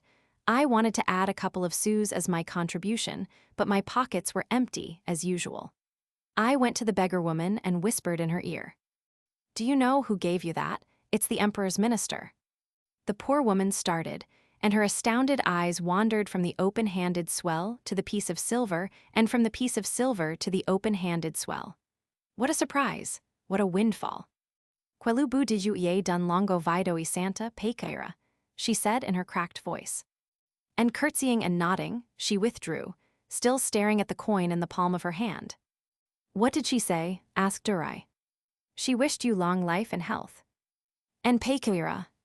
"Pecaira is a poem in itself. It sums up all the gentler passions." And I myself mentally repeated the artless vow. The man who stops so kindly when a beggar puts out her hand has something better in his soul than the mere qualities that go to make a minister. We entered the station, still alone as promised, and I quite without misgivings. Had I but foreseen what was going to happen, how I should have hastened to take my leave. Little by little a group formed in front of us. It was too late to fly. I had to screw up my courage. Came the general of division and his officers, came the prefect and his secretary, the mayor and his deputy, the school inspector and the pick of the staff. The minister faced the ceremonial semicircle. I stood next to him. A crowd at one side, we two on the other. Followed the regulation spinal contortions, the empty obeisances which my dear Duray had come to my laboratory to forget. When bowing to Saint Roch, in his corner niche, the worshipper at the same time salutes the saint's humble companion. I was something like Saint Roch's dog in the presence of those honors which did not concern me. I stood and looked on, with my awful red hands concealed behind my back, under the broad brim of my felt hat. After the official compliments had been exchanged, the conversation began to languish, and the minister seized my right hand and gently drew it from the mysterious recesses of my wide-awake. "Why don't you show those gentlemen your hands?" he said. "Most people would be proud of them." I vainly protested with a jerk of the elbow. I had to comply, and I displayed my lobster claws. "Workmen's hands," said the prefect's secretary. "Regular workmen's hands." The general, almost scandalized at seeing me in such distinguished company, added, "Hands of a dyer and cleaner." "Yes, workmen's hands," retorted the minister, "and I wish you many like them. Believe me, they will do much to help the chief industry of your city. Skilled as they are in chemical work, they are equally capable of wielding the pen, the pencil, the scalpel, and the lens. As you here seem unaware of it, I am delighted to inform you." This time, I should have liked the ground to open and swallow me up. Fortunately, the bell rang for the train to start. I said goodbye to the minister, and, hurriedly taking to flight, left him laughing at the trick which he had played me. The incident was noised about, could not help being so, for the peristyle of a railway station keeps no secrets. I then learnt to what annoyances the shadow of the great exposes us. I was looked upon as an influential person, having the favor of the gods at my entire disposal. Place hunters and canvassers tormented me. One wanted a license to sell tobacco and stamps, another a scholarship for his son, another an increase of his pension. I had only to ask, and I should obtain, said they. O simple people, what an illusion was yours! You could not have hit upon a worse intermediary. I figuring as a postulant. I have many faults, I admit, but that is certainly not one of them. I got rid of the importunate people as best I could, though they were utterly unable to fathom my reserve. What would they have said had they known of the minister's offers with regard to my laboratory and my jesting reply, in which I asked for a crocodile skin to hang from my ceiling? They would have taken me for an idiot. 6 months elapsed, and I received a letter summoning me to call upon the minister at his office. I suspected a proposal to promote me to a more important grammar school and wrote begging that I might be left where I was, among my vats and my insects. A second letter arrived, more pressing than the first and signed by the minister's own hand. This letter said, "Come at once, or I shall send my gendarmes to fetch you." There was no way out of it. 24 hours later I was in M. Durai's room. He welcomed me with exquisite cordiality, gave me his hand, and taking up a number of the Moniteur. "Read that," he said. "You refused my chemical apparatus, but you won't refuse this." I looked at the line to which his finger pointed. I read my name in the list of the Legion of Honor. Quite stupid with surprise, I stammered the first words of thanks that entered my head. "Come here," said he, "and let me give you the accolade. I will be your sponsor. You will like the ceremony all the better if it is held in private, between you and me. I know you." He pinned the red ribbon to my coat, kissed me on both cheeks, made me telegraph the great event to my family. What a morning, spent with that good man. I well know the vanity of decorative ribbonry and tinware, especially when, as too often happens, intrigue degrades the honor conferred. But coming as it did, that bit of ribbon is precious to me. It is a relic, not an object for show. I keep it religiously in a drawer. There was a parcel of big books on the table, a collection of the reports on the progress of science drawn up for the International Exhibition of 1867, which had just closed. "Those books are for you," continued the minister. "Take them with you.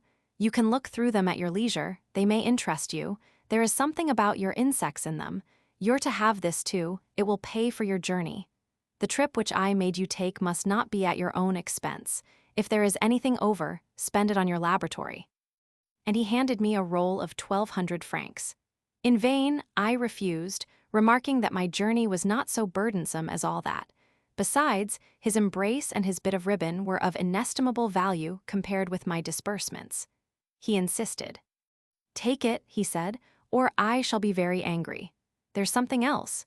You must come to the emperor with me tomorrow to the reception of the learned societies." Seeing me greatly perplexed, and as though demoralized by the prospect of an imperial interview. "Don't try to escape me," he said, "or look out for the gendarmes of my letter. You saw the fellows in the bearskin caps on your way up. Mind you don't fall into their hands. In any case, lest you should be tempted to run away, we will go to the Tuileries together in my carriage." Things happened as he wished. The next day, in the minister's company, I was ushered into a little drawing room at the Tuileries by chamberlains in knee breeches and silver-buckled shoes. They were queer people to look at. Their uniforms and their stiff gait gave them the appearance, in my eyes, of beetles who, by way of wing cases, wore a great gold-laced dress coat with a key in the small of the back. There were already a score of persons from all parts waiting in the room. These included geographical explorers, botanists, geologists, antiquaries, archaeologists, collectors of prehistoric flints, in short, the usual representatives of provincial scientific life. The emperor entered, very simply dressed, with no parade about him beyond a wide, red, watered silk ribbon across his chest.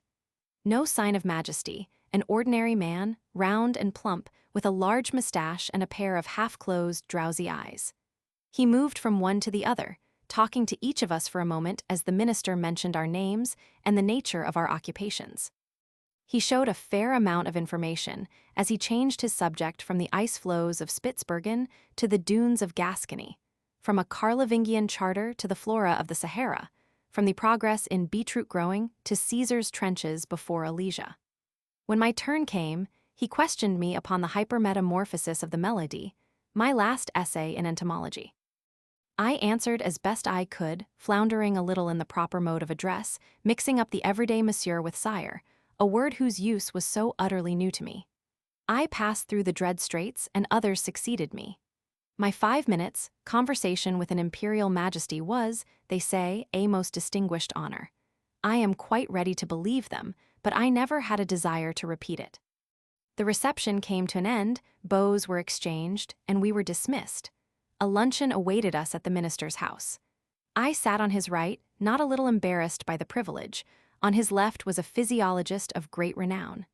Like the others, I spoke of all manner of things, including even Aveyron Bridge.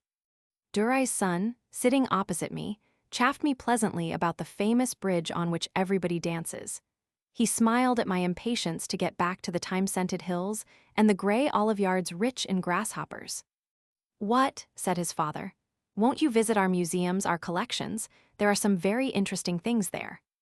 "I know, Monsieur le Minister, but I shall find better things, things more to my taste, in the incomparable Museum of the Fields." "Then what do you propose to do?" "I propose to go back tomorrow." I did go back. I had had enough of Paris. Never had I felt such tortures of loneliness as in that immense whirl of humanity. To get away was my one idea. In rereading this curious and attractive episode of Fabre's career, our mind was haunted by the no less attractive memory of another illustrious son of our Aveyron, which shares his glory with Provence.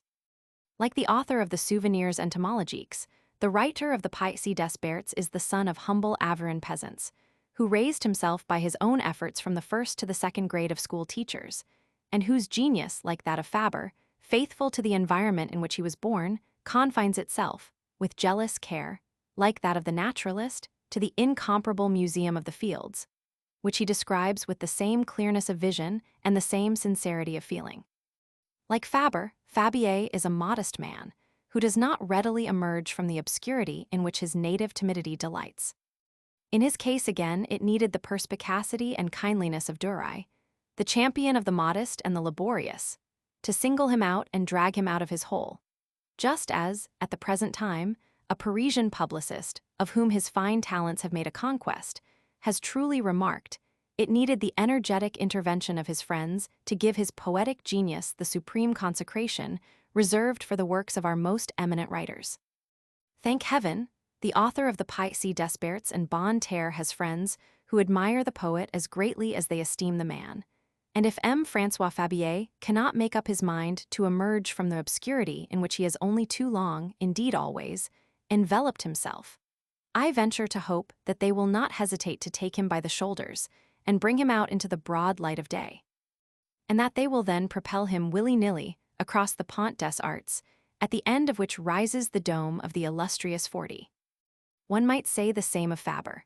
Someone should have taken him, too, by the shoulders and pushed him forcibly across the Pont des Arts, and should then have kept his eyes upon him until he reached his destination, lest he should turn aside and fly for the Pont d'Avignon, for we must not forget that Duray and his gendarmes, although they were capable of making him come to Paris, were incapable of keeping him there. Fortunately, Fabre's work is not of the kind that needs, for its survival, the factitious glitter of honors. By its own merit, it assures his name of an immortality greater than that of the immortal 40. There were 3 men, at this period of Fabre's life, who contributed not a little to kindle or revive the fires of his scientific activity. Duffer's essays furnished the spark that made the inward flame burst into a magnificent blaze of light. Experience and the example of Pasteur added fuel to the fire, by teaching him to keep as far as possible in close contact with nature. Duray's good will brought to this blaze the vivifying breath without which all ardor becomes chilled and all light extinguished. But genius does not merely develop under the impulse of the inner life, and the influence of the external life, which in some men is more potent and more active. It is determined also by the pressure of events, of which the most painful are not always the least effectual. Who does not know that famous line of Musset, which has almost become a proverb? L'homme est un apprenti, la douleur est son maître. Man's an apprentice, and his master sorrow. Like so many others, Fabre learned this by cruel yet fortunate experience. He had to suffer poverty, lack of success, and persecution, yet these were to him so many stepping stones by which he rose to the serene and solitary height where his genius could at last unfurl its wings in freedom and soar at will. While Fabre had no ambition in respect of the academy, he was ambitious where the university was concerned. Absolutely careless of titles and dignities, he was particularly eager to learn and to teach others as widely and as completely as possible. It was not enough for him to possess the knowledge requisite for a professor in a lycée, as it had not been enough to qualify for a primary schoolmaster. He wanted to attain that rare degree of knowledge which the higher education demands. He dreamed of occupying a chair of natural history in a faculty. Then he could free himself from the material tasks that constituted the danger, as well as the merit of the secondary schoolmaster. He could devote himself at leisure to those wonderful natural sciences in which he glimpsed, not only a vitality and inspiration that appealed to his habit of mind, but a wealth of new subjects to be treated, of rich veins to be mined.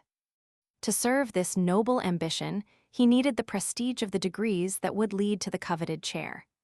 He won them as he had won those that gave him access to the second degree of instruction, without guide or master, by the sole effort of his mind and will.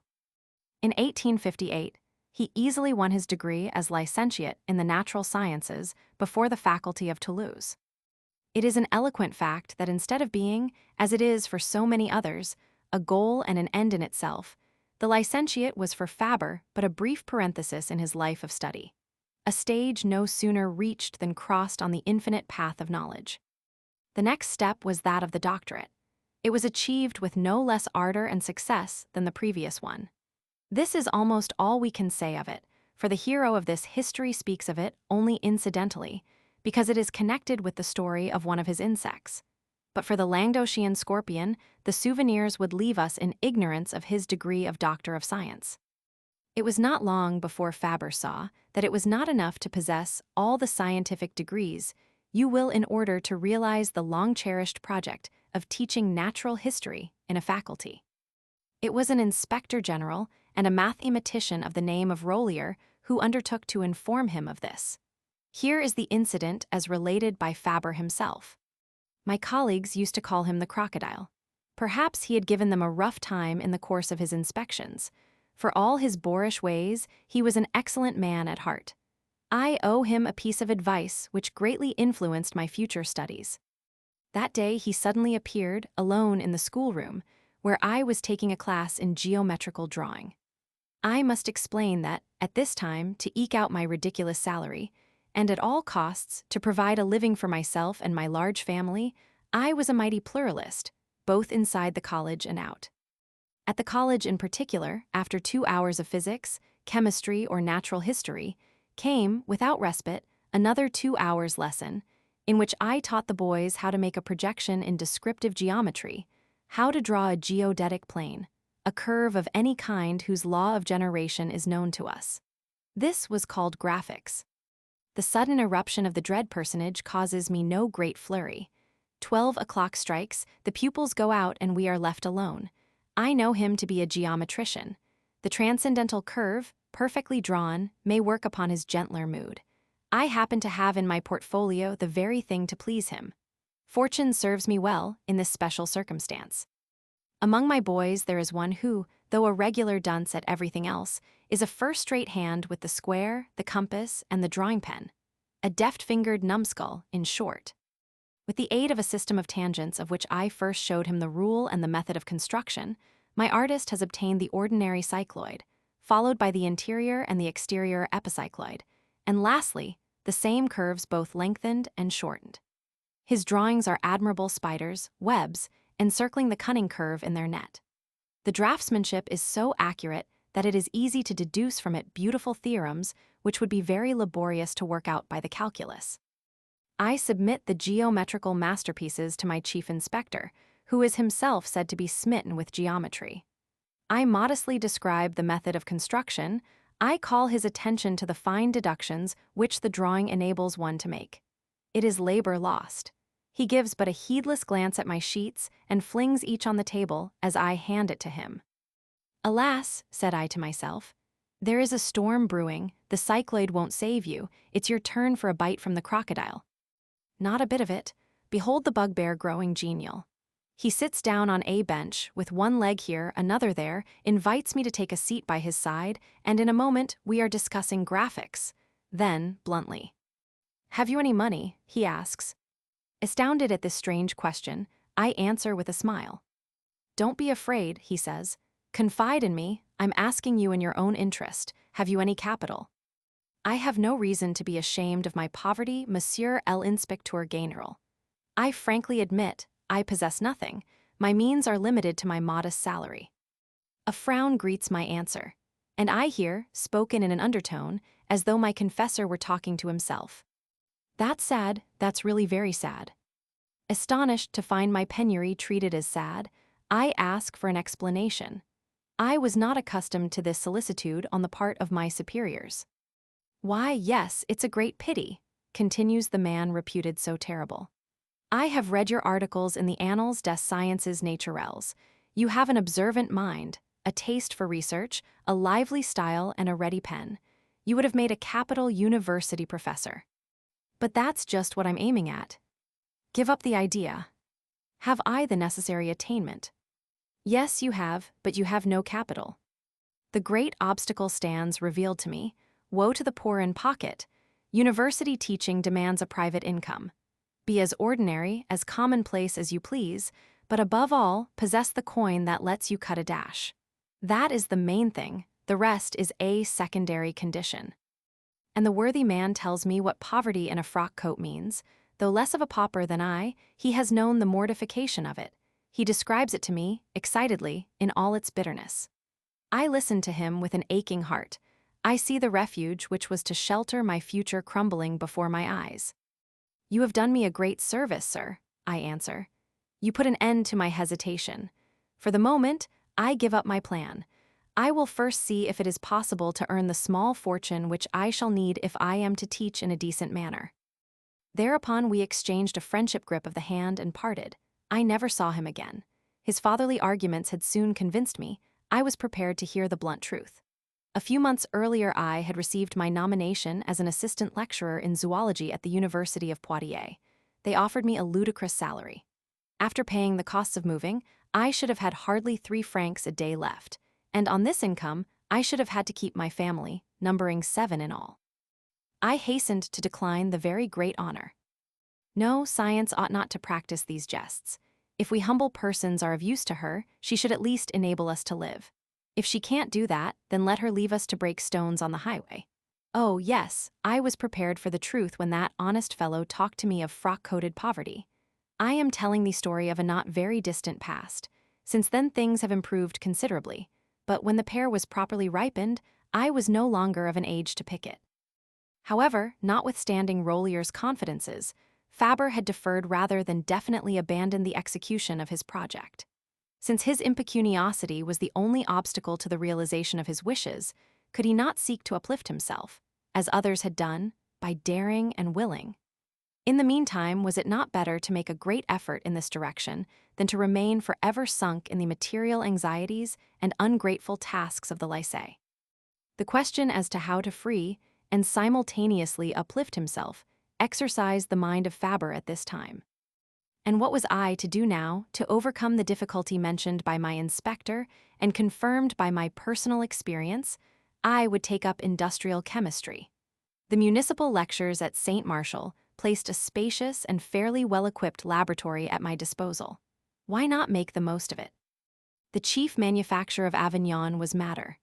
The farmer supplied the raw material to the factories, where it was turned into purer and more concentrated products. My predecessor had gone in for it and done well by it, so people said. I would follow in his footsteps and use the vats and furnaces, the expensive plant which I had inherited. So to work. What should I set myself to produce?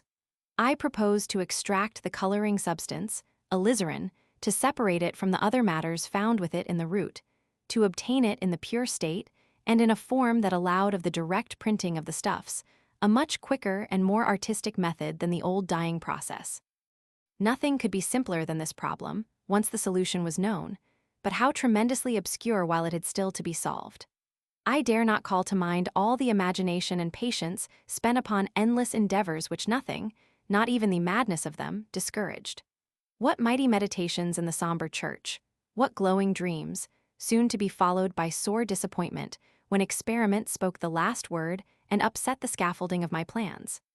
Stubborn as the slave of old amassing a peculium for his enfranchisement, I used to reply to the check of yesterday by the fresh attempt of tomorrow, often as faulty as the others, sometimes the richer by an improvement. And I went on indefatigably, for I, too, cherished the indomitable ambition to set myself free. Should I succeed? Perhaps so. I at last had a satisfactory answer. I obtained, in a cheap and practical fashion, the pure coloring matter, concentrated in a small volume and excellent for both printing and dyeing. One of my friends took up my process on a large scale in his works. A few calico factories adopted the produce and expressed themselves delighted with it. The future smiled at last. A pink rift opened in my gray sky. I should possess the modest fortune without which I must deny myself the pleasure of teaching in a university. Freed of the torturing anxiety about my daily bread, I should be able to live at ease among my insects. To these delights of industrial chemistry, the mistress of her problems and rich in future promise, were added, by an additional stroke of good fortune, the flattering congratulations and encouragement of the minister Dury and the Emperor Napoleon. It seemed as though after struggling long against the tide, his frail vessel had a fair wind astern. It seemed about to come into port. Surely at last his utmost desires were about to be realized. Once home amidst my family, I felt a mighty load off my mind and a great joy in my heart, where rang a peal of bells proclaiming the delights of my approaching emancipation. Little by little, the factory that was to set me free rose skywards, full of promises. Yes, I should possess the modest income which would crown my ambition by allowing me to descant on animals and plants in a university chair. "Well, no," said fate, "you shall not acquire the freedman's peculium. You shall remain a slave, dragging your chain behind you. Your peal of bells rings false." Hardly was the factory in full swing when a piece of news was bruited, at first a vague rumor, an echo of probabilities rather than certainties, and then a positive statement leaving no room for doubt. Chemistry had obtained the matter dye by artificial means. Thanks to a laboratory concoction, it was utterly overthrowing the agriculture and industries of my district. This result, while destroying my work and my hopes, did not surprise me unduly. I myself had toyed with the problem of artificial alizarin, and I knew enough about it to foresee that, in no very distant future, the product of the chemist's retort would take the place of the product of the fields. It was only a step from the capital to the Tarpeian rock. He who but now had discovered Peru was about to feel more keenly than ever the sharp pangs of poverty. He whom science and fortune had lately conspired to raise to one of the highest chairs in the university was to be forced to descend from the modest desk of a lycée professor. He whom the friendship and admiration of Dury had dreamed, it is said, of promoting to the high dignity of tutor to the Prince Imperial, was now to be forbidden to teach the schoolgirls of his own Provence. For it was about this time that he attempted to found at Aveyron a sort of system of secondary education for young girls, and delivered, in the ancient Abbey of St. Martial, those famous free lectures which remained so celebrated in the memory of the generation of that period, and at which an eager crowd thronged to hear him, among the most assiduous members being Raumenil, the friend of Mistral, who knew the exquisite secret of weaving into his melodies the laughter of young girls and the flowers of spring. For no one could explain a fact better than Fabre, no one could elucidate it so fully and so clearly. No one could teach as he did, so simply, so picturesquely, yet in so original a fashion. And he had the power of communicating to his hearers his own conviction, his profound faith, the sacred fire that inspired him, the passion which he felt for all natural things. But there were sufficient reasons to set the sectarians all agog and excite the rancor of the envious, some regarding this great novelty of placing the natural sciences within reach of young girls as a heresy and even a scandal. Others finding it unsatisfactory that this irregular person, the child of his own solitary studies, should fill, by his work, his successes, and the magic of his teaching, a place so apart and so disproportionate. Their cavilling, their underhand cabals, their secret maneuvering won an easy triumph. In what hateful and tragic fashion, we must let him tell us in his own words. The first of these removals took place in 1870. A little earlier, a minister who has left a lasting memory in the university, that fine man Victor Dury, had instituted classes for the secondary education of girls. This was the beginning, as far as was then possible, of the burning question of today. I very gladly lent my humble aid to this labor of light. I was put to teach physical and natural science. I had faith and was not sparing of work, with the result that I rarely faced a more attentive or interested audience. The days on which the lessons fell were red-letter days, especially when the lesson was botany, and the table disappeared from view under the treasures of the neighboring conservatories. That was going too far. In fact, you can see how heinous my crime was. I taught those young persons what air and water are, whence the lightning comes and the thunder. By what device our thoughts are transmitted across the seas and continents by means of a metal wire, why fire burns and why we breathe. How a seed puts forth shoots and how a flower blossoms. All eminently hateful things in the eyes of some people, whose feeble eyes are dazzled by the light of day. The little lamp must be put out as quickly as possible, and measures taken to get rid of the officious person who strove to keep it alight.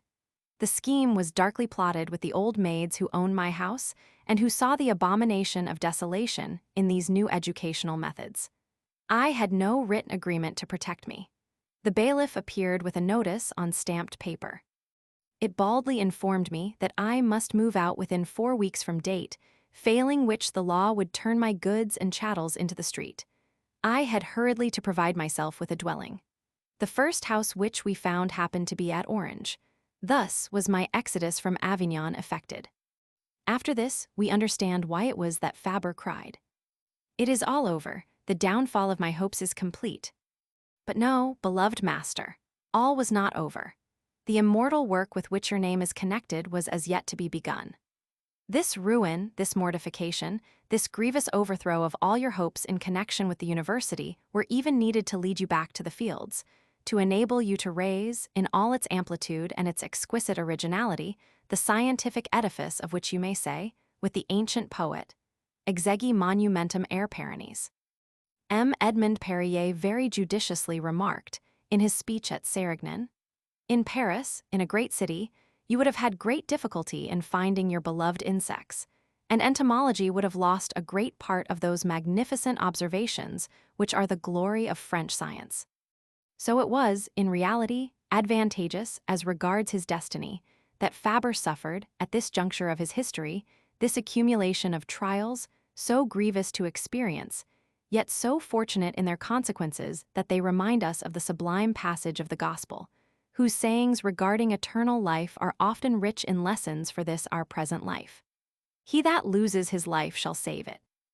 End of the first volume in the French edition. Chapter 13. Retirement, Orange.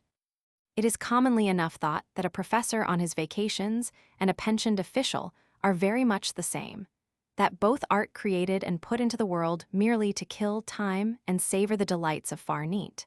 Such was never Fabre's opinion. While he loved nothing so well as his Thursdays and vacations, this was because he then had more freedom to devote himself to his favorite studies. If he resigned himself readily to a premature retirement, if he was even happy to shake off the yoke of the lycée, this was because he had quite definitely determined to work more quietly and continuously, because he hoped to increase the ardor and fertility of his mind by a closer and more lasting intercourse with the world of nature. At the same time, he found himself compelled to look to his pen for that assurance of material life which his retorts had refused him, and which his meager professor's pension afforded but insufficiently. "What is to be done now?" he cried, after the collapse of his industrial hopes and professorial ambitions. "Let us try another lever and resume rolling the Sisyphean stone. Let us seek to draw from the ink-pot what the matter vat and the alma mater refuses us. Laboremus." Laboremus? That indeed is the fitting motto for this period of his life, no less than for the earlier part of it. For it was then that he wrote the greater number of his numerous handbooks, now classic, and it was then that he began to write and to publish his souvenirs entomologiques, without ceasing on that account his great life work, the passionate observation of the living world. Still, it is not so much the man's work as the man, and not so much the student as the man himself, that we wish to evoke in this chapter. To live happily, we must live hidden from sight, far from the troubles of the world, exercising our minds and cultivating our talents at leisure. Such evidently was Fabre's idea from the time of his departure from Aveyron, and it plainly reveals to us one of the salient features of his moral physiognomy. But he could not have had the illusion that in thus taking refuge from the tribulations of which the world is the source, he was placing himself beyond the reach of any trials. Is it not written that the life of man upon earth is a perpetual struggle against suffering? And if it were not for the cruel wounds which it inflicts upon the poor human heart, we ought rather perhaps to bless this law of our destiny. For it is one of the qualities of human greatness, of the beauty of the soul as of the power of the intellect, that it does not fully reveal itself save under the discipline and empire of suffering. Among the moral qualities of Fabre, as we have been able to divine them, there is one which the vicissitudes of life revealed more especially during this phase of his existence. I mean his kindliness. Fabre had the simplicity of the kindly man as well as that of the truthful man. He, who instinctively withdrew from the gaze and the malice of men, cared nothing for their smiles or their disdain when there was a question of adding to his store of scientific data or kindly actions, however trivial the matter might be. The following episode is illuminating. Our entomologist was interested, as a scientist, in discovering whether the bite of the black-bellied tarantula, deadly to insects, was dangerous to other animals, and to man, or whether it was not, in the latter case, a negligible accident. He therefore experimented upon a bird. I make a tarantula bite the leg of a young, well-fledged sparrow ready to leave the nest. A drop of blood flows. The wounded spot is surrounded by a reddish circle, changing to purple. The bird almost immediately loses the use of its leg, which drags with the toes doubled in. It hops upon the other. Apart from this, the patient does not seem to trouble much about his hurt. His appetite is good.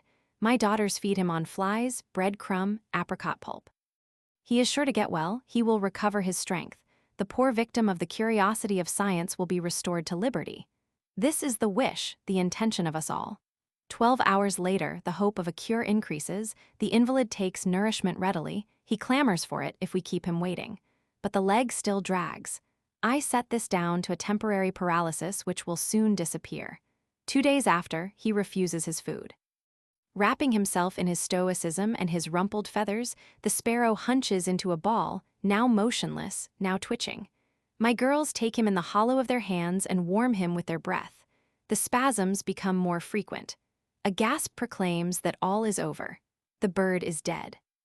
There was a certain coolness among us at the evening meal. I read mute reproaches, because of my experiment, in the eyes of my home circle. I read an unspoken accusation of cruelty all around me. The death of the unfortunate sparrow had saddened the whole family. I myself was not without some remorse of conscience. The poor result achieved seemed to me too dearly bought. I am not made of the stuff of those who, without turning a hair, rip up live dogs to find out nothing in particular. Is there not something touching in the simplicity of the father who, with such good will, becomes a child with his children, and in the compassionate kindness of the man who cannot without grieving witness the death of a sparrow? Fabre indeed possessed in no common degree that quality which, according to St. Augustine, is the foremost characteristic of spiritual beauty, and according to the poet of the animals, constitutes the essential nobility of the French mind. La bonté, c'est le fond de toute âme française. Kindness, the base of every Frenchman's mind. It was, at all events, the basis of his own. And we are conscious of a fundamental emotion, an intimate reprobation, that ascends from the depths of his being to oppose all ideas of violence and hatred.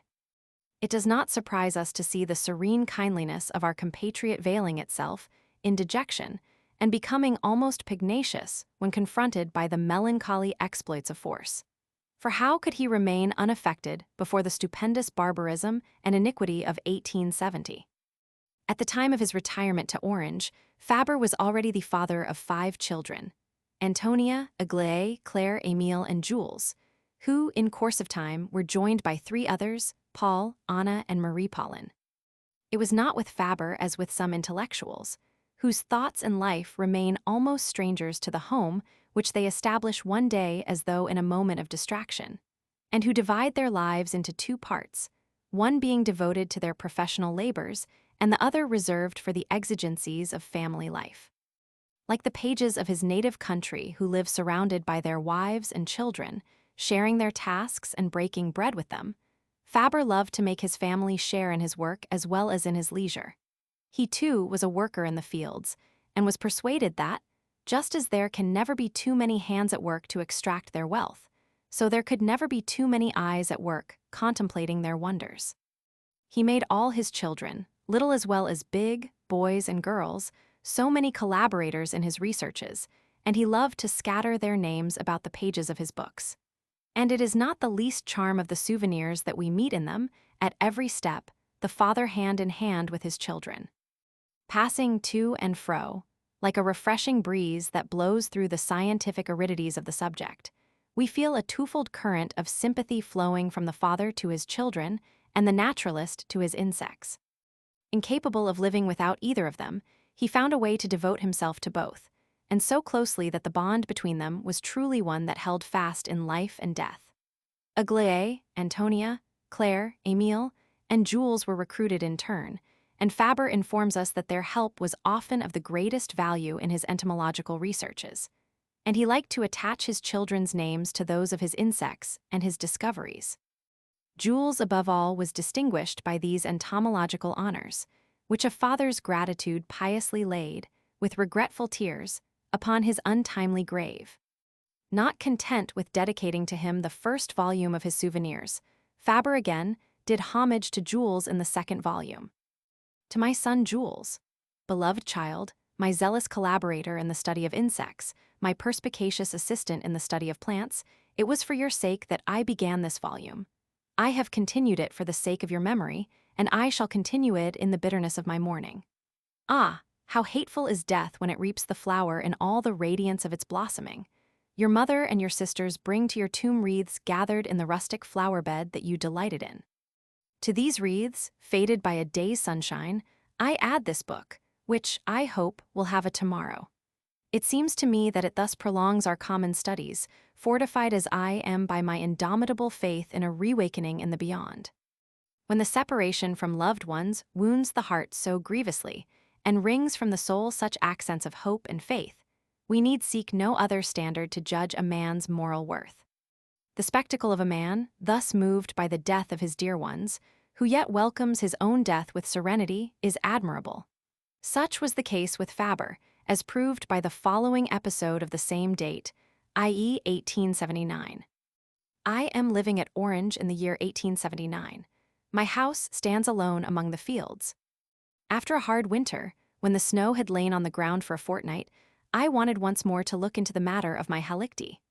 I was in bed with pneumonia, and to all appearances at the point of death. I had little or no pain, thank God, but extreme difficulty in living.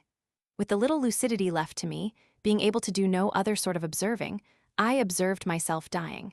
I watched with a certain interest the gradual falling to pieces of my poor machinery.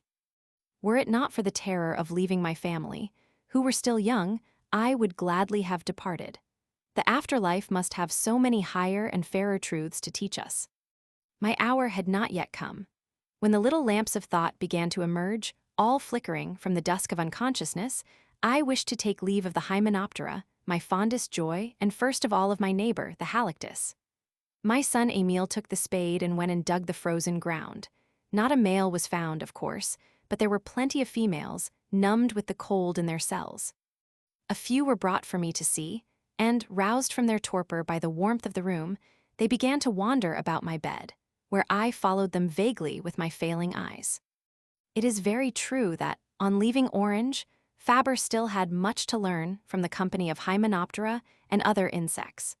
The great period of his entomological career had not yet begun, but the regret with which he left Orange was soon dissipated by the wealth of observations and the facilities for study which his new home offered him. Living in retirement at Orange, on the confines of the town, at the gate of the fields, he was as yet only in sight of the promised land. At Sérignan, in the quiet obscurity of quite a little village, in the very midst of the great museum of the fields, he was truly in possession of the country of his dreams. He had found his ideal abiding place, the spot which was in most perfect conformity with his tastes and most favorable to his genius. Chapter 14. The Hermit of Sérignan, 1879–1910. Starting from Orange and crossing the Aigues, a torrent whose muddy waters are lost in the Rhône, but whose bed is dried by the July and August suns, leaving only a desert of pebbles, where the mason bee builds her pretty turrets of rockwork, we come presently to the Sérignanais country, an arid, stony tract, planted with vines and olives, colored a rusty red or touched here and there with almost the hue of blood, and here and there a grove of cypress makes a somber blot. To the north runs a long black line of hills, covered with box and ilex and the giant heather of the south. Far in the distance, to the east, the immense plain is closed in by the wall of Saint Amant and the ridge of the Dentel, behind which the lofty Ventoux rears its rocky, cloven bosom abruptly to the clouds. At the end of a few miles of dusty road, swept by the powerful breath of the Mistral, we suddenly reach a little village. It is a curious little community, with its central street adorned by a double row of plane trees, its leaping fountains, and its almost Italian air. The houses are lime-washed, with flat roofs, and sometimes, at the side of some small or decrepit dwelling, we see the unexpected curves of a loggia. At a distance, the facade of the church has the harmonious lines of a little antique temple. Close at hand is the graceful campanile, an old octagonal tower surmounted by a narrow mitre wrought in hammered iron, in the midst of which are seen the black profiles of the bells. At the entrance of the little market town, in a solitary corner, in the center of an enclosure of lofty walls, which are taller than the crests of the pines and cypresses, Fabre's dwelling is hidden away. A pink house with green shutters, half hidden amid the somber foliage, appears at the end of an alley of lilacs, which sway in the spring under the weight of their balmy theacy. Before the house are the shady plane trees, where during the burning hours of August the cicada of the flowering ash, the deafening kachin, concealed beneath the leaves, fills the hot atmosphere with its eager cries, the only sound that disturbs the profound silence of this solitude. There, in this hermit's retreat, as he himself has defined it, the sage is voluntarily sequestered, a true saint of science, an ascetic living only on fruits, vegetables, and a little wine, so in love with retirement that even in the village he was for a long time almost unknown, so careful was he to go round instead of through it on his way to the neighboring mountain, where he would often spend whole days alone with wild nature. It is in this silent Thebaid, so far from the atmosphere of cities, the vain agitations and storms of the world, that his life has been passed in unchanging uniformity. And here he has been able to pursue, with resolute labor and incredible patience, that prodigious series of marvelous observations, which for nearly 50 years he has never ceased to accumulate. François Sicard, in his faultless medal and his admirable bust, has succeeded with rare felicity in reproducing for posterity this rugged, shaven face, full of laborious years. A peasant face, stamped with originality, under the wide felt hat of Provence, touched with geniality and benevolence, yet reflecting a world of energy. Sicard has fixed forever this strange mask. The thin cheeks, ploughed into deep furrows, the strained nose, the pendant wrinkles of the throat, the thin, shriveled lips, with an indescribable fold of bitterness at the corners of the mouth. The hair, tossed back, falls in fine curls over the ears, revealing a high, rounded forehead, obstinate and full of thought. But what chisel, what graver could reproduce the surprising shrewdness of that gaze, eclipsed from time to time by a convulsive tremor of the eyelids? What Holbein, what Chardin could render the almost extraordinary brilliance of those black eyes, those dilated pupils, the eyes of a prophet, a seer, singularly wide and deeply set, as though gazing always upon the mystery of things, as though made expressly to scrutinize nature and decipher her enigmas. Above the orbits, two short, bristling eyebrows seem set there to guide the vision. One, by dint of knitting itself above the magnifying glass, has retained an indelible fold of continual attention. The other, on the contrary, always updrawn, has the look of defying the interlocutor, of foreseeing his objections, of waiting with an ever-ready return thrust. Is not the reader dazzled by the brilliant colors, the warm tones of this picture? The provincial light shines upon his face, splendidly avenging us for the obscurity which had too long withheld him from the admiration of the world. We could not choose a better guide to introduce us to the home of the hermit of Sérignan, and to give us access to his person. In front of the house, beyond a low wall of a comfortable height to lean on, is the most unexpected and improbable of gardens, a kind of cowdirk. That is, a tract of poor, stony ground, of which the naturalist has made a sort of wild park, jealously protected from the access of the profane, and literally invaded by all sorts of plants and insects. Fabre speaks of this retreat as follows. This is what I wished for, hoc erat in votis. A bit of land, oh not so very large, but fenced in, to avoid the drawbacks of a public way. An abandoned, barren, sun-scorched bit of land, favored by thistles and by wasps and bees. Here, without distant expeditions that take up my time, without tiring rambles that strain my nerves, I could contrive my plans of attack, lay my ambushes, and watch their effects at every hour of the day. Hoc erat in votis. Yes, this was my wish, my dream, always cherished, always vanishing into the mists of the future. And it is no easy matter to acquire a laboratory in the open fields when harassed by a terrible anxiety about one's daily bread. For 40 years have I fought, with steadfast courage, against the paltry plagues of life, and the long-wished-for laboratory has come at last. What it has cost me in perseverance and relentless work I will not try to say. It has come, and with it, a more serious condition, perhaps a little leisure. I say perhaps, for my leg is still hampered by a few links of the convict's chain. But this is not my business for the moment. I want to speak of the bit of land long cherished in my plans to form a laboratory of living entomology, the bit of land which I have at last obtained in the solitude of a little village. It is a harmas, the name given in this district, to an untilled, pebbly expanse abandoned to the vegetation of the time. It is too poor to repay the work of the plow, but the sheep passes there in spring, when it has chanced to rain and a little grass shoots up. My harmas, however, because of its modicum of red earth, swamped by a huge mass of stones, has received a rough first attempt at cultivation. I am told that vines once grew here. The three-pronged fork is the only implement of husbandry that can penetrate such a soil as this, and I am sorry, for the primitive vegetation has disappeared. No more thyme, no more lavender, no more clumps of kermes oak, the dwarf oak that forms forests across which we step by lengthening our stride a little. As these plants, especially the first two, might be of use to me by offering the bees and wasps a spoil to plunder, I am compelled to reinstate them in the ground whence they were driven by the fork. What abounds without my mediation is the invaders of any soil that is first dug up and then left for a long time to its own resources. We have, in the first rank, the couchgrass, that execrable weed which 3 years of stubborn warfare have not succeeded in exterminating. Next, in respect of number, come the centauries, grim-looking one and all, bristling with prickles or starry halberds. They are the yellow-flowered centaury, the mountain centaury, the star thistle, and the rough centaury. The first predominates.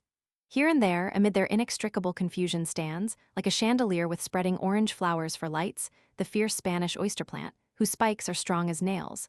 Above it towers the Illyrian cottage thistle, whose straight and solitary stalk soars to a height of 3 to 6 feet and ends in large pink tufts. Its armor hardly yields before that of the oyster plant. Nor must we forget the lesser thistle tribe, with first of all the prickly or cruel thistle, which is so well armed that the plant collector knows not where to grasp it. Next, the spear thistle with its ample foliage, each of its nervures ending in a spearhead. Lastly, the black knapweed, which gathers itself into a spiky knot. In among these, in long lines armed with hooks, the shoots of the blue dewberry creep along the ground. To visit the prickly thicket where the wasp goes foraging, you must wear boots that come to mid-leg, or else resign yourself to a smarting in the calves. As long as the ground retains some traces of the vernal rains, this rude vegetation does not lack a certain charm. But let the droughts of summer come, and we see but a desolate waste, which the flame of a match would set ablaze from one end to the other. Such is, or rather was, when I took possession of it, the Eden of bliss where I mean to live henceforth alone with the insects. 40 years of desperate struggle have won it for me. Eden, I said, and, from the point of view that interests me, the expression is not out of place. This accursed ground, which no one would have had it a gift to sow with a pinch of turnip seed, is an earthly paradise for the bees and the wasps. Its mighty growth of thistles and centauries draws them all to me from everywhere around. Never, in my insect-hunting memories, have I seen so large a population at a single spot. All the trades have made it their rallying point. Here come hunters of every kind of game, builders in clay, weavers of cotton goods, collectors of pieces cut from a leaf or the petals of a flower, architects in pasteboard, plasterers mixing mortar, carpenters boring wood, miners digging underground galleries, workers in gold beater's skin, and many more. If I tried to continue this record of the guests of my thistles, it would muster almost the whole of the honey-yielding tribe.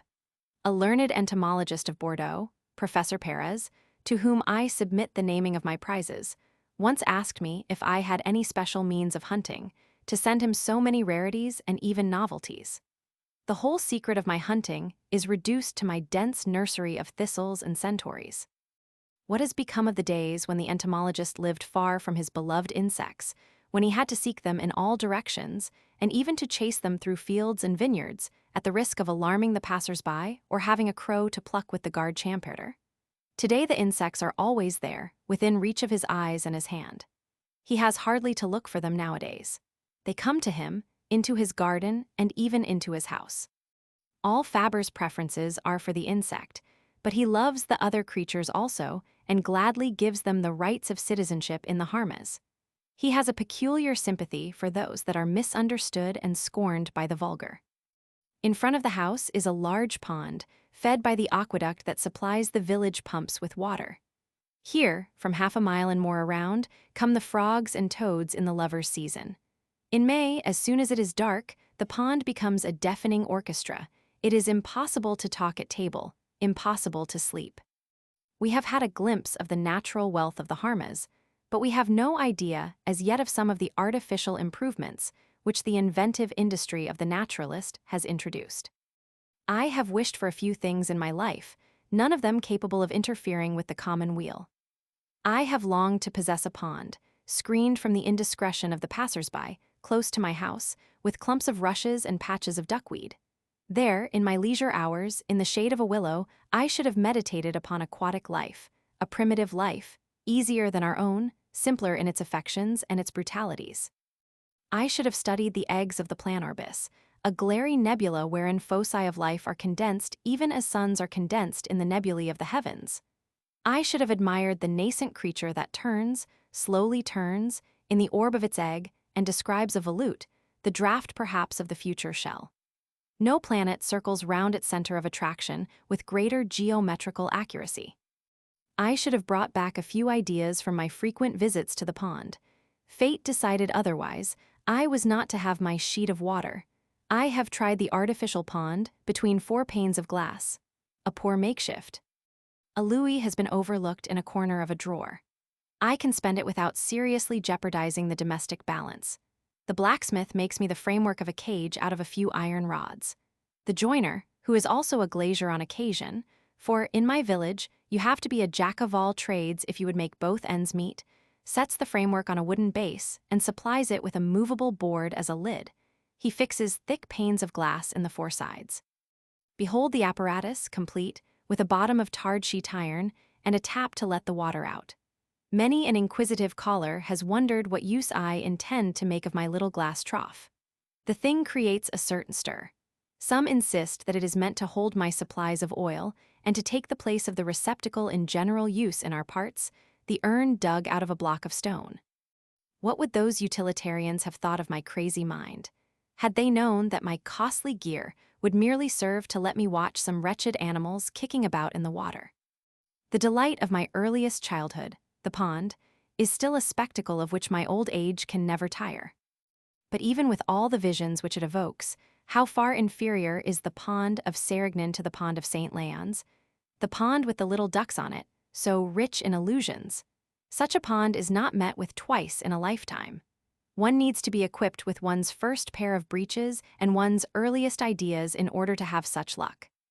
In spring, with the hawthorn in flower and the crickets at their concerts, a second wish often came to me. Beside the road I light upon a dead mole, a snake killed with a stone, victims both of human folly. The 2 corpses, already decomposing, have begun to smell. Whoso approaches with eyes that do not see turns away his head and passes on. The observer stops and lifts the remains with his foot. He looks. A world is swarming underneath. Life is eagerly consuming the dead. Let us replace matters as they were and leave death's artisans to their task. They are engaged in a most deserving work. To know the habits of those creatures charged with the disappearance of corpses, to see them busy at their work of disintegration, to follow in detail the process of transmutation that makes the ruins of what has lived return apace into life's treasure house. These are things that long haunted my mind. I regretfully left the mole lying in the dust of the road. I had to go, after a glance at the corpse and its harvesters. It was not the place for philosophizing over a stench. What would people say who passed and saw me? I am now in a position to realize my second wish. I have space, air, and quiet in the solitude of the harmas. None will come here to trouble me, to smile, or to be shocked at my investigations. So far, so good, but observe the irony of things. Now that I am rid of passers-by, I have to fear my cats, those assiduous prowlers, who, finding my preparations, will not fail to spoil and scatter them. In anticipation of their misdeeds, I establish workshops in midair, whither none but genuine corruption agents can come, flying on their wings. At different points in the enclosure, I plant reeds, 3 by 3, which tied at their free ends form a stable tripod. From each of these supports I hang, at a man's height, an earthenware pan filled with fine sand and pierced at the bottom with a hole to allow the water to escape, if it should rain. I garnish my apparatus with dead bodies. The snake, the lizard, the toad receive the preference, because of their bare skins, which enable me better to follow the first attack and the work of the invaders. I ring the changes with furred and feathered beasts. A few children of the neighborhood, allured by pennies, are my regular purveyors. Throughout the good season, they come running triumphantly to my door, with a snake at the end of a stick or a lizard in a cabbage leaf. They bring me the rat caught in a trap, the chicken dead of the pip, the mole slain by the gardener, the kitten killed by accident, the rabbit poisoned by some weed. The business proceeds to the mutual satisfaction of sellers and buyer. No such trade had ever been known before in the village, nor ever will be again. Yet despite all his inventions, Fabre had no illusion as to their value. He well knew that art cannot replace nature, who said, speaking of his glass-walled pond, the aquarium of which he seemed so proud. A poor makeshift, after all? You may think that he is reverting to his childhood, and that he will tell us again of the pond with its ducklings. But he tells us something far better. Not all our laboratory aquaria are worth the print left in the clay by the shoe of a mule, when a shower has filled the humble basin, and life has peopled it with her marvels. Who but he could have found such a pearl in this clay? Chapter 15. The Hermit of Sérignan, continued. While the domain of the landowner and manufacturer ended at the walls of his field of pebbles and botanical garden, that of the entomologist extended far beyond them, as far as his eyes could see and his steps lead him.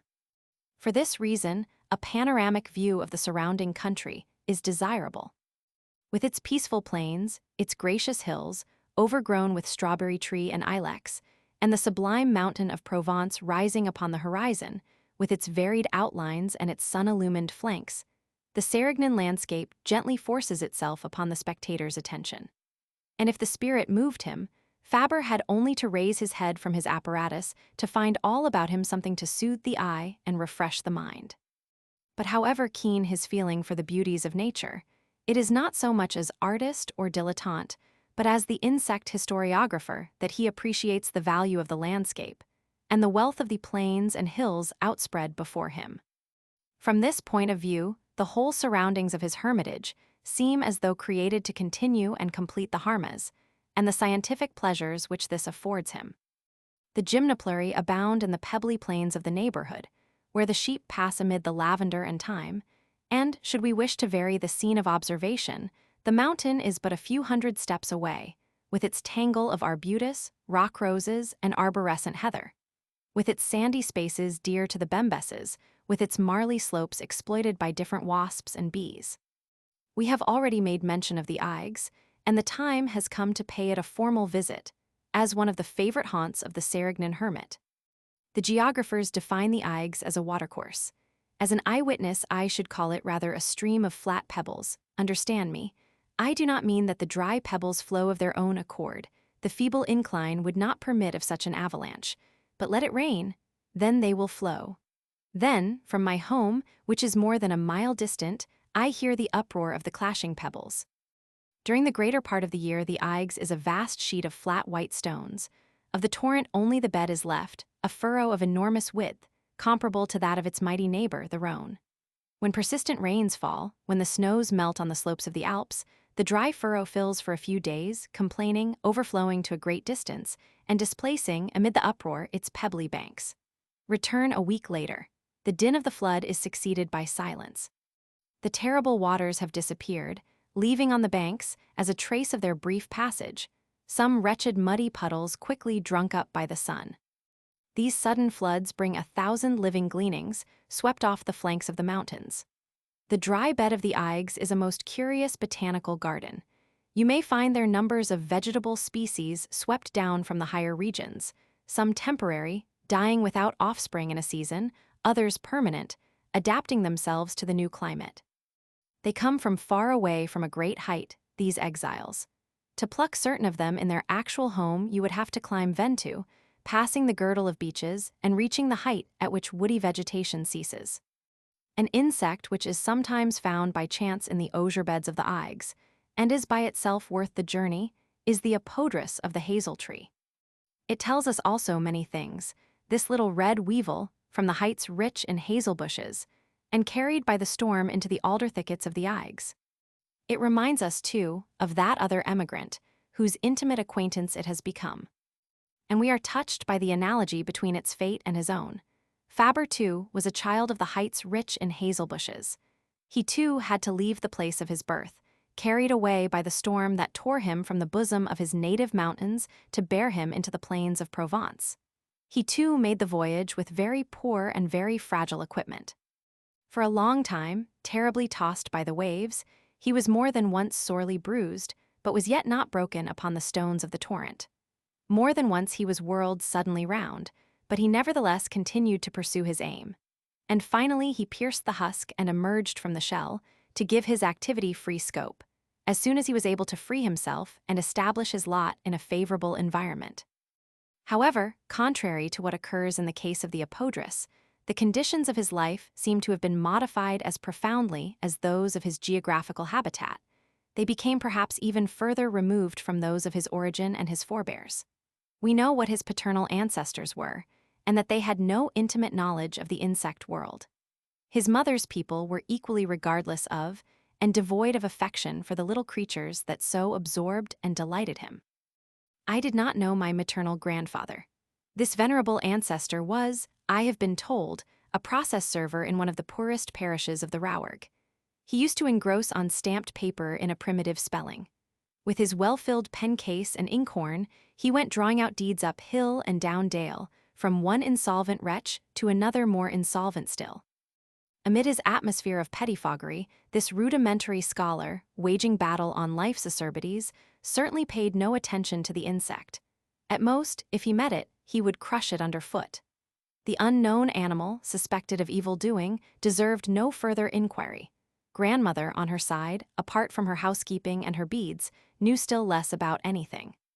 She looked on the alphabet as a set of hieroglyphics only fit to spoil your sight for nothing, unless you were scribbling on paper bearing the government stamp. Who in the world, in her day among the small folk, dreamt of knowing how to read and write? That luxury was reserved for the attorney, who himself made but a sparing use of it. The insect, I need hardly say, was the least of her cares. If sometimes, when rinsing her salad at the tap, she found a caterpillar on the lettuce leaves, with a start of fright she would fling the loathsome thing away, thus cutting short relations reputed dangerous. In brief, to both my maternal grandparents the insect was a creature of no interest whatever and almost always a repulsive object, which one dared not touch with the tip of one's finger. Beyond a doubt, my taste for animals was not derived from them, nor from either of my own parents. My mother, who was quite illiterate, having known no teacher but the bitter experience of a harassed life, was the exact opposite of what my tastes required for their development. My peculiarity must seek its origin elsewhere, that I will swear. Nor shall I find it in my father. The excellent man, who was hard-working and sturdily built like Grandad, had been to school as a child. He knew how to write, though he took the greatest liberties with spelling. He knew how to read and understood what he read, provided the reading presented no more serious literary difficulties than occurred in the stories in the almanac. He was the first of his line to allow himself to be tempted by the town, and he lived to regret it. Badly off, having but little outlet for his industry, making God knows what shifts to pick up a livelihood, he went through all the disappointments of the countryman turned townsman. Persecuted by bad luck, borne down by the burden for all his energy and goodwill, he was far indeed from starting me in entomology. He had other cares more direct and more serious. A good cuff or two, when he saw me pinning an insect to a cork, was all the encouragement that I received from him. Perhaps he was right. The conclusion is positive. There is nothing in heredity to explain my taste for observation. You may say that I do not go far enough back. Well, what should I find beyond the grandparents where my facts come to a stop? I know, partly. I should find even more uncultured ancestors, sons of the soil, plowmen, sowers of rye neatherds, one and all, by the very force of things, of not the least account in the nice matters of observation. Between the parents and the son, what a difference, what a change of life and of destiny. Quantum mutatis ab illis. This, no doubt, is the first thing to strike one. And here, too, we have one of the most salient features of the superiority of the human intelligence, this almost infinite possibility of transformation and progress, which forms such a striking contrast with the rigid immutability of instinct which is barely susceptible of the slightest variation. But for all this, Fabre still bears the stamp of the soil and of his ancestry, and I am certain that the pages of the banks of the Aveyron, were they to descend to the banks of the Eigs to visit the hermit of Sérignan, would recognize by more than one characteristic the child of their native soil and their own race. Under his wide felt hat, in his linen jacket, and his heavy shoes, with a face like theirs in its simplicity and good nature, he would see almost one of themselves. And if, after entering his home, they were to follow him into the enclosure, among his crops and his appliances, if they were to see him valiantly digging up the soil of the harmas in search of fresh burrows of the scarabee, or assembling a few thick planks to contrive some new entomological apparatus, or simply beating the brushwood over his inverted umbrella in search of insects, they would certainly be tempted to join in and lend him a hand as though dealing with a fellow laborer. Others may be surprised to find in the scholar and scientist the features and the manners of a peasant. Let us rather rejoice to see that our eminent fellow countryman has never renounced the simplicity of his origins, and take pleasure in noting how closely the hermit of Sérignan resembles the urchin of Malavel. We have attempted to show the hermit of Sérignan in his own setting, as he really is. It remains for us to see how he glorifies his solitude and ennobles his rustic life. How the poor, simple peasant whom he has always been has done more for science than the most elegantly dressed and profusely decorated savants. Chapter 16. The Hermit of Sérignan, continued. Oh, if you could now observe at your ease, in the quiet of your study, with nothing to distract your mind from your subject, far from the profane wayfarer who, seeing you so busily occupied at a spot where he sees nothing, will stop, overwhelm you with queries, take you for some water diviner, or, a graver suspicion this, regard you as some questionable character searching for buried treasure and discovering by means of incantations where the old pots full of coin lie hidden. Should you still wear a Christian aspect in his eyes, he will approach you, look to see what you are looking at, and smile in a manner that leaves no doubt as to his poor opinion of people who spend their time in watching flies. You will be lucky indeed if the troublesome visitor, with his tongue in his cheek, walks off at last without disturbing things, and without repeating in his innocence the disaster brought about by my two conscripts, boots. Should your inexplicable doings not puzzle the passerby, they will be sure to puzzle the village keeper, that uncompromising representative of the law in the plowed acres. He has long had his eye on you. He has so often seen you wandering about like a lost soul for no appreciable reason. He has so often caught you rooting in the ground, or, with infinite precautions, knocking down some strip of wall in a sunken road, that in the end he has come to look upon you with dark suspicion. You are nothing to him but a gypsy, a tramp, poultry thief, a shady person, or, at the best, a madman. Should you be carrying your botanizing case, it will represent to him the poacher's ferret cage, and you would never get it out of his head that, regardless of the game laws and the rights of landlords, you are clearing the neighboring warrens of their rabbits. Take care. However thirsty you may be, do not lay a finger on the nearest bunch of grapes. The man with the municipal badge will be there, delighted to have a case at last, and so to receive an explanation of your highly perplexing behavior. I have never, I can safely say, committed any such misdemeanor, and yet, one day, lying on the sand, absorbed in the details of a Bembex's household, I suddenly heard beside me, "In the name of the law, I arrest you. You come along with me." It was the keeper of Les Angles, who, after vainly waiting for an opportunity to catch me at fault, and being daily more anxious for an answer to the riddle that was worrying him, at last resolved upon the brutal expedient of a summons. I had to explain things. The poor man seemed anything but convinced. "Pooh," he said. "Pooh, "You will never make me believe that you come here and roast in the sun just to watch flies.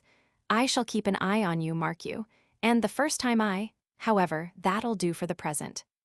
We must recall these adventures and tribulations of his early days, and others of a like kind which we have already recorded, before we can understand the ease and the delight experienced by Fabre when he was able to take refuge within the walls of his hermitage. There, at least, no one would upset his plans or distract him from his researches and observations. He could station himself where he pleased. He had room to turn round. He had leisure to await the opportunity and seize upon it when it occurred. He had nothing to think of now but himself and his insects, and the latter always ended by yielding to him and complying with all his wishes. They surrendered themselves to him as he to them.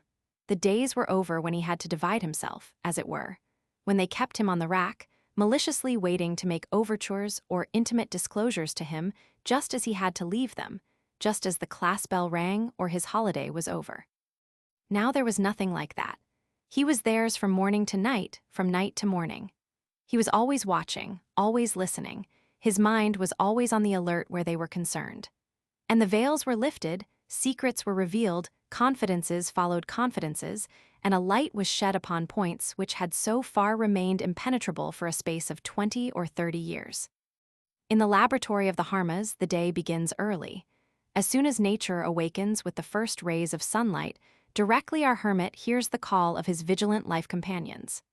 This appeal is sometimes very early, when, for example, he pushes complacence to the length of permitting the swallow to nest in his study. The room is closed for the night.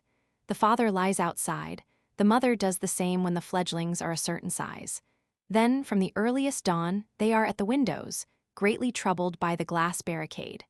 In order to open the window to the afflicted parents, I have to rise hurriedly with my eyelids still heavy with sleep.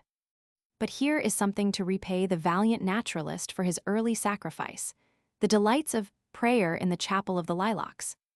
My hermitage contains an alley of lilacs, long and wide. When May is here, when the 2 rows of bushes, yielding beneath the burden of the heads of blossom, bow themselves, forming pointed arches, this walk becomes a chapel, in which the most beautiful festival of the year is celebrated in the enchanting morning sunlight.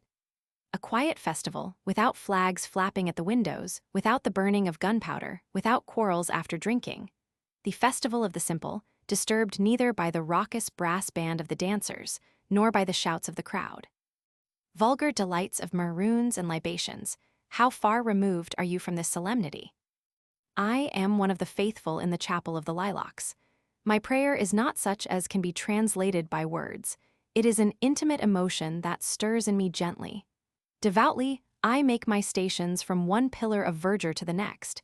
Step by step, I tell my observer's rosary.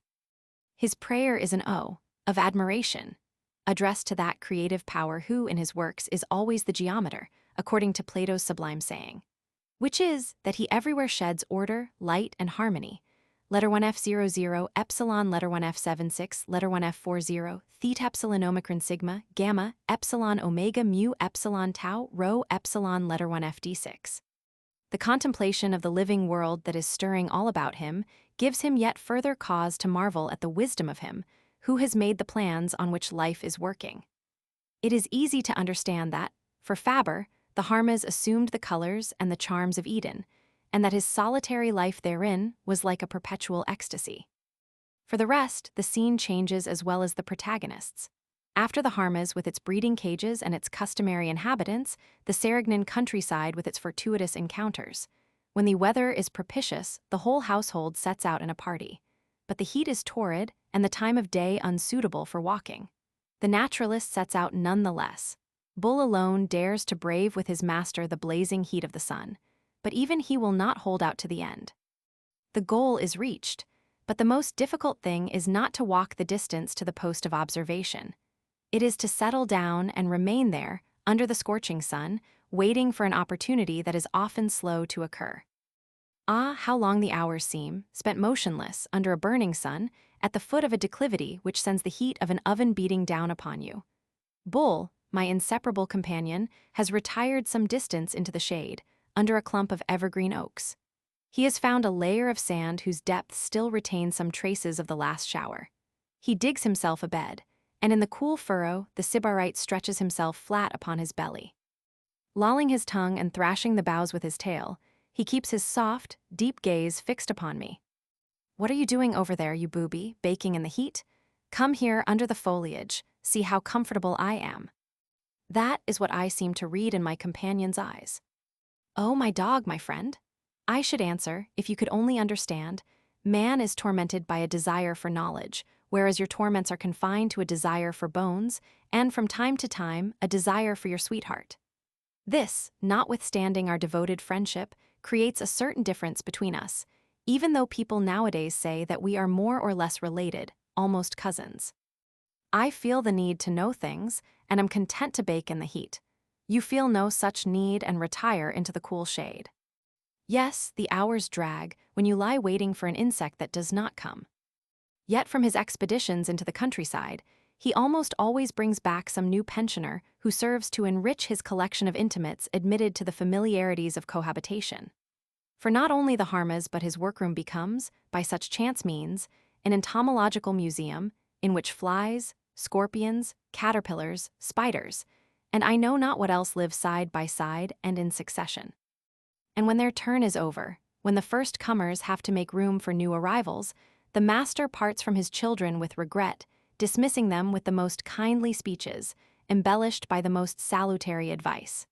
Here, for example, is the little speech which he makes to the sphex. "You pretty sphex wasps hatched before my eyes, brought up by my hand, ration by ration, on a bed of sand in an old quill box. You whose transformations I have followed step by step, starting up from my sleep in alarm lest I should have missed the moment when the nymph is bursting its swaddling bands or the wing leaving its case. You who have taught me so much and learned nothing yourselves.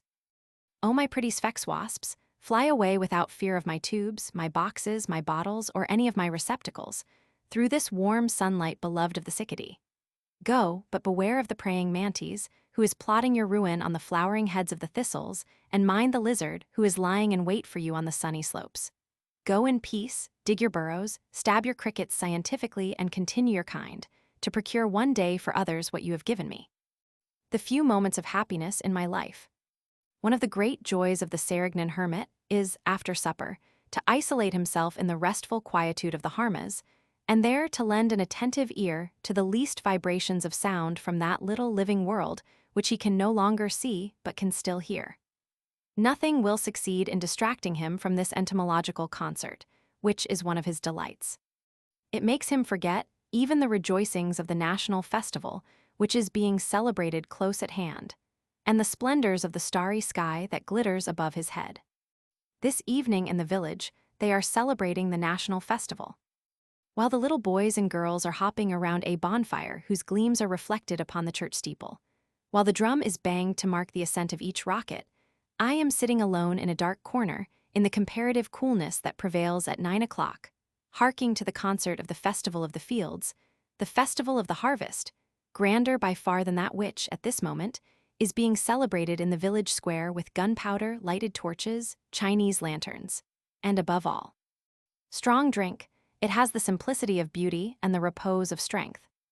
It is late, and the cicadae are silent. Glutted with light and heat, they have indulged in symphonies all the livelong day. It is now the time of the nocturnal performers. Hard by the place of slaughter in the green bushes, a delicate ear perceives the hum of the grasshoppers. It is the sort of noise that a spinning wheel makes, a very unobtrusive sound, a vague rustle of dry membranes rubbed together. Above this dull bass there rises, at intervals, a hurried, very shrill, almost metallic clicking. There you have the air and the recitative, interspersed with pauses. The rest is the accompaniment. Despite the assistance of a bass, it is a poor concert, very poor indeed, though there are about 10 executants in my immediate vicinity. The tone lacks intensity. My old tympanum is not always capable of perceiving these subtleties of sound. The little that reaches me is extremely sweet and most appropriate to the calm of twilight. Just a little more breadth in your bowstroke, my dear green grasshopper, and your technique would be better than the horse cicadas, whose name and reputation you have been made to usurp in the countries of the north. Still, you will never equal your neighbor, the little bell-ringing toad, who goes tinkling all around, at the foot of the plane trees, while you click up above. He is the smallest of my batrachian folk and the most venturesome in his expeditions. How often at nightfall, by the last glimmers of daylight, have I not come upon him as I wandered through my garden, hunting for ideas? Something runs away, rolling over and over in front of me. Is it a dead leaf blown along by the wind? No, it is the pretty little toad disturbed in the midst of his pilgrimage. He hurriedly takes shelter under a stone, a clod of earth, a tuft of grass, recovers from his excitement, and loses no time in picking up his liquid note. On this evening of national merrymaking, there are nearly a dozen of him tinkling one against the other around me. Most of them are squatting among the rows of flower pots that form a sort of lobby outside my house. Each has his own note, always the same, lower in one case, higher in another, a short, clear note, melodious and of exquisite purity. With their slow, rhythmical cadence, they seem to be intoning litanies. Cluck, says one, click, responds another on a finer note, clock adds a third, the tenor of the band. And this is repeated indefinitely, like the bells of the village pealing on a holiday, cluck, click, clock, cluck, click, clock. As a song, this litany has neither head nor tail to it. As a collection of pure sounds, it is delicious. A little animated clay, capable of pleasure and pain. To the scrutiny of this miracle, with its infinity of forms, Fabre devotes himself with touching sympathy and indefatigable activity. He dedicates his day to it, and at night he is still working. And in this work, which seems to admit of no relaxation, he appears to know nothing of fatigue. The love of his task upholds him and inspires him. When night has fallen, the observer has still one resource left. He can listen for the rustle or the song of the insect that has so far escaped him in its coming and going. We might, perhaps, have discovered the insect, but he discovers something very different. He makes a series of observations by the light of a lantern in the brushwood or before the apparatus in the harmas.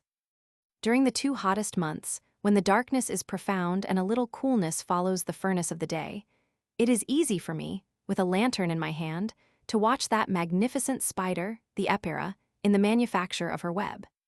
She has established herself at a height convenient for observation, between a row of cypress trees and a thicket of laurels, at the entrance of a path frequented by nocturnal moths.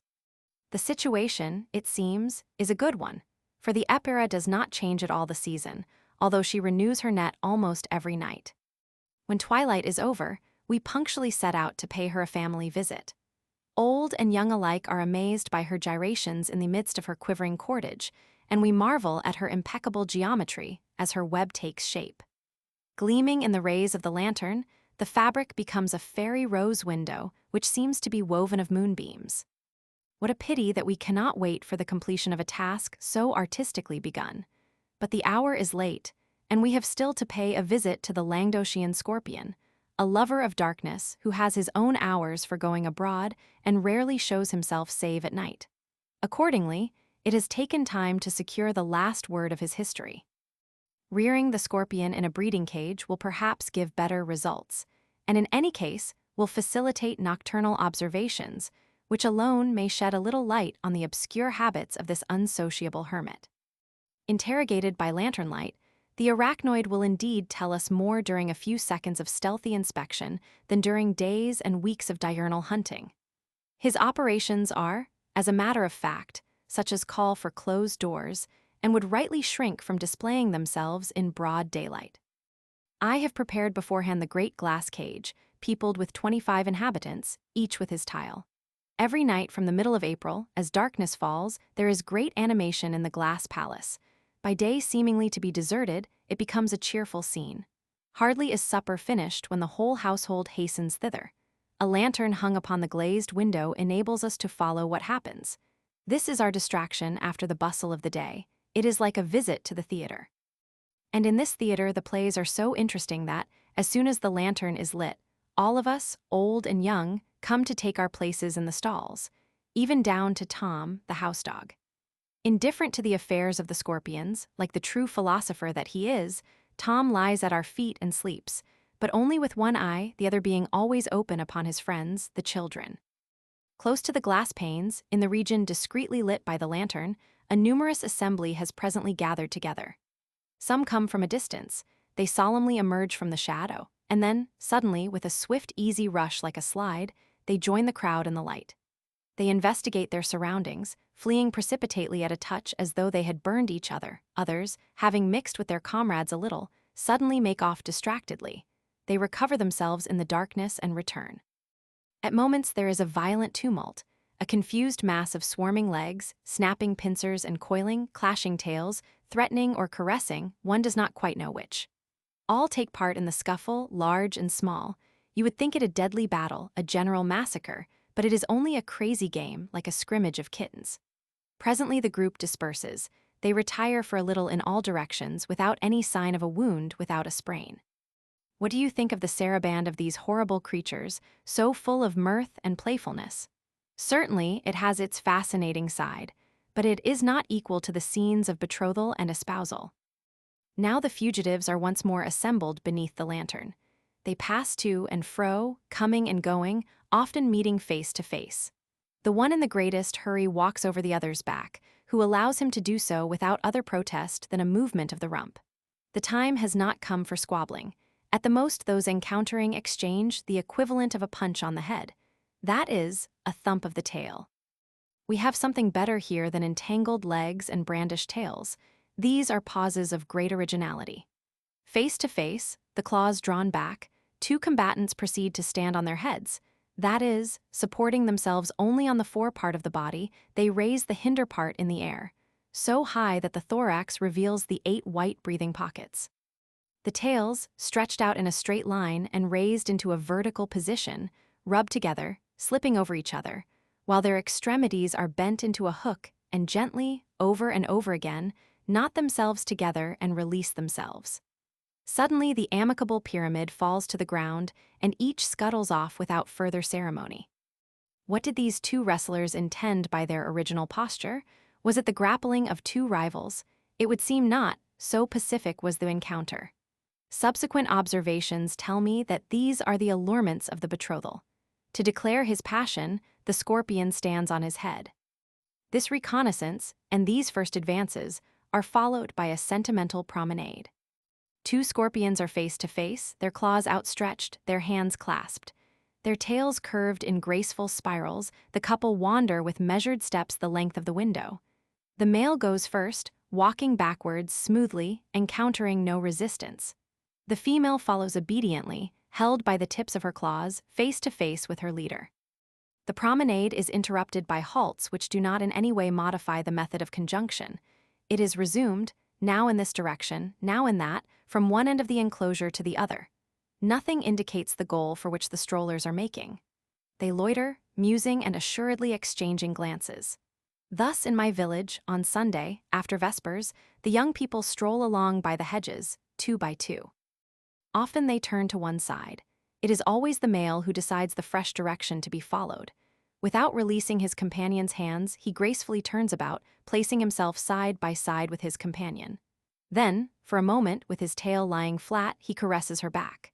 The other does not stir. She remains impassive. Sometimes the two heads touch, bending a little to right and left as if whispering into each other's ears. What are they saying?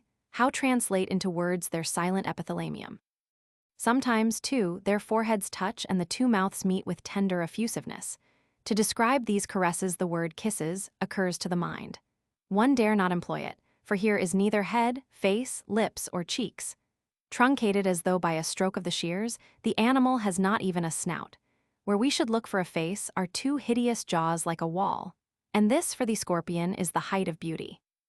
With his 4 legs, more delicate and agile than the rest, he softly pats the dreadful mask, to his eyes an exquisite face. Voluptuously he nibbles at it, tickles with his jaws the face touching his, as hideous as his own. His tenderness and naivete are superb. The dove, they say, invented the kiss. I know of a precursor, the scorpion. For a good hour I watch, unwearied, these interminable wanderings to and fro. Part of the household lends me the assistance of its eyes.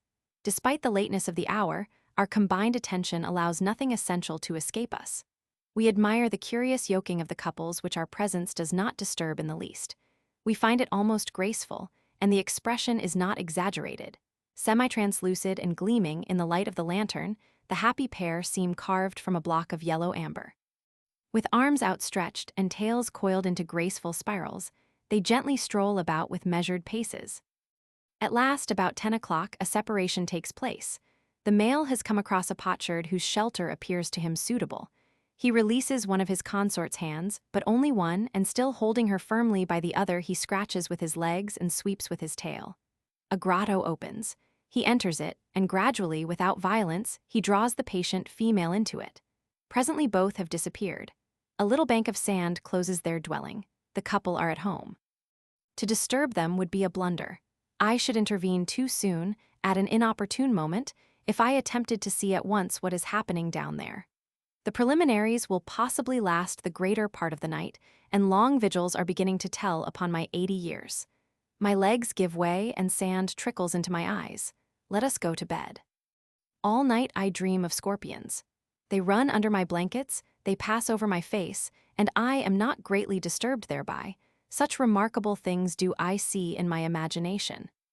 Incidentally, we may remark that it is not only in his imagination that insects frequent his bedclothes and caress his bare skin. Here we come to an episode of the entomologist's private life. When wearing his last costume, the pine processionary caterpillar is very disagreeable to handle or even to observe at close quarters. I happened, quite unexpectedly, to learn this more thoroughly than I wished. After unsuspectingly passing a whole morning with my insects stooping over them, magnifying glass in hand, to examine the working of their slits, I found my forehead and eyelids suffering with redness for 24 hours, and afflicted with an itching even more painful and persistent than that produced by the sting of a nettle. On seeing me come down to dinner in this sad plight, with my eyes reddened and swollen and my face unrecognizable, the family anxiously inquired what had happened to me, and were not reassured until I told them of my mishap. I unhesitatingly attribute my painful experience to the red hairs ground to powder and collected into flakes. My breath sought them out in the open pockets and carried them to my face, which was very near. The unthinking intervention of my hands, which now and again sought to ease the discomfort, merely aggravated the ill by spreading the irritating dust. What would to another have been merely an annoying accident without other bearing than a commonplace lesson of prudence, became for him the starting point of a whole series of instructive experiments. Whatever his retirement has cost him, a man so passionately devoted to animals must bless the solitude of his village, which enables him to pass all his time in observing and describing them. He congratulates himself, indeed, upon his premature retirement, which is dooming him to obscurity and impecuniosity for the rest of his days, at the same time allowing him wholly to give himself up to entomology. Ah, beloved village, so poor, so rustic, what a happy inspiration was mine when I came to you to demand of you a hermit's retreat, where I could live in company with my dear insects, and thus trace in a worthy manner a few chapters of their marvelous history. Chapter 17. The Collaborators. M. Fabre's life story is one of the finest that could be related, said M. Lafayette lately in a leading article in La Nature. It is simple. It is the humble and tragic story of a persistent struggle between two irreducible adversaries. On the one hand, the most precarious conditions of the struggle for life, and on the other, the power of a vocation, as though riveted to his being, which urged him despite everything to observation, study, and an understanding of the world of living creatures, and in particular of the insects. Such, indeed, is one of the most striking aspects of the great naturalist's life, and that under which it appears more especially in its early stages. But there is another aspect, perhaps even more remarkable, under which it was to reveal itself more particularly in later years. Considering the first of these aspects, we shudder at the violence of the battles fought for the triumph of his ideal and his vocation. Considering the second, we are filled with delighted admiration by the fascinating and triumphant results achieved by this ideal. I mean the marvels and allurements of entomology. Under the clear gaze of this observer of genius, as at the bidding of a magic ring, a whole world of tiny creatures rises and moves before him, recalling the world of Lilliput, but still more marvelous and more fertile in dramatic incident of every kind. No romance of Jules Verne, S. or Fenimore Cooper's is more exciting. Fabre is the first of writers to be conquered by the spectacle that unfolds itself before his eyes, conquered in the whole of his activities, in his imagination and sensibility, and in his style, which quite naturally adorns itself with the colors of his insects, and no less naturally quivers and vibrates with their emotions. Others before him had studied the life of insects, but no one had put so much persevering perspicacity into his study of them. No one above all had spoken with such enthusiasm, with such poetical feeling, of the wonders of which it is full. No one had identified himself, as did Fabre, with the creatures that he studied. The insect is no longer, for him, the lowest of creatures, disdained by all. You would think it was a person, a friend, whose thoughts and emotions he divines, in whose joys and sorrows he shares. He speaks to it, reassures it, consoles it, advises it by voice and gesture, and even helps it in its labors when it seems at the end of its resources. Of all these shared feelings, these anxieties experienced in common, he retains a vivid memory, and his ready, sympathetic, vibrant pen runs across the page, halts, starts off again, scratching the paper, uttering cries of joy or weeping, as it records the drama all of whose vicissitudes he has experienced. Not in vain are the insects the children of summer, and not in vain has he contemplated them, in the blessed season, under the brilliance and the ardors of noon. All the sunshine of Provence is reflected by his picturesque style, and it seems as though a miraculous fairyland is unfolded before us, whose scenery is all of the mother of pearl, the gold, and the rainbow hues that nature has spread upon the aerial oars of the dragonflies and the bees, on the cuirass of the scarabee, on the blazing fans that the butterflies wave voluptuously, intoxicating themselves with the nectar of the flowers.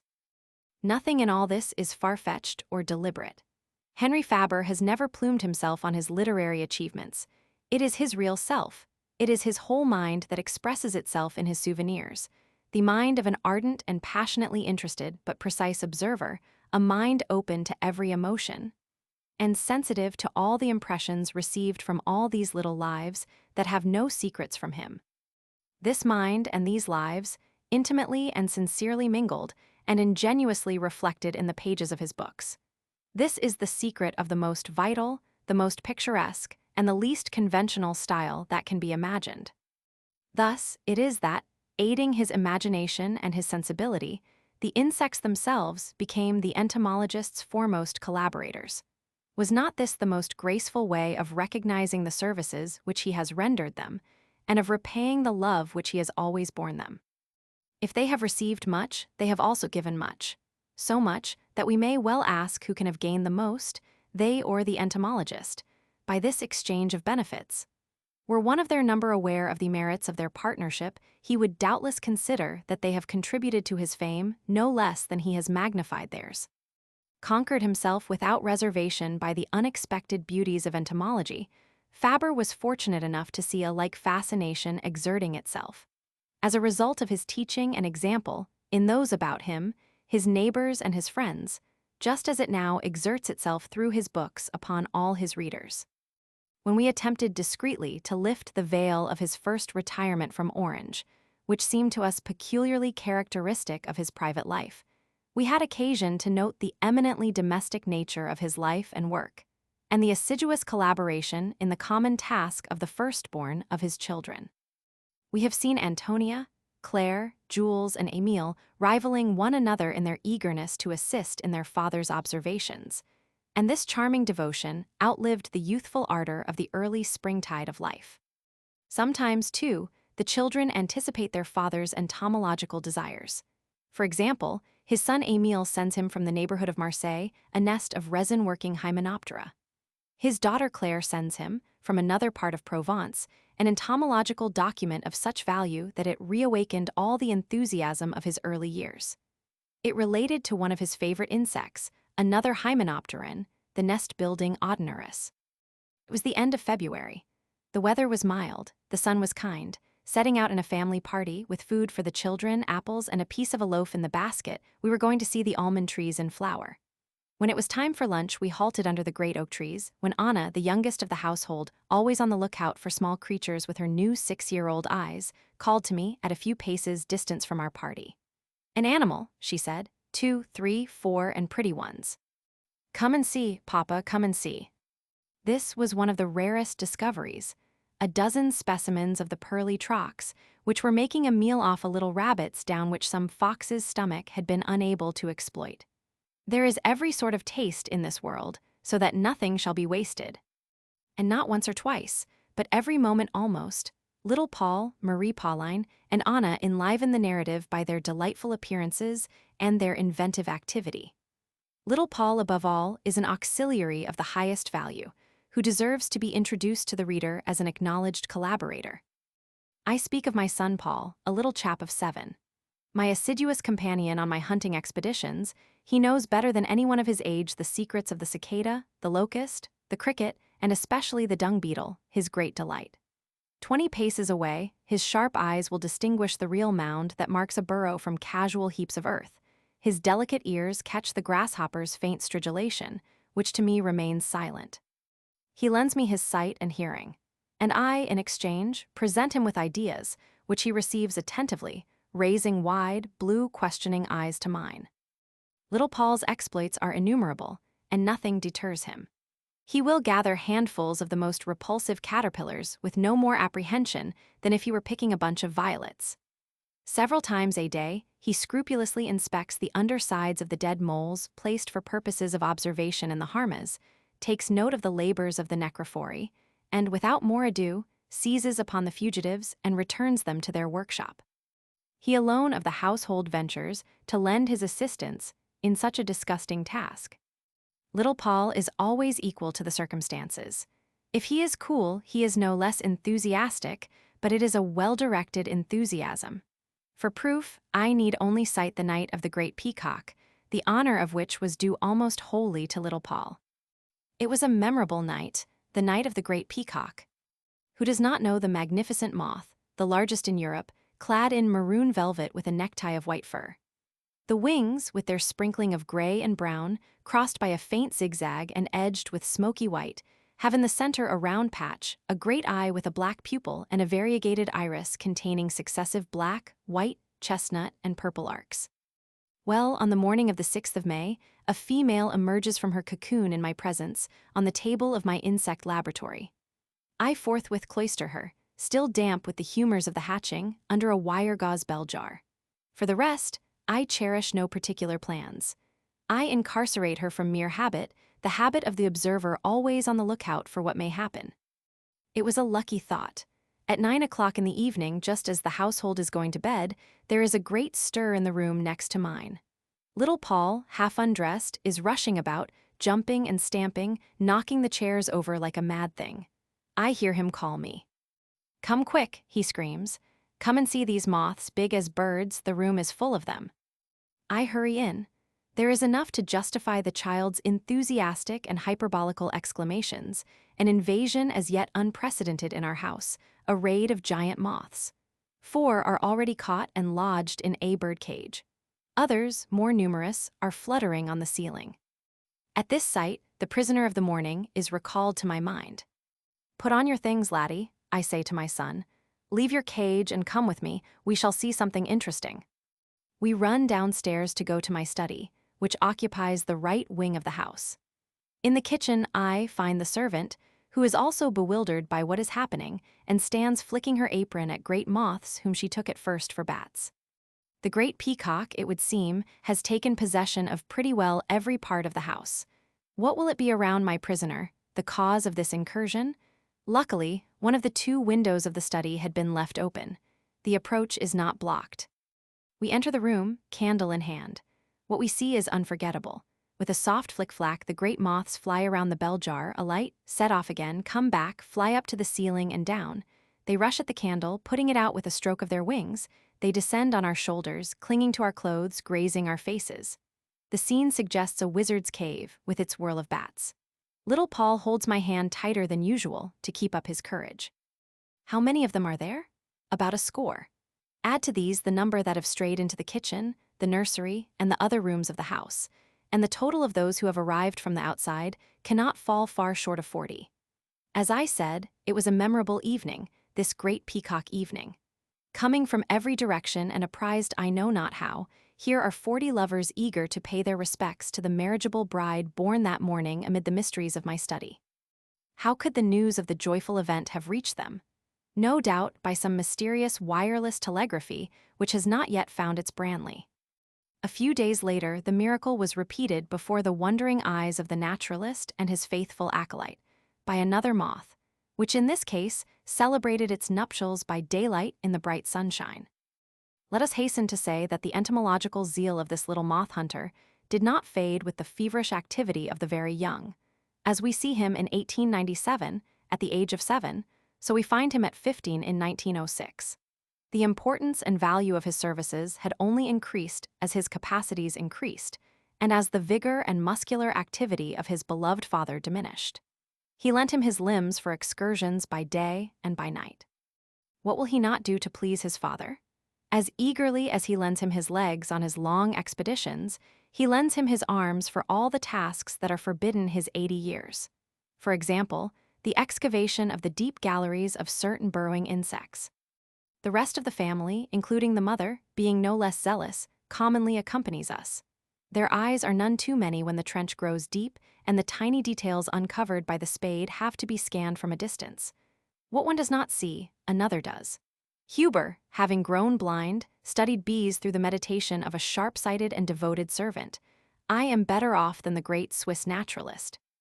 My own sight, which is still pretty good, although a good deal fatigued, is assisted by the sharp-sighted eyes of my whole family.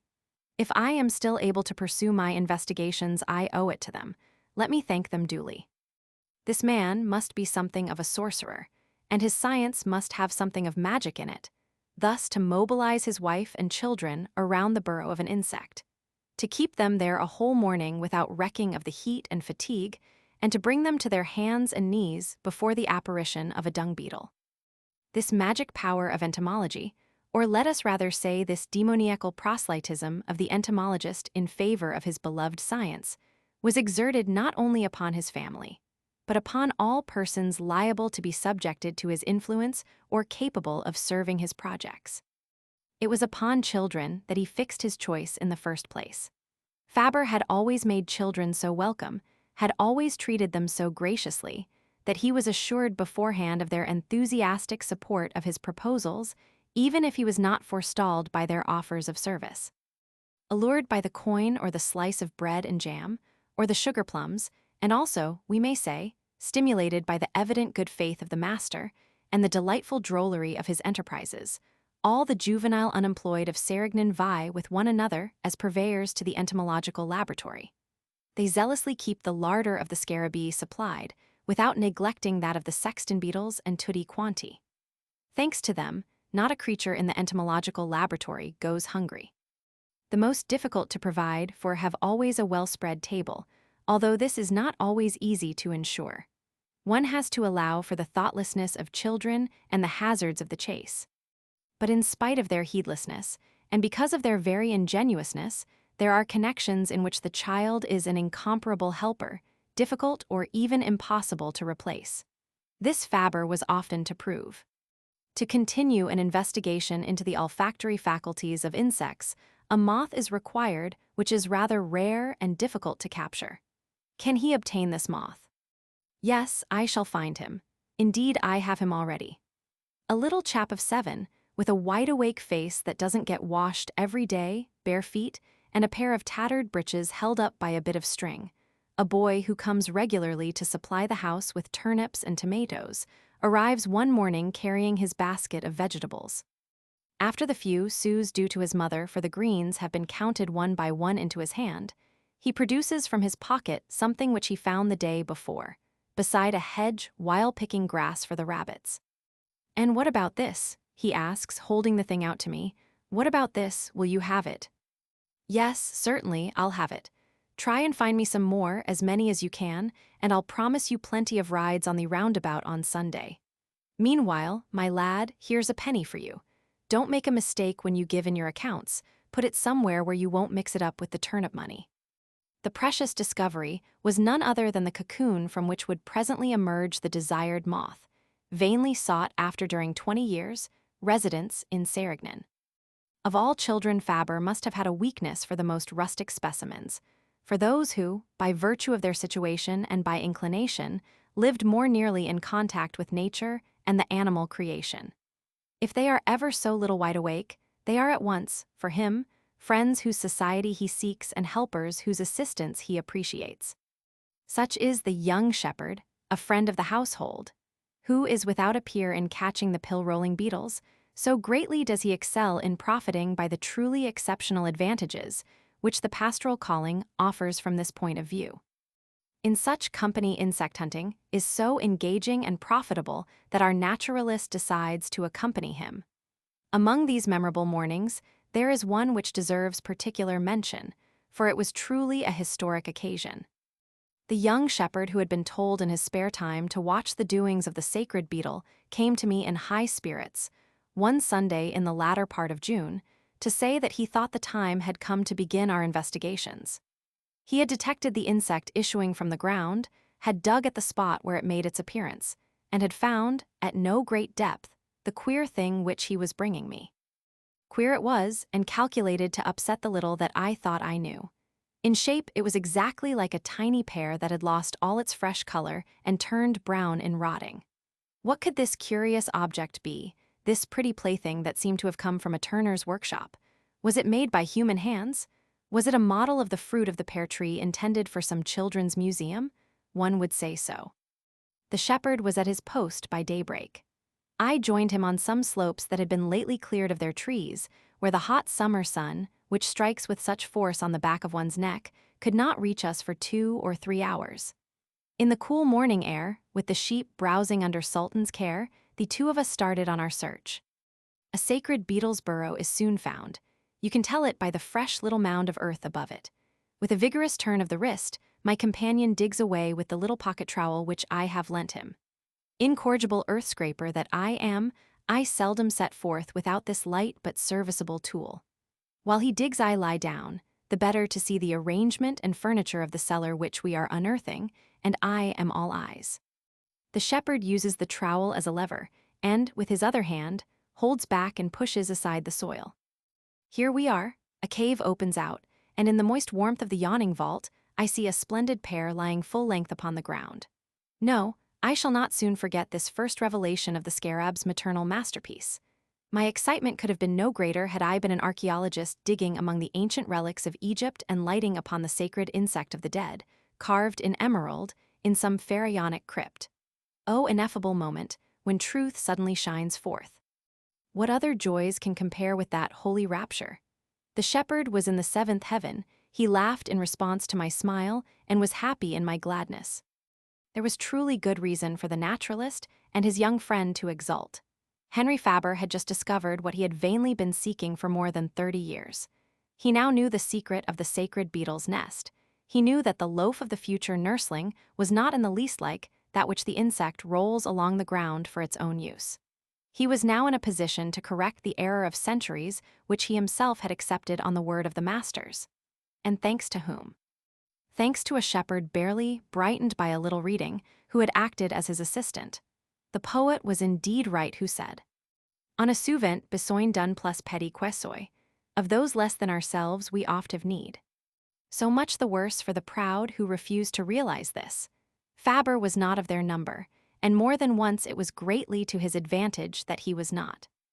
In the choice of his collaborators, then, Fabre addressed himself by preference to children, for he loved their perspicacity, and above all, the naive curiosity so like his own. But he would also solicit the help of the adult members of his entourage, if by their situation, their character, their good nature, or their mental temper he judged them capable of understanding him, or, at all events, of giving him information and assisting him in his labors. The gardener, the butcher, the farmers, the housewives, the schoolmasters, the carpenter, the truffle hunter, and I know not whom besides, were all in turn called upon to lend a hand, which they did with the best grace in the world, each according to his means and his speciality.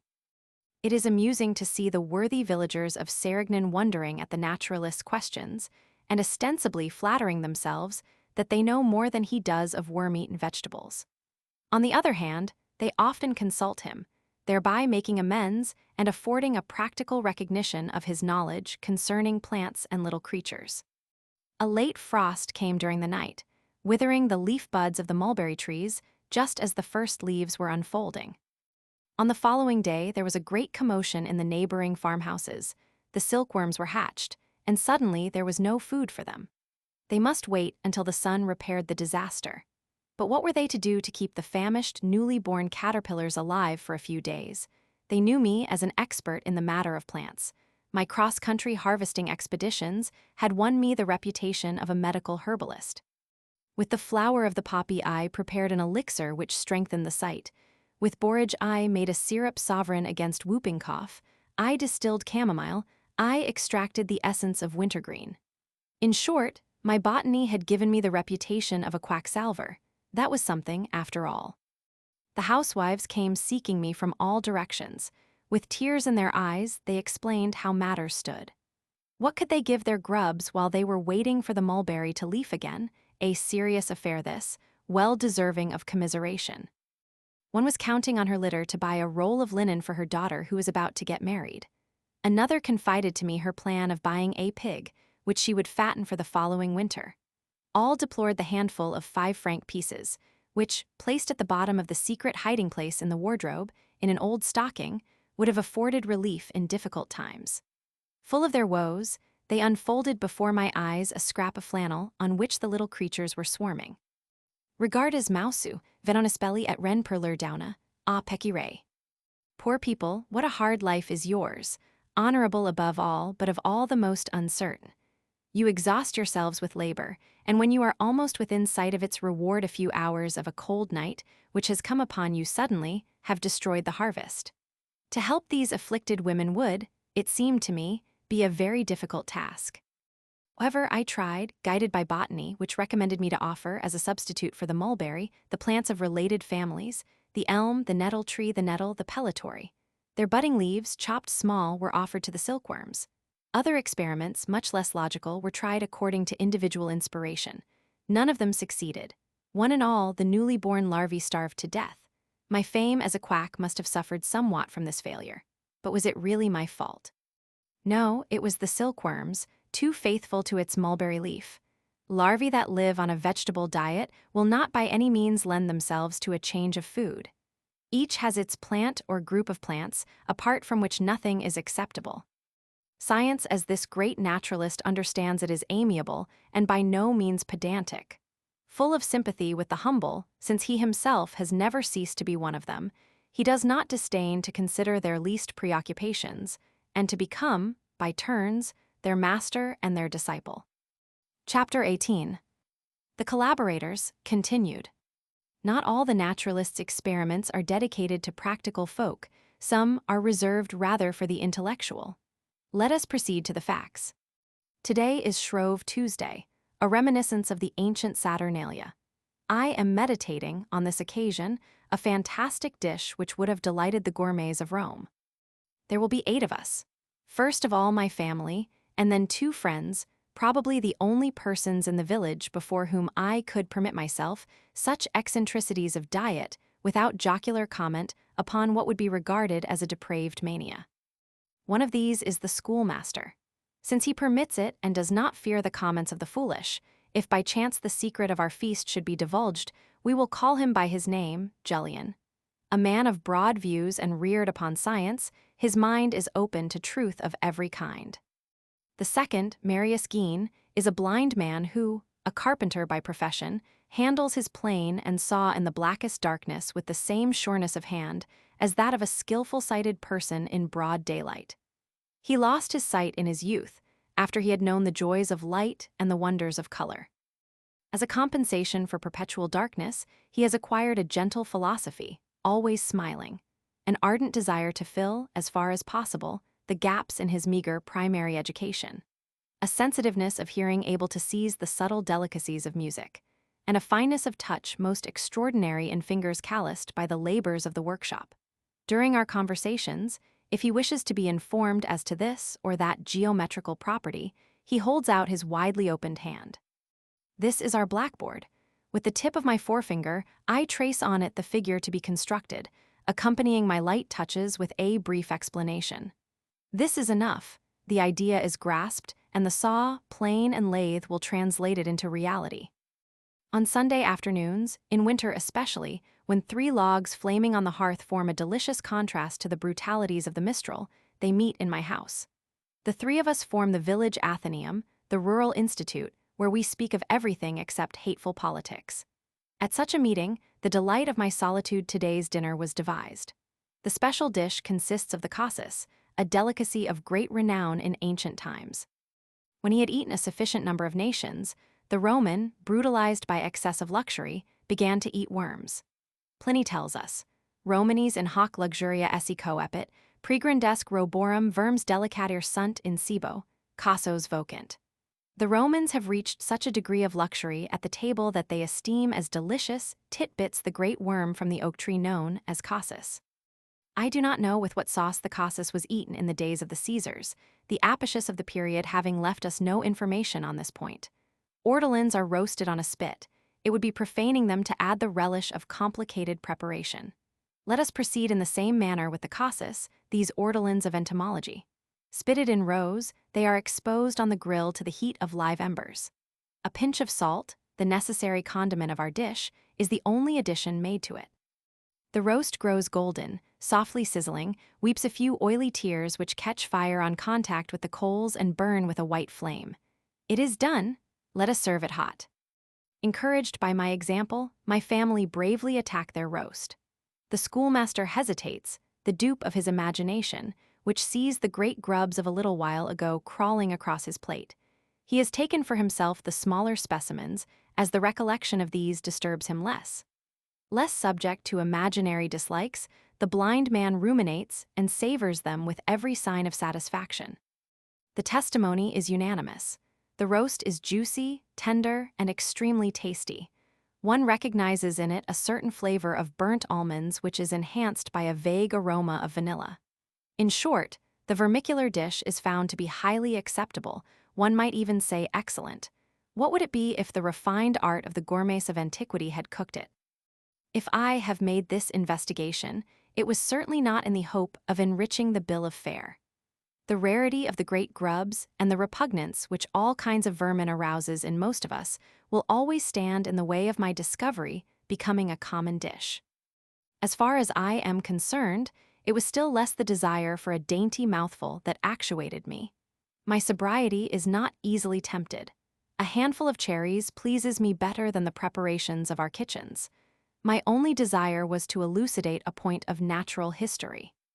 I certainly admire this zeal for science and this absence of prejudice even in the choice of food. Yet I am tempted to remark that in the matter of intrepidity, whether in respect of food or of science, there is one of Fabre's circle of acquaintances who surpassed the schoolmaster and perhaps equals Fabre himself. I am referring to Fabre. Who, then, is Fabre? Fabre is an old soldier. He has pitched his hut of clay and branches under the African carob trees. He has eaten sea urchins at Constantinople. He has shot starlings in the Crimea during a lull in the firing. He has seen much and remembered much. In winter, when work in the fields ends at 4 o'clock and the evenings are long, he puts away rake, fork, and barrow, and comes and sits on the hearthstone of the kitchen fireplace, where the billets of ilex wood blaze merrily. He fetches out his pipe, fills it methodically with a moistened thumb, and smokes it solemnly. He has been thinking of it for many a long hour, but he has abstained, for tobacco is expensive. The privation has doubled the charm, and not one of the puffs recurring at regular intervals is wasted. Meanwhile, we start talking. Fabre is, in his fashion, one of those bards of old who were given the best seat at the hearth, for the sake of their tales. Only my storyteller was formed in the barrack room. No matter, the whole household, large and small, listened to him with interest. Though his speech is full of vivid images, it is always decent. It would be a great disappointment to us if he did not come, when his work was done, to take his ease in the chimney corner. What does he talk about to make him so popular? He tells us what he saw of the coup d'etat to which we owe the hated empire. He talks of the brandy served out and of the firing into the mob. He, so he assures me, always aimed at the wall, and I accept his word for it, so distressed does he appear to me, and so ashamed of having taken a hand, however innocent, in that felon's game. He tells us of his watches in the trenches before Sebastopol. He speaks of his sudden terror when, at night, all alone on outpost duty, squatting in the snow, he saw fall beside him what he calls a flower pot. It blazed and flared and shone and lit up everything around. The infernal machine threatened to burst at every second, and our man gave himself up for lost. But nothing happened. The flower pot went out quietly. It was a star shell, an illuminating contrivance fired to reconnoiter the assailants' outworks in the dark. The tragedy of the battlefield is followed by the comedy of the barracks. He lets us into the mysteries of the stew pan, the secrets of the mess, the humorous hardships of the cells. And, as his stock of anecdotes, seasoned with racy expressions, is inexhaustible, the supper hour arrives before any of us has had time to remark how long the evening is. Fabre first attracted my notice by a masterstroke. One of my friends had sent me from Marseille a pair of enormous crabs, the mea, the sea spider or spider crab of the fishermen. I was unpacking the captives when the workmen returned from their dinner, painters, stone masons, plasterers engaged in repairing the house which had been empty so long. At the sight of those strange animals, studded with spikes all over the carapace and perched on long legs that give them a certain resemblance to a monstrous spider, the onlookers gave a cry of surprise, almost of alarm. Fabre, for his part, remained unmoved. And, as he skillfully seized the terrible spider struggling to get away, he said, "I know that thing, I've eaten it at Vasna, it's first-rate." And he looked round at the bystanders with an air of humorous mockery, which was meant to convey, "You've never been out of your hole, you people." Fabre knows many things, and he knows them more particularly through having eaten them. He knows the virtues of a badger's back, the toothsome qualities of the leg of a fox. He is an expert as to the best part of that eel of the bushes, the snake. He has browned in oil the eyed lizard, the ill-famed wrassade of the south. He has thought out the recipe of a fry of locusts. I am astounded at the impossible stews which he has concocted during his cosmopolitan career. I am no less surprised at his penetrating eye and his memory for things. I have only to describe some plant, which to him is but a nameless weed, devoid of the least interest. And if it grows in our woods, I feel pretty sure that he will bring it to me and tell me the spot where I can pick it for myself. The botany of the infinitesimal even does not foil his perspicacity. But above all, he excels in ridding me of the troublesome folk whom I meet upon my rambles. The peasant is naturally curious, as fond of asking questions as a child, but his curiosity is flavored with a spice of malice, and in all his questions there is an undercurrent of chaff. What he fails to understand he turns into ridicule. And what can be more ludicrous than a gentleman looking through a glass at a fly captured with a gauze net, or a bit of rotten wood picked up from the ground? Fabre cuts short the bantering catechism with a word. Fabre has other qualities. He does not hesitate in the face of difficulties, and it is a point of honor with him to acquit himself manfully, however arduous the task. Fabre is not content with faithfully executing his master's orders. Like all intelligent and devoted servants, he divines and anticipates his desires. He has happy ideas of initiative. On the 14th of April 1880, Fabre was clearing away a heap of mold resulting from the waste weeds and leaves heaped up in a corner against the enclosing wall. In the midst of his work with spade and wheelbarrow, he suddenly called me. "A find, sir, a splendid find, come and look." I hurried up. There indeed was a splendid discovery, and of a kind to fill me with delight, reawakening all my old memories of the boys des Isarts. There swarmed a whole population of scarabaei, in the form of larvae, nymphs, and adult insects. There, too, were crowds of rose beetles, Cetoniae, all stages being represented. There, too, were great numbers of scoliae, the two-striped scoliae having recently emerged from their cocoons, which still had beside them the skins of the game served to the larvae. And there, before the naturalist's eyes, was the solution of the problem of the scolia's food, which his painful researches in the boys des Isarts had not enabled him to solve. Less than this had been needed for Fabre to merit mention in the order of the day. At the beginning of this chapter, should we not have placed the insects themselves at the head of Fabre's collaborators in his researches? When the insect takes a hand, Fabre himself is out of the running. In the meantime, we have no intention of belittling Fabre or of retracting the praise which has been lavished upon him. Despite his inevitable deficiencies, and sometimes even because of them, Fabre owes him much. He owes him important manual services, he owes him curious data and inestimable discoveries. Lastly, he owes him hitherto unknown opinions relating to evolution, for Fabre is an evolutionist and a highly original one.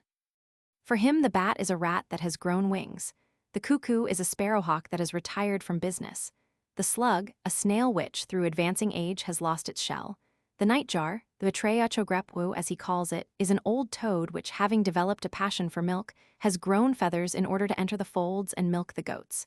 It would be impossible to get these fantastic ideas out of his head. Fabre is, as will be seen, an evolutionist after his fashion, and a daring evolutionist. Nothing gives him pause in tracing the descent of animals. He has a reply for everything. This comes from that. If you ask why, he replies, "See how like they are." Shall we reproach him for these insanities when we hear scientists acclaiming the Pithecanthropos as the precursor of man, led astray as they are by the formation of the monkey? Shall we reject the metamorphoses of the Chavachograpo when there are men who will seriously tell us that in the present condition of science, it is absolutely proved that man is descended from some vaguely sketched monkey? Of the two transformations, Fabre's seems to me the more admissible. A painter, a friend of mine, the brother of the great musician, Félicien David, imparted to me one day his reflections concerning the human structure. "Ve, maun bel ami," he said, "ve, elhame aludintre dun por et lu de foro duno maunino." Man has the inside of a pig and the outside of a monkey. I recommend the painter's jest to those who wish to derive man from the wild boar when the monkey is out of fashion. According to David, the descent is confirmed by internal resemblances. Elhame aludintre dun por. And therefore, the naturalist proceeds to make some wise reflections, which we owe in the first place to Fabre. Let us avoid generalizations that are not founded upon sufficiently numerous and solid foundations. Where these foundations are lacking, the child is the great generalizer. For him, the feathered race means just the bird, and the reptile family the snake, without other differences than those of magnitude. Ignorant of everything, he generalizes to the utmost, simplifying in his inability to see the complex. Later on, he will learn that the sparrow is not the bullfinch, that the linnet is not the greenfinch. He will particularize, and he will do so more and more daily as his faculty of observation is more widely exercised. At first he saw nothing but resemblances. Now he sees differences, but not yet so clearly as to avoid incongruous comparisons and zoological solecisms like those which my gardener utters. This chapter was to have taken the form of a letter addressed to Charles Darwin, the illustrious naturalist who now lies buried beside Newton in Westminster Abbey. It was my task to report to him the result of some experiments which he had suggested to me in the course of our correspondence.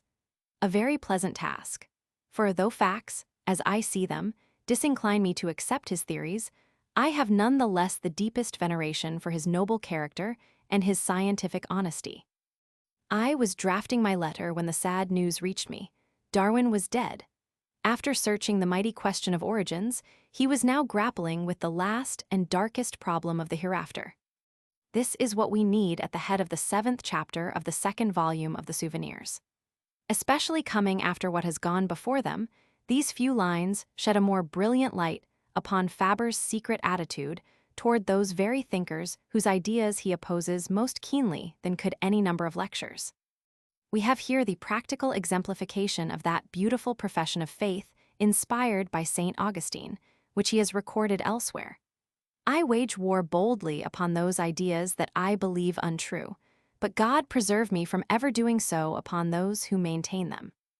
In his constant skirmishes against the theory of evolution, even in the set battles which he occasionally fights, whenever he writes Charles Darwin's name, he mentions it with evident accents of respect and sympathy, gladly referring to him as the master, the illustrious master, the venerated master.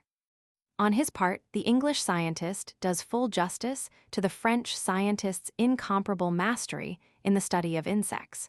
We have often mentioned the title of inimitable observer, which he gives him in his work on the origin of species. In a letter dated the 16th of April 1881, he wrote to Mr. Romans, who was preparing a book on animal intelligence. I do not know whether you would care to discuss in your book some of the more complicated and marvelous instincts. It is an ungrateful task. But if you discuss some of these instincts, It seems to me that you could not take a more interesting point than that of the animals that paralyze their prey. As Fabre has described in his astonishing memoir in the Annales des Sciences Naturelles, a memoir which he has since amplified in his admirable Souvenirs. When he wrote this, Darwin was acquainted only with the first volume of the Souvenirs. What would he have said if he could have enjoyed the whole of the learned entomologist's masterly work? In reading this first volume, the attention of the English naturalist had been especially struck by the operations of the hunting wasps, which were peculiarly upsetting to his theories. Darwin was visibly preoccupied by the problem of instinct as propounded by the irrefutable observations of the French entomologist, but he did not despair of finding a solution in conformity with his system. Fabre, on his side, believed that his position was inexpugnable, and was not without hope of converting Darwin by what appeared to him to be the evidence of the facts. Nowhere does the theory of evolution come full tilt against so immovable an obstacle. Darwin, a true judge, did not fail to realize this. He greatly dreaded the problem of the instincts. My first results in particular had left him anxious.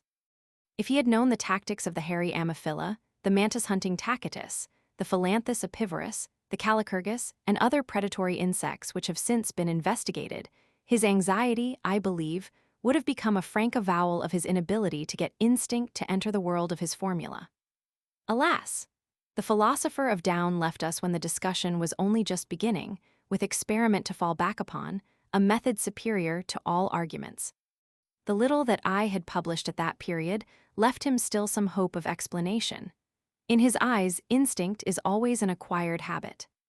We have already mentioned Fabre's relations with Maquin-Tandon, Dufour, Pasteur, and Dury. Other names might be added to complete the list of his friends, or the correspondents whom he succeeded in interesting in entomology and admitting more or less to participation in his researches. We will confine ourselves here to mentioning a worthy brother of the Christian colleges who afforded him one of the great pleasures of his life by enabling him to satisfy, at a small expense, without emptying his purse or too greatly curtailing his patient observations, one of the wilder longings of his youth, from which he was not always exempted by age. To travel the world by land and sea from pole to pole, to cross-question life under every clime in the infinite variety of its manifestations, that surely would be glorious luck for him that has eyes to see, and it formed the radiant dream of my young years, at the time when Robinson Crusoe was my delight. These rosy illusions, rich in voyages, were soon succeeded by dull, stay-at-home reality. The jungles of India, the virgin forests of Brazil, the towering crests of the Andes, beloved by the condor, were reduced, as a field for exploration, to a patch of pebbles enclosed within four walls. Heaven forfend that I should complain. The gathering of ideas does not necessarily imply distant expeditions. Jean-Jacques Rouse, herborized with the bunch of chickweed whereon he fed his canary, Bernardin de Saint-Pierre discovered a world on a strawberry plant that grew by accident in a corner of his window. Xavier de Maistre, using an armchair by way of postchaise, made one of the most famous of journeys around his room. This manner of seeing country is within my means, always excepting the postchaise, which is too difficult to drive through the bushes. I go the circuit of my enclosure over and over again, 100 times, by short stages. I stop here and I stop there. Patiently I put questions, and at long intervals I receive some scrap of a reply. The smallest insect village has become familiar to me. I know each fruit branch where the praying mantis perches, each bush where the pale Italian cricket strums amid the calmness of the summer nights, each downy plant scraped by the Anthidium, that maker of cotton bags, each cluster of lilac worked by the megachile, the leaf-cutter. If cruising among the nooks and corners of the garden do not suffice, a longer voyage shows ample profit. I double the cape of the neighboring hedges and, at a few hundred yards, enter into relations with the sacred beetle, the capricorn, the geotroops, the copris, the dicticus, the cricket, the green grasshopper, in short with a host of tribes the telling of whose story would exhaust a lifetime. Certainly, I have enough and even too much to do with my near neighbors, without leaving home to rove in distant lands. Nevertheless, it were well to compare what happens under our eyes with that which happens elsewhere. It were excellent to see how, in the same guild of workers, the fundamental instinct varies with climatic conditions. Then my longing to travel returns, vainer today than ever, unless one could find a seat on that carpet of which we read in the Arabian Nights, the famous carpet whereon one had but to sit to be carried whithersoever he pleased. O marvelous conveyance, far preferable to Xavier de Maester's postchaise! If I could only find just a little corner on it, with a return ticket. I do find it. I owe this unexpected good fortune to a brother of the Christian schools, to Brother Julian of the La Salle College at Buenos Aires. His modesty would be offended by the praises which his debtor owes him. Let us simply say that, acting on my instructions, his eyes take the place of mine. He seeks, finds, observes, sends me his notes and his discoveries. I observe, seek, and find with him by correspondence. It is done. Thanks to this first-rate collaborator, I have my seat on the magic carpet. Behold me in the pampas of the Argentine Republic, eager to draw a parallel between the industry of the Sarignan dung beetles and that of their rivals in the Western Hemisphere. To close the history of the Sarignan hermit by opening such remote perspectives is not so inconsistent as it may seem. For, after having obstinately imprisoned himself within the narrow horizon of his village all his life, the provincial recluse was beginning to be drawn out of it by the intelligent zeal of certain friends, who forced him to make a triumphant tour of France, and we might almost say of the world. The magic carpet on which they made him sit for this magnificent journey was, however, by no means a borrowed article. It was he himself who had provided it. It was none other than the marvelous series, so rich and so varied, of his entomological works, which had only to be known in order to ensure for the author everywhere the welcome which he deserved, a truly enthusiastic welcome, and the place which was due to him, one of the foremost places among our scientists and our writers. Chapter 19. Fabre's Writings. My study table, the size of a pocket handkerchief, occupied on the right by the inkstand, a penny bottle, and on the left by the open exercise book, gives me just the room which I need to wield the pen. I love that little piece of furniture, one of the first acquisitions of my early married life. It is easily moved where you wish, in front of the window when the sky is cloudy, into the discreet light of a corner when the sun is tiresome. In winter, it allows you to come close to the hearth, where a log is blazing. Poor little walnut board, I have been faithful to you for half a century and more. Ink-stained, cut and scarred with the penknife, you know how to lend your support to my prose as you once did to my equations. This variation in employment leaves you indifferent. Your patient back extends the same welcome to my formulae of algebra and the formulae of thought. I cannot boast this placidity. I find that the change has not increased my peace of mind. The hunt for ideas troubles the brain even more than does the hunt for the roots of an equation. You would never recognize me, little friend, if you could give a glance at my gray mane. Where is the cheerful face of former days, bright with enthusiasm and hope? I have aged. And you, what a falling off since you came to me from the dealers, gleaming and polished and smelling so good with your beeswax. Like your master, you have wrinkles, often my work, I admit. For how many times in my impatience have I not dug my pen into you, when, after its dip in the muddy ink pot, the nib refused to write decently? One of your corners is broken off, the boards are beginning to come loose. Inside you, I hear, from time to time, the plane of the death watch who despoils old furniture. From year to year, new galleries are excavated, endangering your solidity. The old ones show on the outside in the shape of tiny round holes. A stranger has seized upon the latter, excellent quarters, obtained without trouble. I see the impudent intruder run nimbly under my elbow and penetrate forthwith into the tunnel abandoned by the death watch. She is after game, this slender huntress, clad in black, busy collecting woodlice for her grubs. A whole nation is devouring you, you old table. I am writing on a swarm of insects. No support could be more appropriate to my entomological notes. What will become of you when your master is gone? Will you be knocked down for a franc, when the family come to apportion my poor spoils? Will you be turned into a stand for the pitcher beside the kitchen sink? Will you be the plank on which the cabbages are shredded? Or will my children, on the contrary, agree among themselves and say, "Let us preserve the relic. It was where he toiled so hard to teach himself and make himself capable of teaching others. It was where he so long consumed his strength to find food for us when we were little. Let us keep the sacred plank. I dare not believe in such a future for you. You will pass into strange hands, oh my old friend. You will become a bedside table laden with bowl after bowl of linseed tea, until, decrepit, rickety, and broken down, you are chopped up to feed the flames for a brief moment under the simmering saucepan. You will vanish in smoke to join my labors in that other smoke, oblivion, the ultimate resting place of our vain agitations.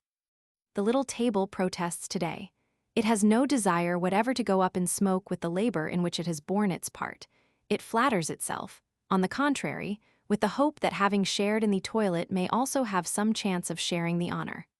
Rather than this unjust sentence of death, it seems to hear a summons to life. Let us go back, O my table, to the days of our youth, the days of your French polish and my smiling illusions. And it stands proudly upon its legs, as though to serve as a support for these pages destined to recapitulate Fabre's written work, all that work which it has helped him to compose, from the first line to the last. Of the first literary or scientific exercises of the youthful Fabre, and the first quivers of the little table under the nervous, valiant, indefatigable pen of the young carpenter's schoolmaster, we shall say nothing, unless that there was really some excuse for trembling before the audacious and strenuous toil of the beginning, and all the exercise books stuffed with figures and formulae. Diagrams and texts which represent the solitary and strictly personal work of preparation for 2 bachelor's degrees, quickly followed by those of the licentiate and the doctor. It was an anatomical work, a memoir on the reproductive organs of the myriapods, or centipedes, that won for Fabre the degree of Doctor of Science. Fabre's first contribution to the press was a memoir on the predatory Hymenoptera, published in the Annales des Sciences Naturelles.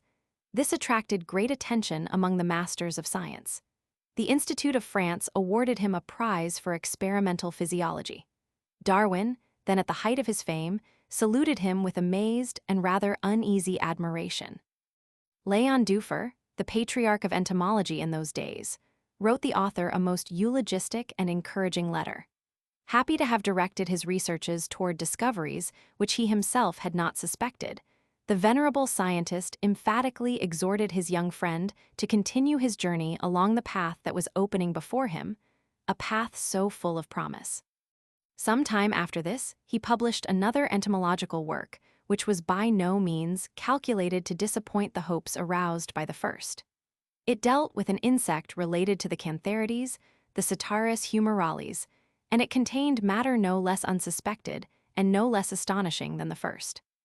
The impression produced was all the more profound in that the miracle of instinct was here accompanied by a physiological miracle, a phenomenon of metamorphosis wholly unknown, to describe which Fabre hit upon the very happy term hypermetamorphosis.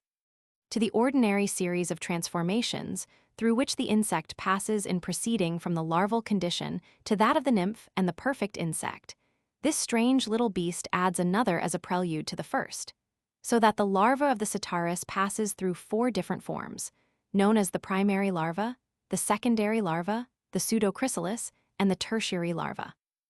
And these resemble one another so little that only the most sustained attention on the observer's part enables him to believe the testimony of his eyes.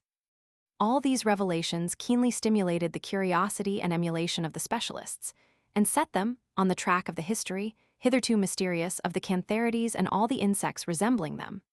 A number of naturalists, Beauregard, Riley, Valéry Mayet, Kunkel de Hercule, Lichtenstein, and others began to study the insects more or less adapted to the preparation of blisters, the mylabers, the melaes, the cantharides.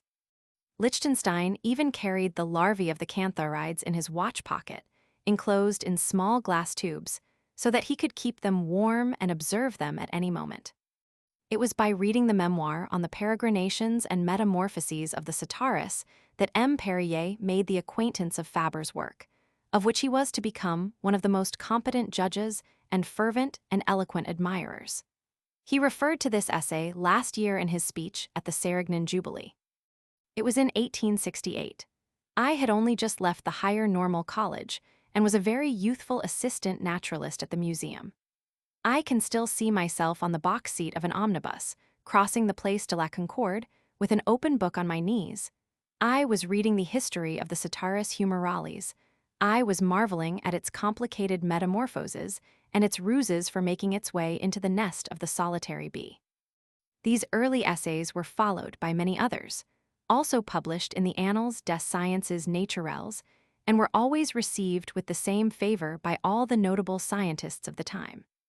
While he was soaring toward the heights and making his way into unexplored regions under the astounded gaze of the most eminent authorities, who saw themselves suddenly equaled and even surpassed, his scientific genius loved also to look downwards, to approach the beginners, to return, as it were, to the starting point in order to hold out his hand to them, and to trace out for them, through all the stages of science, the path that he had opened up for himself in the face of unheard-of difficulties. He labored to give them what he himself had felt the lack of almost as much as the help of masters, the assistance of luminous, living books capable of teaching without fatigue and without tedium. His class books are, in fact, models of their kind. In them you will find no vague phraseology, but the simplest, most precise, yet most natural language, no idle excess of erudition, but the most perfect lucidity of text as of diagram. No dryness, nothing commonplace, but everywhere something picturesque, original, and full of life, giving charm and relief to all that is learned. And above all, the constant care never to isolate oneself from life, to keep in touch with reality, by leading the youthful mind from the spectacles which are most familiar to it to the conceptions of science, and from these to such of their applications as are most usual and most familiar.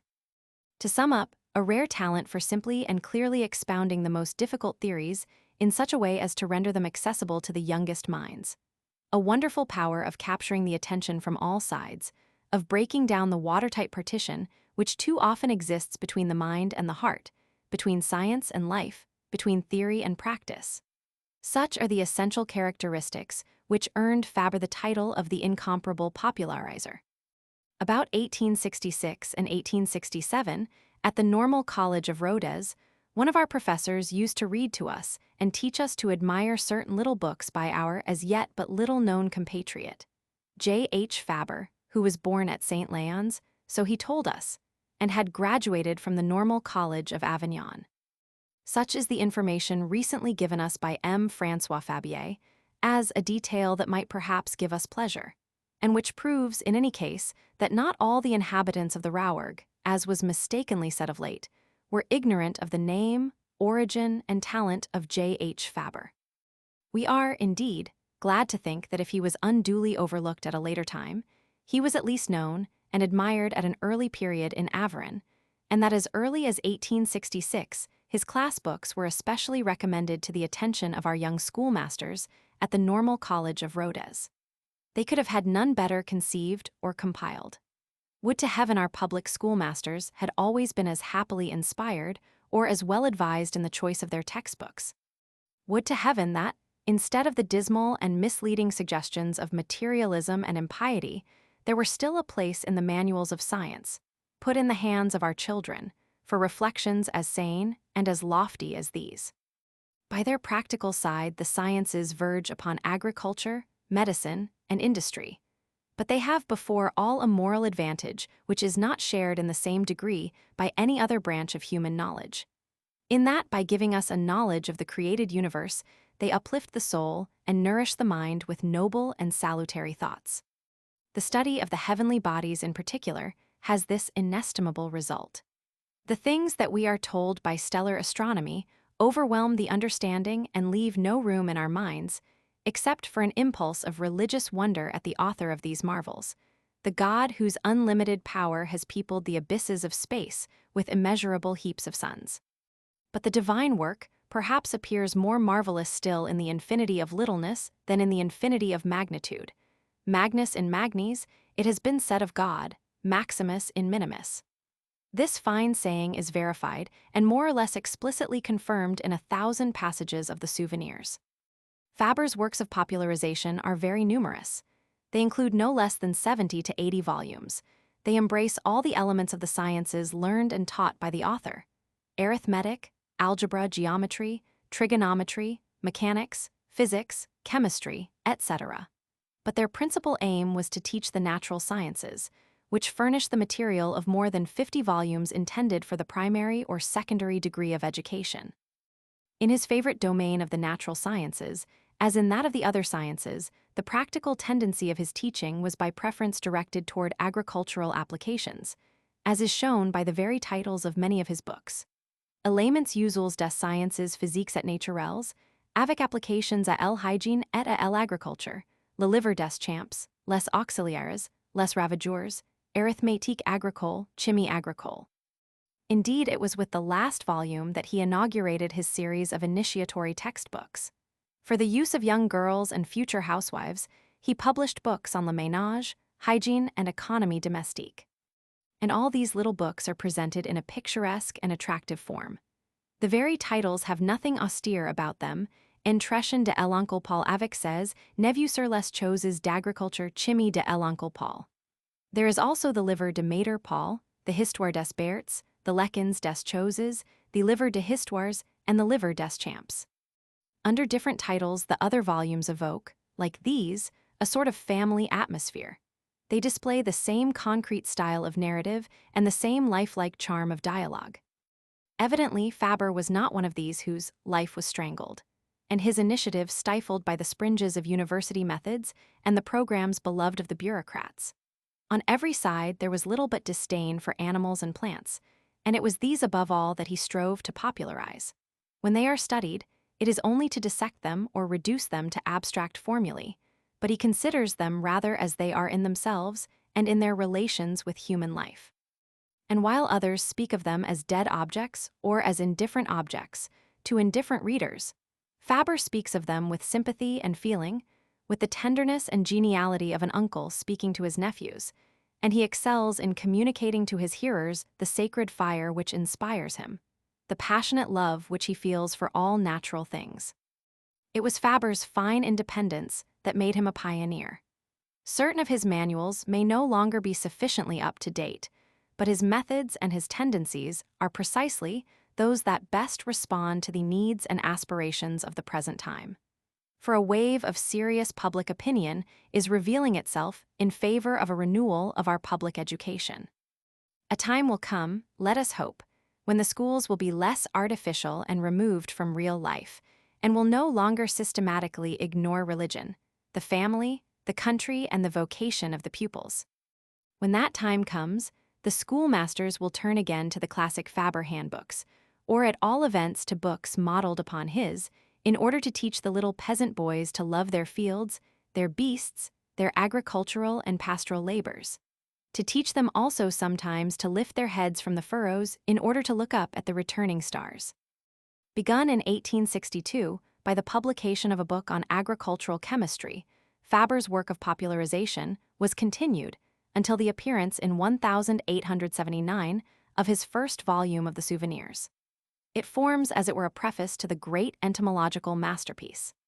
Thanks to the deserved success of the series, rather than to his wretched emoluments as professor, he achieved the security and independence necessary to the accomplishment of his mission. His class books were the ransom that set him free. They enabled him to leave the town and escape into the fields. They even enabled him to realize his dream of a solitary corner of the earth and a life of leisure wholly dedicated to the patient and disinterested study of his beloved insects. From another point of view, this long and patient effort of scientific popularization and intense literary production was not without its results as regard his later work. It enabled him to obtain a mastery of his medium, to exercise his faculty of expression and his mind, to vary and mature his observations, and finally to realize that tour de force of writing, for specialists, books that he who runs may read, and of performing the miracle of arousing the enthusiasm of men of letters for books that compel the admiration of scientists, and attracting the attention of the scientists to books that delight the man of letters. The brilliance, color, and vitality which enhance without ever diminishing the high scientific value of his souvenirs are due, no doubt, to his native qualities, to the limpid and harmonious Gallic genius of which he affords so admirable a type. He owes them also, as we have said, to all those tiny lives, so vibrant with diligence and so picturesque, whose lights and shades and naive emotions seem to have found their way into his own heart, into his style. But he owes them still more to his young friends, the primary school children, to the pains which he took, The ingenuity which he expended in bringing within the grasp of the child's mind, in impressing upon his imagination and sensibility as well as his understanding, the creatures and the doings of the living world. As we have recorded, it was only in 1879 that Fabre inaugurated his great and immortal collection of souvenirs entomologiques. From this same year dates the acquisition, so greatly desired, of the open-air laboratory and his installation in the cherished solitude of Sérignan, where he was able to give free play to his entomological tastes and to continue to add to the souvenirs. Henri Fabre was then 55 years of age and apparently broken by fatigue and suffering. This did not prevent him from undertaking and accomplishing a task in which we know not which to admire the most: the acuteness of observation or the vigor of thought, the enthusiasm of the investigator or the animation of the writer. Here is a wonderful example to all those whom advancing age and life have already cruelly bruised. To all those who might be tempted to give up or to flinch under the burden of grief or disappointment, instead of listening to the voice of their talents, the appeal of their friends, the summons of God Himself to generous and devoted action, and to the great harvest of souls and ideas. For 40 years I have struggled with unshakable courage against the sordid miseries of life, and the corner of earth I have dreamed of has come at last. The wish is realized. It is a little late, oh my pretty insects. I greatly fear that the peach is offered to me when I am beginning to have no teeth wherewith to eat it. Yes, it is a little late. The wide horizons of the outset have shrunk into a low and stifling canopy, more and more straightened day by day. Regretting nothing in the past, save those whom I have lost, regretting nothing, not even my first youth, hoping nothing either, I have reached the point at which, worn out by the experience of things, we ask ourselves if life be worth the living. In the touching, desolate accents of these lives we may, no doubt, hear the echoes of a whole lifetime of toil and trial, but above all they express the cruel grief which had just wrung the kindly, tender heart of the great scientist. He was still suffering from the blow dealt him by the death of his beloved son Jules at the moment of writing these lines on the first page of the second volume of the Souvenirs, piously dedicated to the memory of the lost child. Happily he found in his insuperable faith in the beyond, the courage to overcome his grief, and in his love of scientific truth, the possibility of taking up his life again and resuming his work. Amid the ruins that surround me, one strip of wall remains standing, immovable upon its solid base, my passion for scientific youth. Is that enough, O my busy insects, to enable me to add yet a few seemly pages to your history? Will my strength not cheat my good intentions? Why, indeed, did I forsake you so long? Friends have reproached me for it. Ah, tell those friends who are yours as well as mine, tell them that it was not forgetfulness on my part, not weariness nor neglect. I thought of you. I was convinced that the Sorceress Cave had more fair secrets to reveal to us, that the chase of the Sphex held fresh surprises in store. But time failed me. I was alone, deserted, struggling against misfortune. Before philosophizing, one had to live. Tell them that, and they will pardon me. From the very beginning of his great entomological work, Fabre sought to free himself from another reproach, which wounded him to the quick, because it struck at his fidelity to his chosen study and, what is more, to scientific truth. Others again have reproached me with my style, which has not the solemnity, nay, better, the dryness of the schools. They fear lest a page that is read without fatigue should not always be the expression of the truth. Were I to take their word for it, we are profound only on condition of being obscure. Come here, one and all of you, you, the sting-bearers, and you, the wing-cased armor-clads, take up my defense and bear witness in my favor. Tell of the intimate terms on which I live with you, of the patience with which I observe you, of the care with which I record your actions. Your evidence is unanimous. Yes, my pages, though they bristle not with hollow formulae nor learned smatterings, are the exact narrative of facts observed, neither more nor less, and whoso cares to question you in his turn will obtain the same replies. And then, my dear insects, if you cannot convince those good people, because you do not carry the weight of tedium, I, in my turn, will say to them, you rip up the animal and I study it alive. You turn it into an object of horror and pity, whereas I cause it to be loved. You labor in a torture chamber and dissecting room, I make my observations under the blue sky to the song of the cicadas. You subject cell and protoplasm to chemical tests. I study instinct in its loftiest manifestations. You pry into death, I pry into life. Our author's strong personality is revealed no less in the bulk of his work than in this declaration of principles, which might serve as a prologue to the latter. With the originality of genius, he is from the first totally opposed to the point of view of those naturalists who are fascinated by morphology and anatomy. He believes that the characteristics of life are to be found in life itself, and that if we wish truly to know the insect, nothing will help us so much as seeing it at work. Mere common sense, the reader will say, yet it is by no means common. And it usually happens that writers forget to take performance into their reckoning when they are describing life. To study living entomology, that is, to study the insect living its life and in the highest manifestations of its life, in its instincts and its habits, in its aptitudes and its passions, in a word, in its psychic faculties. To replace the dominant standpoint of morphology and physiology by the standpoint of biology and psychology. Such is the essential program of the writer of the Souvenirs. And he adheres to it all the more strictly the more he sees it neglected by those about him, judging it to be of still greater importance for one who is seeking to know the insect, more advantageous to practice and speculation, more essential to the open-air life and the most abstruse inquiries of the human mind. By curiously interrogating the life of the insects, one may render inestimable services to agriculture, as Pasteur did in his investigation of sericulture. One may also furnish general psychology with data of inestimable value, and this in particular was what he proposed to do. Fabre's restless mind is forever haunted by the most abstruse problems, which, indicated here and there, enable us to understand the motives that urge him on. With reference to these, the insect is no longer an end. It becomes a means. Above all, Fabre wishes to define instinct, to establish the line of demarcation which divides it from intelligence, and to demonstrate whether human reason is an irreducible faculty or whether it is only a degree higher on a scale whose base descends into the depths of animality. More generally, he propounds the question of the identity or the difference between the animal mind and the human. He also seeks to examine the problem of evolution. Finally, to discover whether geometry rules over all things and whether it tells us of a universal geometer, or whether the strictly beautiful, the domain of reason, that is, order, is the inevitable result of a blind mechanism.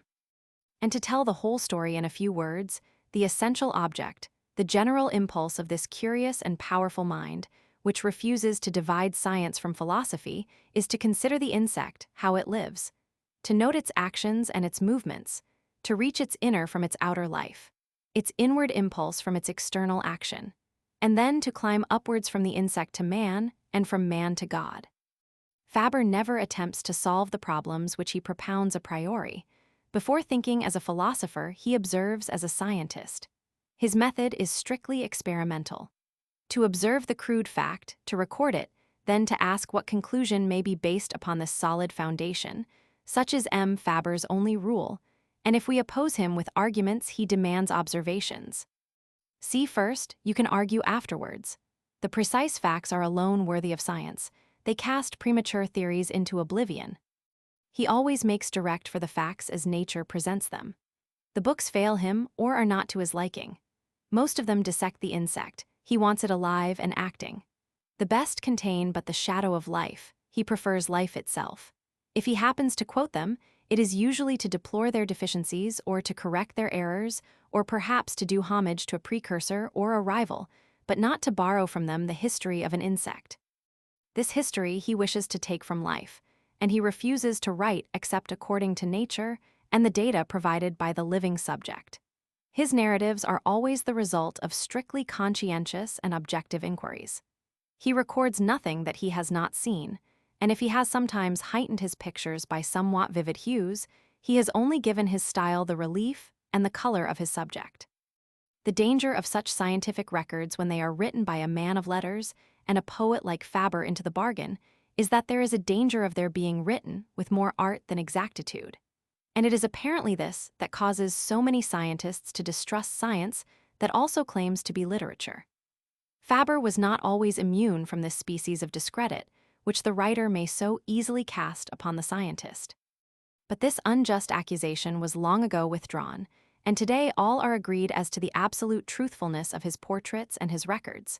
He has talent and imagination, it is true, but he has applied his talent to the sincere investigation of the facts, and his imagination only to achieve the more complete and faithful expression of the reality. A great thinker once uttered this profound saying, "Things are perceived in their truth only when they are perceived in their poetry." This saying might serve as a motto for the whole of Fabre's entomological work. To collect the data which he requires for the foundation of his philosophical structures, Fabre is not content with observing the insect as it lives and labors when left to itself, writing down, so to speak, at its dictation the data which it deigns to give him as it would give them to anyone who possessed the same patience and the same gift for observation. After these first overtures, he seeks more confidential information. To obtain this, he inverts the parts played by observer and insect. From being passive, he becomes active. He provokes and interrogates, and by different experiments, often of wonderful ingenuity, he enables and even compels the insect to confide to him what it would never have divulged in the normal course of its life and occupations. Fabre is the first to think of introducing this kind of artificial observation, which he calls experiment, into the study of the animal's soul. To practice it more readily, he needs the insect close within his reach. More than that, he needs it under his hand, at his discretion, so to say. Neither the great museum of the fields nor the place of observation where the insects roam at will amid the thyme and lavender quite answers the requirements of this part of his program.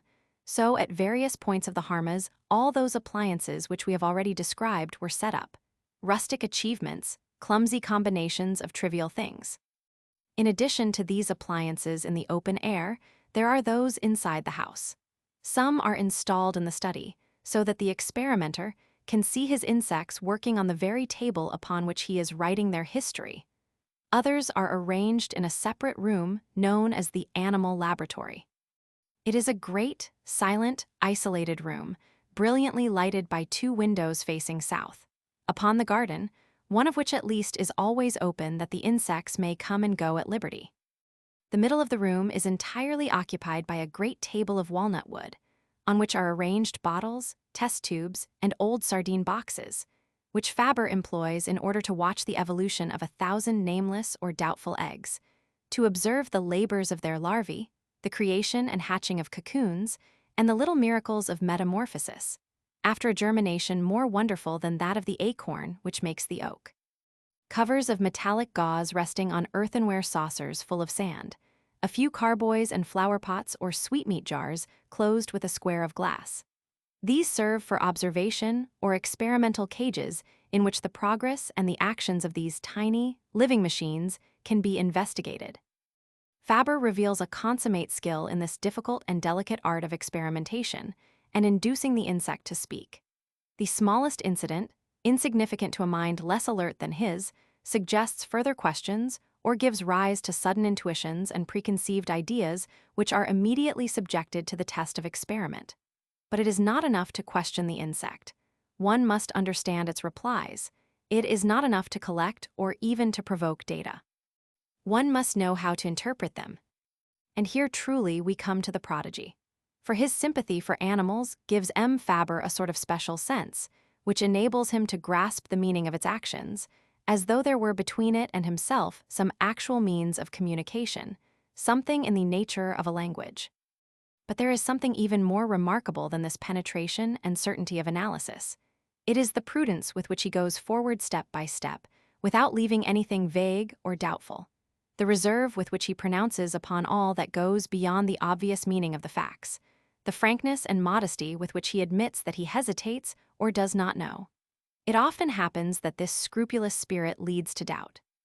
The more I observe and experiment, the more I feel rising before me, in the cloudy blackness of the possible, a vast note of interrogation. We might even find that on certain occasions the fear of going astray has caused him to limit to excess the range of his interpretation. But this is done only to give greater weight to his assertions, wherever they are expressed firmly and with quiet assurance. In short, there is reason to subscribe to the flattering judgment of his first biographer, who sees in the souvenirs not only the most wonderful entomological repertory, but a true essay upon method, which should be read by every naturalist, and the most interesting, instructive, familiar, and delightful course of training that has ever been known. The most interesting, instructive, and delightful course of training. His books are this, not only in virtue of the writer's method and point of view, but in virtue of his language. For the living scenes of the souvenirs, as well as the interpretations interspersed between them, are expressed in words so simple and so well chosen that they are realized without effort and in the most striking relief in the reader's mind and imagination. Fabre hates to see science make use of pedantic and pseudo-scholastic terminology. Apart from the fact that it may repel the reader, all this idle apparatus of obscurity serves only too often to mask error or vagueness of thought. By seasoning the matter with indigestible terms, useful for dissimulating vagueness of thought, one might represent the chenet as a superb example of the change brought about by the centuries in the habits of an insect. It would be very scientific, but would it be very clear? I doubt it. When my eyes fall upon a page bristling with barbarous locutions, supposedly scientific, I say to myself, take care. The author does not properly understand what he is saying, or he would have found, in the vocabulary which so many clever minds have hammered out, some means of clearly stating his thought. Boileau, who is denied the poetic afflatus, but who certainly possessed common sense, and plenty of it, informs us. Si que elan concoit bien essayance clairement, that which is clearly grasped is plainly said. Just so Nicolas, yes, clearness, always clearness. He calls a cat a cat. Let us do the same. Let us call gibberish a most learned prose, to afford a pretext for repeating Voltaire's witty remark. When the listener does not understand and the speaker himself does not know what he is saying, that is metaphysics. Let us add, and abstruse science. My conviction is that we can say excellent things without using a barbarous vocabulary. Lucidity is the sovereign politeness of the writer. I do my best to achieve it. Thanks to his love of lucidity and simplicity, as much as to his frank and modest spirit, he had a horror of verbal snobbery and juggling with pretentious words. Official science itself, and, as he says bluntly, official jargon, find no more favor in his eyes than the sins of incidental writers. As a boy, I was always an ardent reader, but the refinements of a well-balanced style hardly interested me. I did not understand them. A good deal later, when close upon 15, I began vaguely to see that words have a physiognomy of their own. Some pleased me better than others by the distinctness of their meaning and the resonance of their rhythm. They produced a clearer image in my mind. After their fashion, they gave me a picture of the objects described. Colored by its adjective and vivified by its verb, the name became a living reality. What it said I saw. And thus, gradually, was the magic of words revealed to me, when the chances of my undirected reading placed a few easy standard pages in my way. The magic of words. He has done more than discover it in the pages of other writers. He has illustrated it on every page of his own writings, adapting it so exactly to the magic of things that it delights the scientist as nature herself would, and enchants the poet and the man of letters as only the masterpieces of art and literature have power to do. Chapter 20. Fabre's writings continued. In attempting to define the point of view, the method, and the style of the author of the souvenirs, we have broadly sketched the general characteristics of his work. In order to complete our task, and to give a clear and comprehensive idea of his art, we will now venture upon a rapid analysis not of the author's attitude, but of the content of his works. The souvenirs entomologiques bear a subtitle which perfectly describes their essential and characteristic elements. They are offered as studies in the instincts and habits of the insects, which promise us both theoretical considerations and records of facts. At the very outset, and to judge only very superficially, it seems that these latter are the essential part of the work, and the author must be considered before all as an admirable anecdotist, or, if you will, a chronicler of animal life. But we very soon perceive, on reading him, how much method, selection, and persevering determination have presided over all these investigations, which may appear almost incoherent, and are, on the contrary, profoundly systematic and definitely ordered. François Capet, in a delightful story, shows us an austere landscape gardener fiercely destroying all the sparrows and, above all, the blackbirds, which disturb and dishonor the magnificent symmetry of his paths, which were clipped straight with the aid of a taut cord.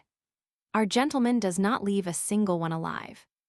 But on the other side of the party wall is a true poet, who, not having the same aesthetic, buys every day a quantity of birds in the market and indefatigably puts back the blackbirds into his neighbor's shrubberies. Fabre's work is that of a conscientious architect who has sought to keep the shrubberies and alleys of his garden in strict order.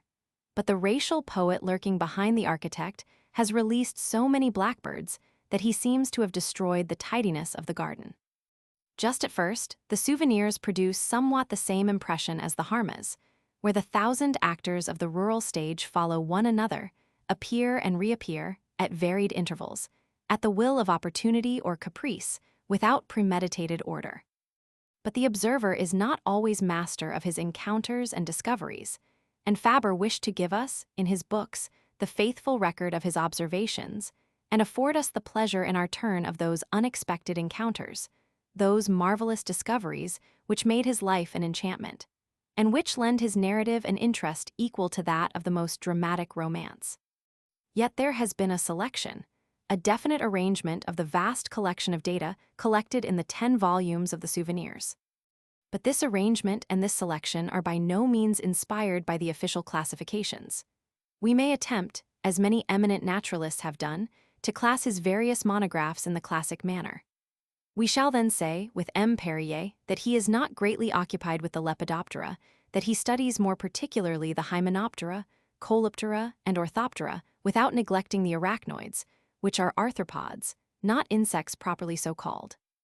It is a fact that this singular entomologist prefers the horrible spiders, to whom all the good textbooks refuse the name of insect, to the most beautiful butterflies.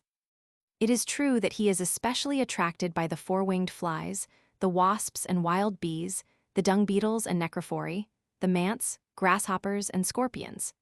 But this is not because of any particular affection for this group, or on account of their quality of Hymenoptera, Coleoptera, and Orthoptera, for many of their congeners are neglected, and many insects are selected out of their order.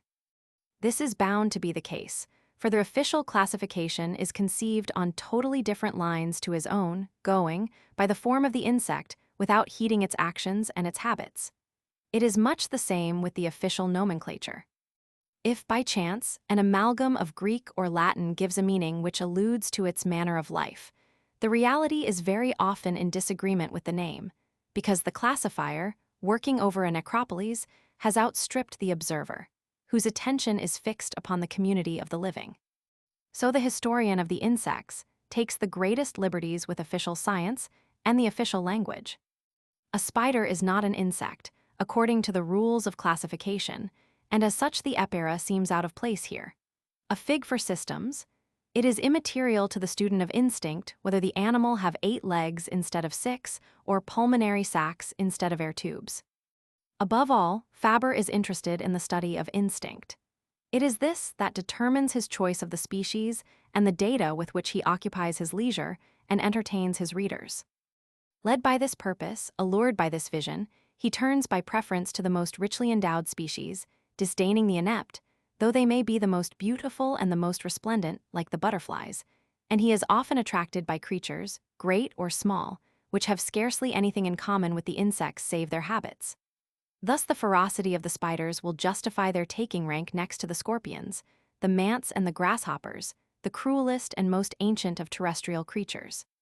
Fabre, in fact, seldom departed from the world of insects, because it is in this little world that the greatest miracles of instinct are manifested, in accordance with the entomologist's motto maxima in minimis.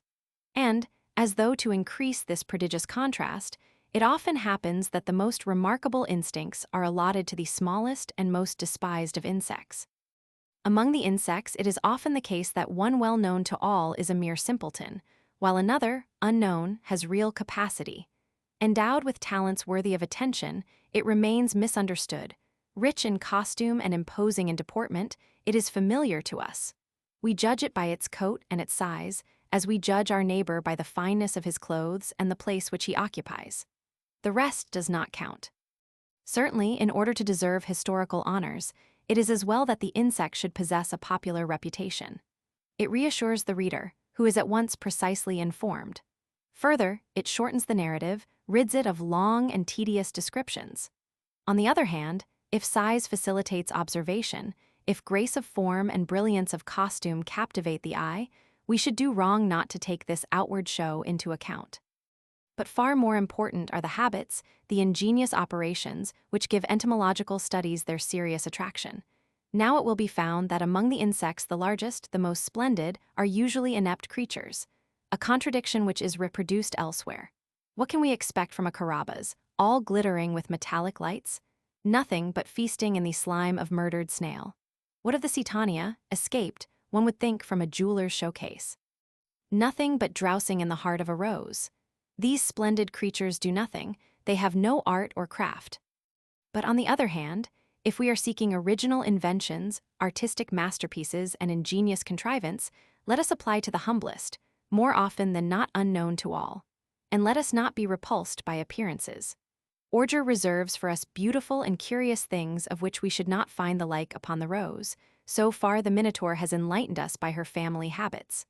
Long live modesty and littleness. The small and modest, provided they are valiant and ingenious, and more generally all those that commend themselves by unusual habits or singular technical aptitudes. Such are the insects investigated by the author of the Souvenirs. These he follows up for years, sometimes in their natural environment, sometimes in his laboratory. He inquires into their manner of assuring themselves and their race of a livelihood, their fashion of behavior toward their congeners and their offspring. Their industry and their habits are his two chief preoccupations, those which are brought into prominence by the subtitle of his book, Studies in the Instincts and Habits of the Insects, and the titles of the 2 volumes of selections which have been published for the general reader, La Vie des Insects and Les Mœurs des Insects. It is, therefore, about these 2 principal themes, which are, for that matter, very closely connected and very subject to mutual interpenetration, that the data amassed in the 10 volumes of the Souvenirs must be grouped and distributed if we wish to attempt a classification in harmony with the character of the books and the nature of their contents.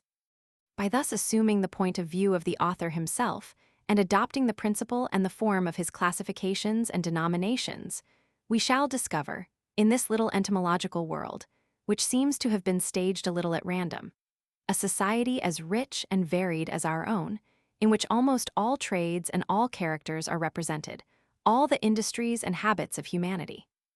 Here, as among us, are honest toilers and freebooters, producers and parasites, good and bad husbands and wives, examples of beautiful devotion and hideous egoism, delightful amenities and ferocious cruelties, extending even to cannibalism. Workers of every class and manufacturers of every kind, and in a higher order of capacities, engineers and surgeons, chemists and physicists, naturalists and physiologists, topographers and meteorologists, geometricians and logicians, and many more, whose enumeration we will leave to the reader. Let us assemble facts in order to obtain ideas, said Buffon. In this process may be summed up the whole of the great provincial naturalist's scientific work. If he notes the least circumstances of the little lives that unfold themselves before his eyes, he does so not merely as an observer and an artist who would not miss the smallest element of knowledge or beauty, but also as a philosopher who wishes to understand all that he sees, and for that reason neglects nothing. In entomology, the smallest facts are not only the most curious and picturesque, they are often the most significant, maxima in minimis. Those minute details which are in danger of being regarded as puerilities are connected with the most solemn questions which it is possible for man to consider. There are philosophical meditations in Fabre's work, evoked by his observations, and like his observations, they are not presented in a preconceived order. His arguments are scattered throughout his work. Nowhere in the Souvenirs is there any body of doctrine.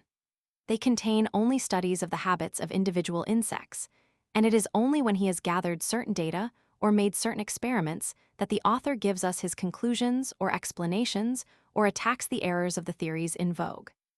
Yet it is not difficult, such is their degree of prominence and continuity, to disengage and synthesize the general ideas scattered throughout this vast collection of facts.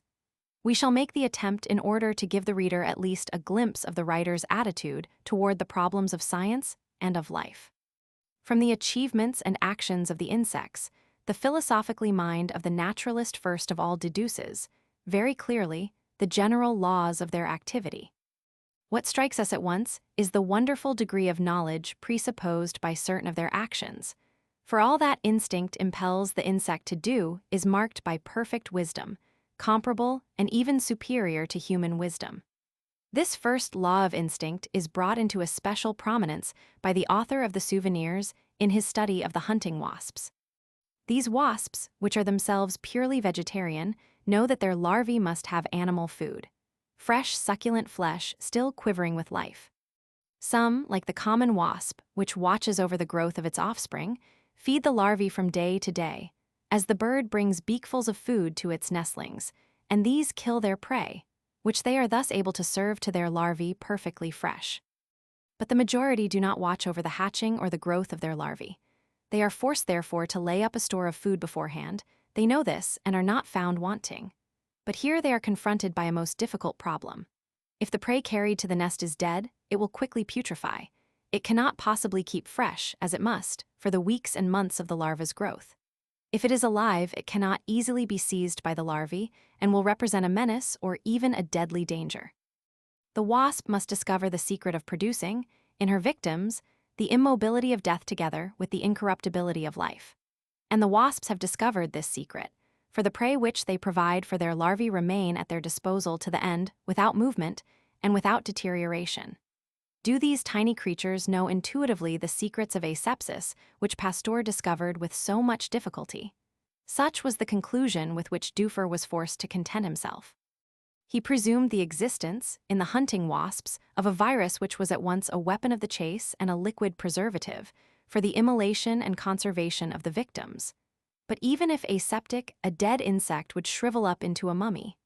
Now this must not occur, and as a matter of fact, the wasp's victims remain moist indefinitely, just as if alive. And in reality, they are not dead, they are still alive. Fabre has demonstrated this by proving the persistence of the organic functions and by feeding some of them by hand. In short, it is incontestable that the victims are not put to death, but merely deprived of movement, smitten with paralysis. How has this result, more miraculous even than asepsis, been obtained by the insect, by the procedure that the most skillful physiologist would employ? By plunging its sting into the victim's body, not at random, which might kill it, but at certain definite points, exactly where the invisible nervous ganglia are located which control the various movements. For the rest, the operative method varies according to the species and anatomy of the victim. In his investigation of the paralyzers, Dufour was unable to imagine any other weapon of the chase than the mere inoculation of a deadly virus. The hymenopteron has invented a means of immobilizing her victim without killing it, of abolishing its movements without destroying its organic functions, of dissociating the nervous system of the vegetative life from that of the life of reaction. To spare the first while annihilating the second, by the precise adaptation of this delicate surgery to the victim's anatomy and physiology. Dufour was unable to provide anything better for the larva's larder than mummified victims, shriveled and more or less flavorless. The hymenopteron provided them with living prey, endowed with the strange prerogative of keeping fresh indefinitely without food and without movement, thanks to paralysis, far superior in this connection to asepsis. He, the master, skilled among the skillful, trained in the finest operations of anatomy. He who, with lens and scalpel, had examined the whole entomological series, leaving not a corner unexplored. He, finally, who has nothing more to learn of the organization of the insect, can think of nothing better than an antiseptic fluid which gives at least an appearance of an explanation of a fact that leaves him confounded, and of which he has not discovered the full miracle. The author of this immortal discovery rightly insists on this comparison between the insect's instinct and the scientist's reason, the better to reveal in its true light the crushing superiority of the insect.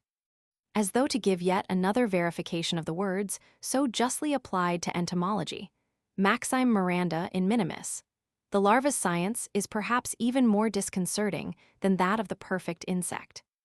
The Scolia's larva stupefies us by the order in which it proceeds to devour its victim. It proceeds from the less essential to the more essential, in order to preserve a remnant of life to the very last. In the first place, it absorbs the blood which issues from the wound which it has made in the skin. Then it proceeds to the fatty matter enveloping the internal organs, then the muscular layer lining the skin, and then, in the last place, the essential organs and the nerve centers. We thus have the spectacle of an insect which is eaten alive, morsel by morsel, during a period of nearly a fortnight, becoming empty and emaciated and collapsing upon itself, while preserving its succulence and moisture to the end.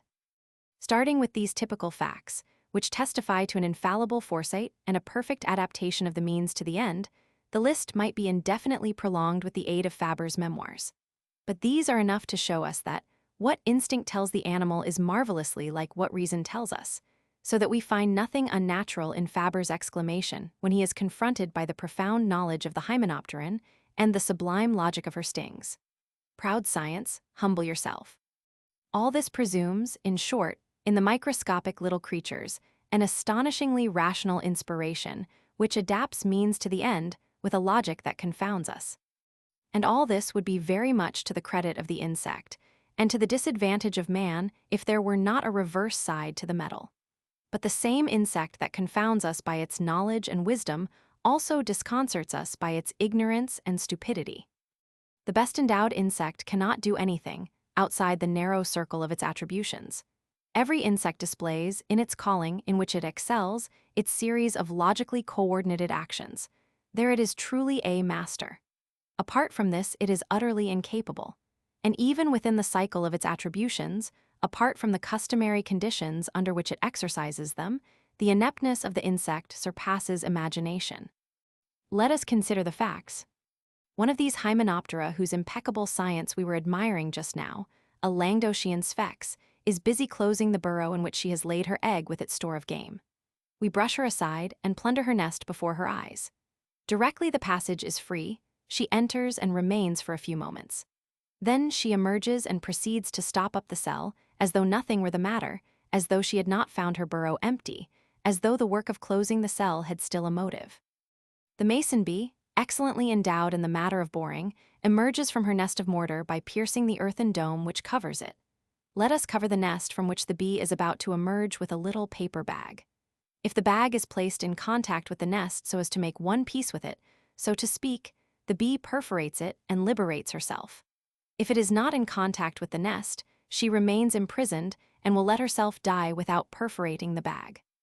Here, then, are sturdy insects for whom boring tufa is mere child's play, which will stupidly let themselves perish imprisoned by a paper bag, to which it does not even occur to bite a second time through the frail envelope through which they have already bitten once when it was, so to speak, part of the earthen enclosure. The wasp, which is such a marvelous architect and so skillful a digger, is no better able to employ her talents. During the night we place a bell glass over a wasp's nest. In the morning the wasps issue forth and struggle against the glass wall, but not one of them dreams of digging at the foot of the treacherous circle. But one wasp, of several which have strayed from the community, coming from outside, opens up a way to the nest under the edge of the bell glass, which is a natural enough proceeding for an insect returning from the fields, who may have to gain her nest through falls of earth in the entry. But even this particular wasp cannot repeat the operation in order to emerge from the bell glass, and the whole community eventually die prisoners after a week of futile agitation. The entomologist finds this ineptness of the wasp repeated in the necrophori, who nevertheless have a great reputation for intelligence, and, in general, in all the insects which he has had occasion to rear under a bell glass. The larva is subject to the same absurdities as the adult insect. The Scolia's larva, which eats in such a scientific manner, is quite unable to apply its remarkable talents the moment it is off the beaten track.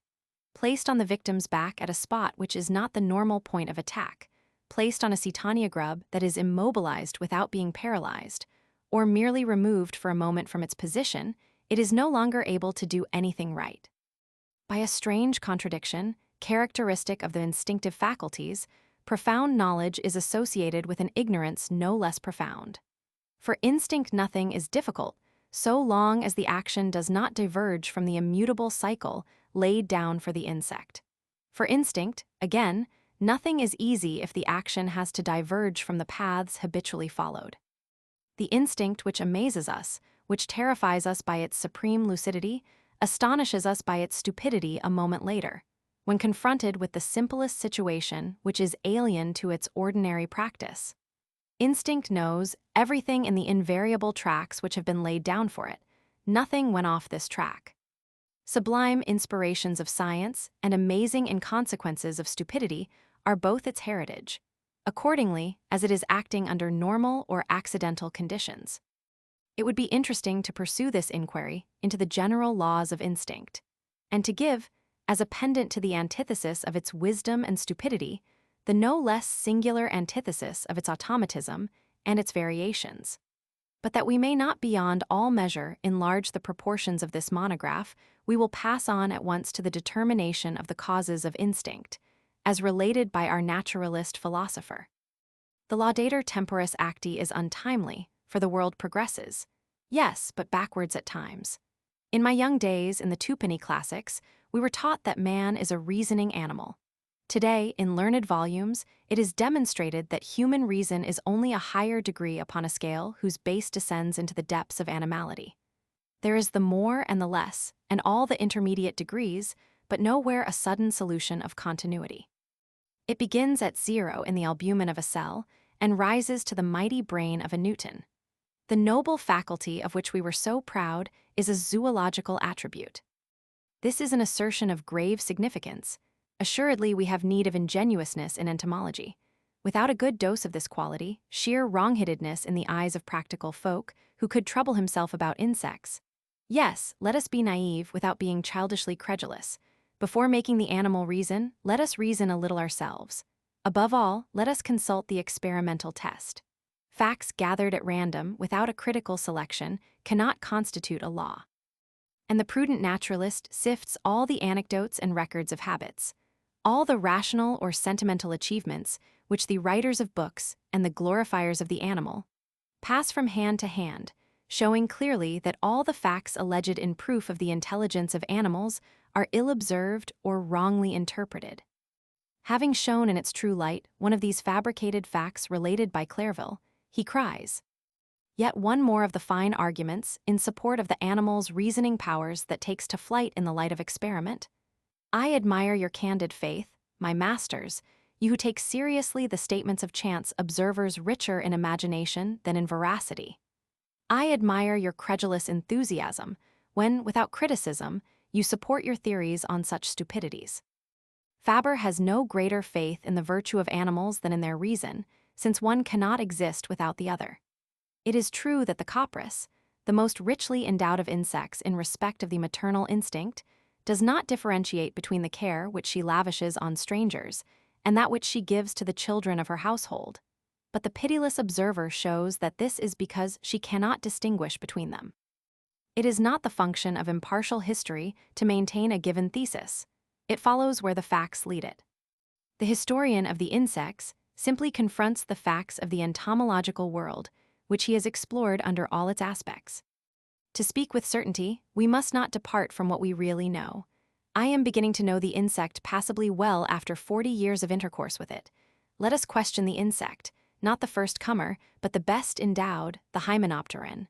I am generous to my opponents. Where will you find a creature richer in talents? Well, does this refined and privileged member of the animal kingdom reason? And first of all, what is reason? Philosophy will give us learned definitions. Let us be modest. Let us stick to the simplest. We are only dealing with animals. Reason is the faculty which refers the effect to the cause, the means to the end, and directs the action by making it conform to the requirements of the accidental. Within these limits, is the animal able to reason? Does it understand how to associate a because with a why and behave in accordance? Can it, confronted with an accident, alter its line of conduct? To all these questions, the facts already cited have replied. It is evident that the hymenopteron which provisions or closes the nest found empty under the conditions which we have seen imposed upon the sphex or the pelopius is ignorant of the why of her work and does not in any case connect it with its natural aim, which is the rearing of the larvae. These expert surgeons, these marvelous anatomists know nothing whatever, not even what their victims are intended for. Their talent, which confounds our reason, is devoid of a shadow of consciousness of the work accomplished, a shadow of foresight concerning the egg. Fabre, then, has vainly sought for proofs of the intervention of reason in the actions of the insect. He has not found them. He has even found the very contrary. The insect, interrogated as to its powers of reason and the logic attributed to it, has plainly replied that it is entirely lacking in reason and that logic is not its strong point. Yet he is far from wishing to belittle the merits or diminish the reputation of his beloved insects. No one can be less suspected of prejudice against them, since none has glorified them more abundantly. No one has spoken of them with greater admiration and sympathy. No one has more fully described their high achievements, and no one has revealed such unknown and incredible marvels on their behalf. It is enough to recall the miracles of the science and wisdom of the paralyzers. But far from invalidating the conclusion drawn from the obvious stupidity of the insect, even in the actions which are its specialty, the science and wisdom of instinct afford it a striking confirmation. The very slightest glimmer of intelligence would suffice to make the insect do what it does not and leave undone what it does even within the circumference of its attributions. If it is plainly devoid of this glimmer, how much more plainly is it devoid of that splendor of intelligence which the miracles of instinct would require? To sum up, the insect sins too greatly by excess and by defect in its instinctive actions to justify our attributing to it an understanding of these actions. We are indeed compelled absolutely to deny it any such understanding. It does at once too much and too little, too much for an insect's intelligence and too little for any intelligence whatever. Everything is against it, its knowledge as much as its ignorance, its logic as much as its inconsequences. So long as its circumstances are normal, the insect's actions are calculated most rationally in view of the object to be attained. What could be more logical, for instance, than the devices employed by the hunting wasp when paralyzing her prey so that it may keep fresh for her larva, while in no wise imperiling that larva's safety? It is preeminently rational. We ourselves could think of nothing better, and yet the wasp's action is not prompted by reason. If she thought out her surgery, she would be our superior. It will never occur to anybody that the creature is able, in the smallest degree, to account for its skillful vivisections. Therefore, so long as it does not depart from the path mapped out for it, the insect can perform the most sagacious actions without entitling us in the least to attribute these to the dictates of reason. These acts of instinct, so scientifically devised and so rationally performed by works devoid of either judgment or reason, must be explained by referring them to a proportionate cause, whence proceed the logic and the science which evidently do not proceed from the insect itself. I consign to the meditations of philosophy these 5 makers of spherical conserves, and their numerous rivals. I consign to them these inventors of the spherical box, of greater volume and smaller surface, for provisions liable to dry up, and I ask them how such logical inspirations, such rational provisions, could unfold themselves in the murky intellect of the insect. The work of the pill-makers propounds a grave problem to him who is capable of reflection. It confronts us with this alternative. Either we must attribute to the flat cranium of the dung beetle the notable honor of having solved for itself the geometrical problem of its conserve, or we must refer it to a harmony ruling all things beneath the eye of an intelligence that, knowing all, has foreseen all. If the Rinchates and its emulators in defensive means against the perils of asphyxia have taught themselves their trade, if they are really the children of their works, do not let us hesitate. Let us recognize them as engineers capable of winning our diplomas and degrees. Let us proclaim the microcephalic weevil a powerful thinker, a wonderful inventor. You dare not go to these lengths. You prefer to have recourse to the chances of hazard. Ah, but what a wretched resource is hazard when such rational contrivances are in question. One might as well throw into the air the characters of the alphabet and expect to see them, on falling, form certain lines selected from a poem. Instead of loading our minds with such tortuous ideas, how much simpler and more truthful to say, a sovereign order rules over matter.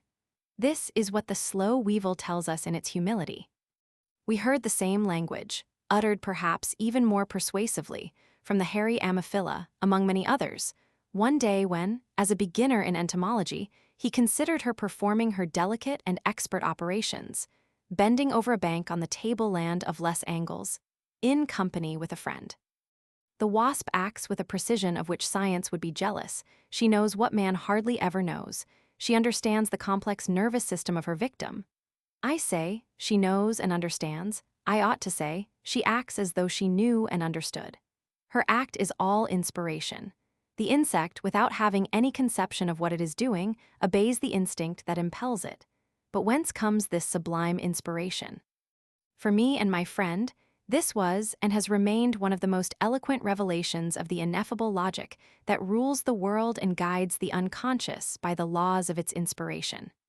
Moved to the depths by this flash of truth, we felt, forming upon our eyelids, tears of indefinable emotion.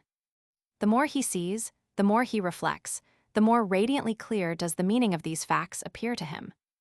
Can the insect have acquired its skill gradually, from generation to generation, by a long series of casual experiments of blind gropings? Can such order be born of chaos, such foresight of hazard, such wisdom of stupidity?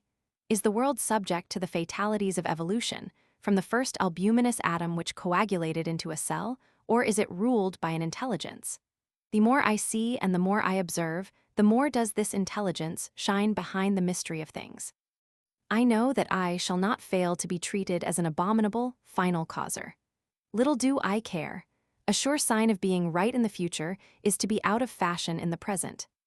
A long time ago, I was discussing matters with an astronomer who was possessed of knowledge, a certain penetration, and a certain courage.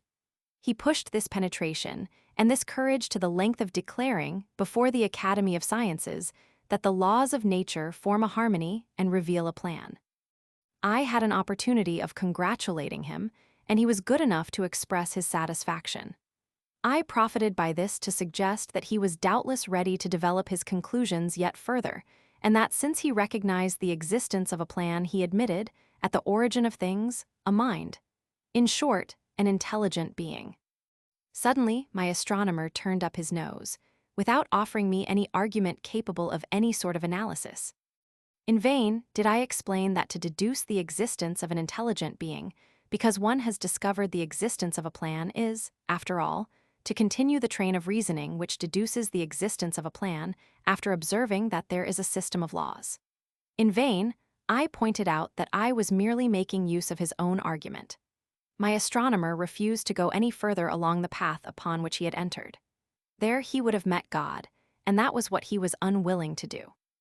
J. H. Fabre does not stop halfway to the truth for fear of meeting God.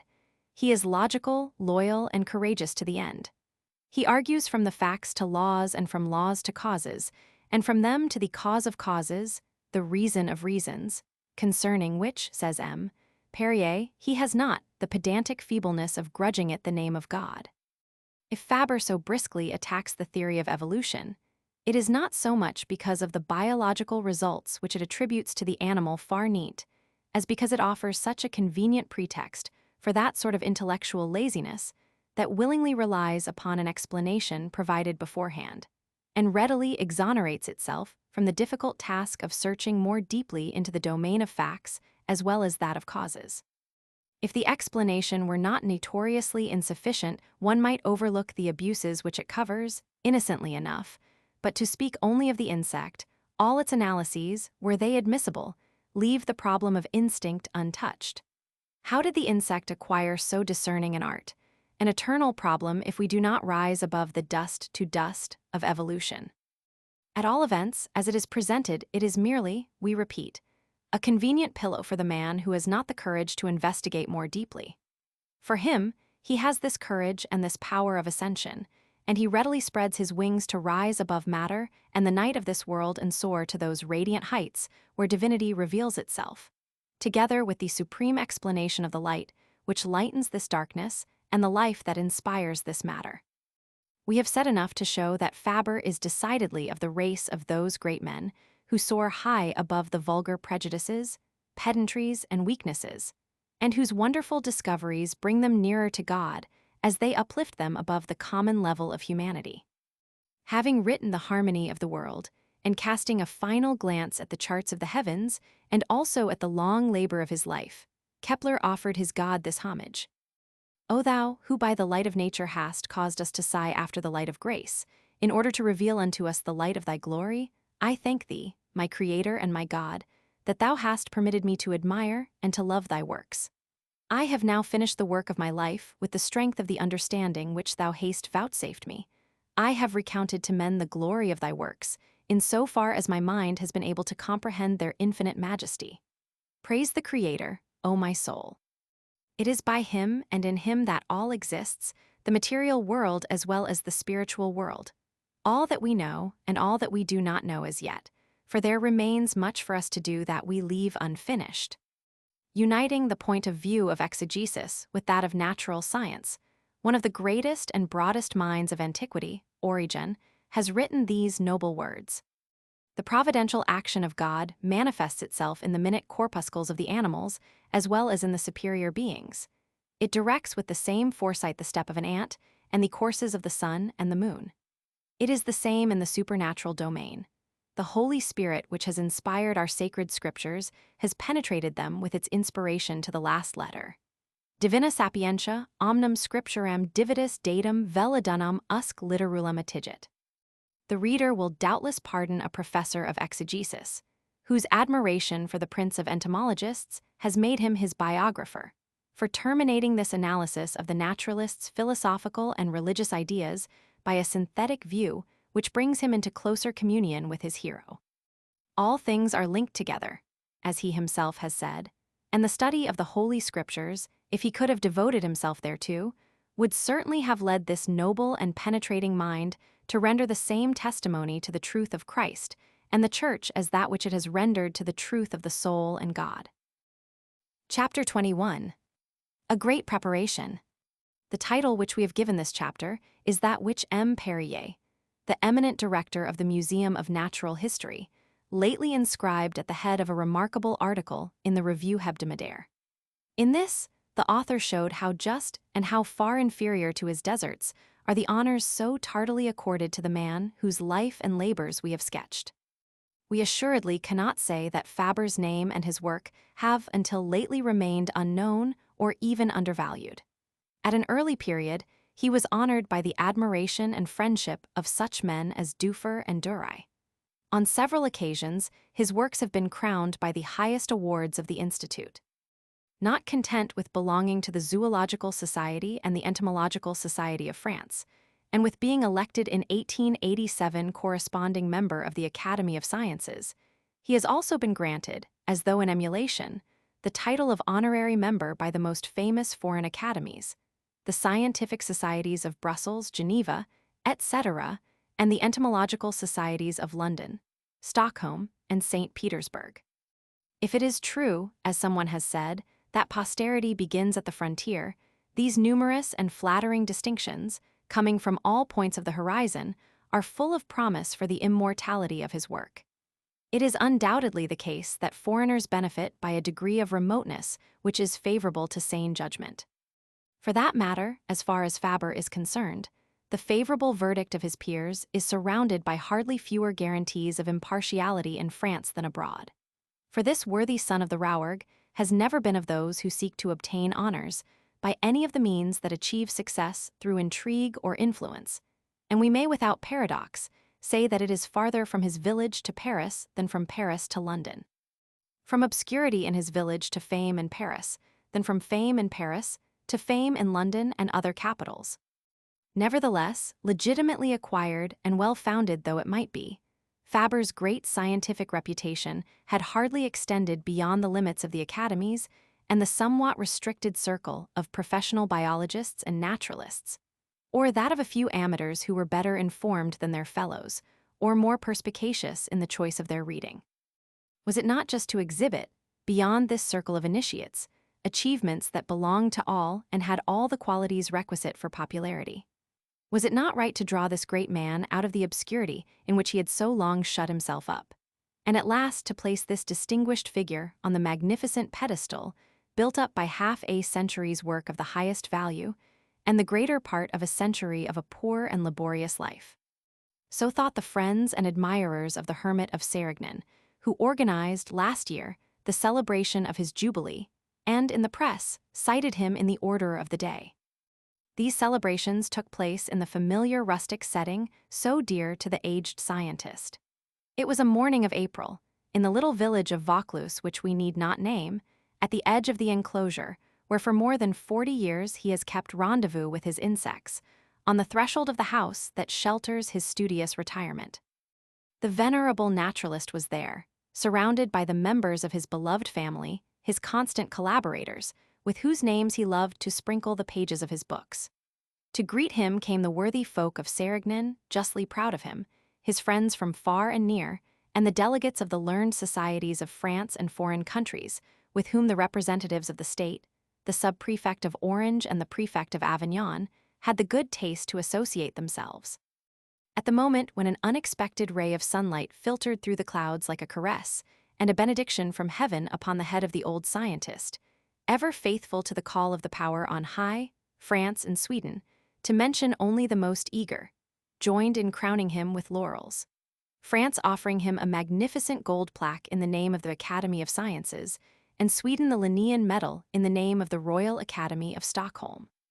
France, or rather, the Académie Française, has since then offered a further evidence of her admiration by granting him the largest of its money prizes, and unanimously recommending him to the jury entrusted with the award of the Nobel Prize. There are seldom fêtes without banquets or banquets without speeches. Among the speeches delivered at Sérignan at the banquet of April 3rd, we must at least mention M. Perrier's, from which we give an extract on the first page of this book. It may be found in extenso in the Revue Scientifique for the 7th of May, 1910.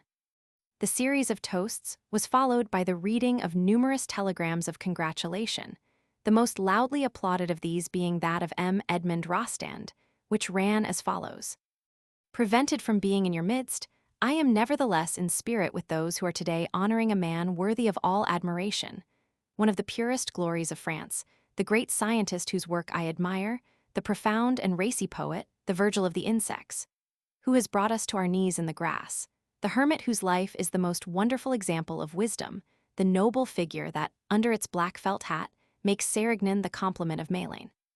It must be recorded that Mélène had cordially united with Sérignan, and that poetry and science were at one in celebrating the fame of the man who has justly been called the poet of entomology. Such, in its most salient features, was the festival which consecrated, a little late in the day, one of our purest national glories. This homage had not the ephemeral character of most jubilees, even scientific ones. It found more than one echo and had an aftermath throughout the country. We will not insist further upon the eager, enthusiastic interest extended by the public to the new edition of the Souvenirs and the publication of La Vie des Insectes and Les Mœurs des Insectes, which are volumes of selected extracts from the Souvenirs, nor even on the decoration of the Legion of Honor, which so justly raised to the rank of officer him who had been a simple chevalier for 40 years. But we must refer at somewhat greater length to the 3 proofs of admiration, which must have found their way most surely to his heart. The first, to which we have already alluded, came from the highest literary authority of France, and, we might say, of the world. In his report on the literary prizes awarded by the Académie Française, M. Thureau d'Anguy devoted the following passage to our friend: "I have reserved to the last the largest of our direct prizes, the Ney Prize, awarded to the author of the Souvenirs entomologiques M. Jean Henri Fabre. He cannot, at all events, be accused of indiscreet solicitation. In his hermitage at Sérignan, where he has pursued a long life of toil, a life so modest that despite the most wonderful discoveries it was for a long time a life of obscurity, M. Fabre gave not a thought to the Académie Française, which is all the better pleased to show that it was thinking of him. M. Fabre has, indeed, too clear a vision and too sane a mind not to perceive the problems of a philosophical order which arise from the wonderful data of his discoveries. At every step, in the mysterious domain of instinct, reason cannot fail to divine, beyond the little kingdom explored by observation, the unfathomable secrets of creation. To all, even to those who believe themselves least interested in matters of natural history, I cannot refrain from saying, read these narratives. You will appreciate their charm, their geniality, their simplicity, their life. You will fall in love with this delightful science, which is pursued day after day in the beautiful summer weather, to the song of the cicadee. This science, which is truly Latin, Virgilian at times, which goes hand in hand with poetry, which is so imbued with love that it sometimes seems as though there arose, from these humble entomological souvenirs, a strophe of the canticle of created things. A mark of homage, which, indeed, adds nothing to the fame of the celebrated laureate of the Institute and so many other learned academies, but which deserves mention here because it certainly touched a fiber of the old scientist's heart, which all the rest might have failed to stir, is that which was accorded him by the little society which gathers about the belfry of Rodez, the intellectual elite of his own countryside. The records of the Société des Lettres, Sciences et Arts de l'Aveyron contain, in the minutes of the session of the 27th October 1910, a communication from the president of the society which closes with the words, "In order to associate ourselves in some fashion with the unanimous bestowal of honors and eulogy of which this venerable old man is at present the recipient, we propose to accord him the title of honorary member. It is the highest distinction at our disposal, and we think he will accept it with sympathy." Needless to say that the whole assembly accepted their president's proposal with enthusiasm and by acclamation. Some time later, the famous naturalist wrote to the society, through his present biographer, a touching letter of thanks, in which he said, among other things, that, coming from his own country, this distinction had been very precious to him. The delicate feeling expressed in these words gives us to hope that the contribution to the work of reparation which we have sought to make will not be without some value in his eyes. Chapter 22. The Last Heights, 1910–1915. 1. In the year 1910, fame flung the gate of the Harmas wide open. Coming late, she seemed anxious to repair her long neglect. The process of reparation continued. It grew fuller, more marked, and burst into a splendid apotheosis during the following years. Scientists as a class had accused Fabre of mixing up Horace and Virgil with his entomological adventures. He was despised for quoting these authors. He was placed upon the index for introducing grace and passion into studies which officially were dry and cold as statistics. But in joining the Académie Française on the occasion of the Jubilee of 1910, the Académie des Sciences gloriously avenged this unjust and pharisaical disdain. But there were yet some of time's revenges to be taken for the injustice which Fabre had suffered. We have spoken of his early struggles in the university, of his career, first hampered, then shattered, of the jealousies and persecutions evoked by this irregular, self-taught pioneer. No doubt the work of a triumphant clique, which eventually drove him from the house and slammed the door. This was, as the reader may remember, on the occasion of his lecture to young girls at St. Martial. But now, on the 23rd of April 1911, a fresh invasion of young girls, almost all pupils of the university, burst into the Harmas. And what had they to say? That they came from Paris to visit the glories of Provence, and that next to Mistral they had wished to see Fabre after the Emperor of Poetry, the King of Science. And they made it clear that it was not only to the scientist, but still more to the pioneer, the initiator, or why not say, with them, to the most illustrious of cronies, that the girl cronies, as they called one another in their group, had come to present their heartfelt homage. Who today would dare to contest their right to become his pupils, to seek with him the freshest honey and the most poetical observations of the insects that people the boughs and the flowers, to enter with him into the secret of all these little lives, which are, like ourselves, they said, creatures of the good God. And serious personages from the precincts of the Académie and the Université de France lent voice and gesture to the ingenuous utterance of radiant youth, which delightfully made amends for the past. There was another official authority, the highest of all, to which Fabre had not much reason to be grateful. Long and brilliant services in the cause of public instruction, scientific works of the highest order, need of leisure and resources for his investigations, family responsibilities, and the struggle for life. What claims did not these represent to distinction and to the generosity of the public authorities? But what part or lot had he in these in reality? One might almost say none. One day, as though by chance, the perspicacity of a minister of the empire had all but rescued him from poverty and oblivion. A mere accident without sequence, for it was immediately followed by the total collapse of the empire and the institution of the republic. Fabre was not even among the number of the pensioned. It needed the trumpet blast of the Jubilee, 1910, to remind the authorities to complete the beau geste of Victor Duruy, and after 40 years to replace the rosette of the Legion of the Cross. And it took the loud outcry of indignation uttered by Mistral and the strong feeling aroused by the report, which was echoed by the whole press, of their involuntary debt to the ex-professor, to obtain for the nonagenarian a pension of 2,000 francs £80 a year, which was nearly 50 years in arrears. The reparation was far from adequate, but it could not be made by means of money. "Come at once, or I will have my gendarmes bring you." In summoning him thus to the court in order to see and decorate this fine but timid genius, the emperor in 1869 had performed a generous action.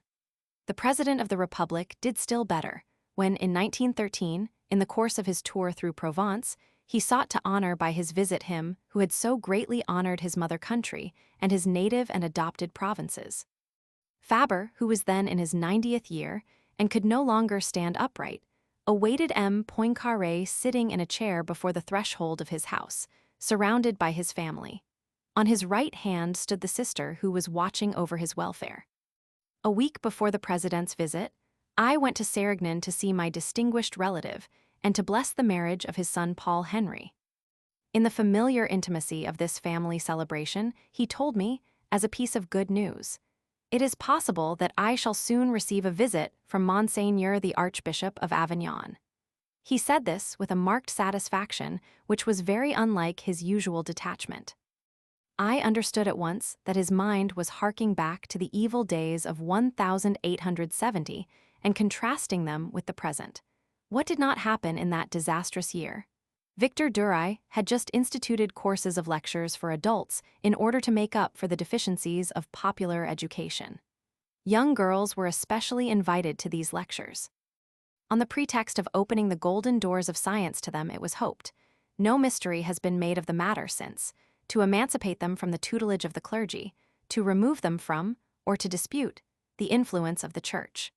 The scientist, enamored of the beauty of natural history, saw in this venture merely an opportunity for diffusing the knowledge and appreciation of his science among the people. Accordingly, he opened a course of evening lectures in the old abbey of St. Martial. And in the crowd that flocked eagerly to hear him beneath the vaulted roof of the old disaffected church were squads of young girls, more numerous at every lecture, enchanted by the magic of his teaching, by its lucidity and vitality. Who could object to such a success? Yet there were those who objected.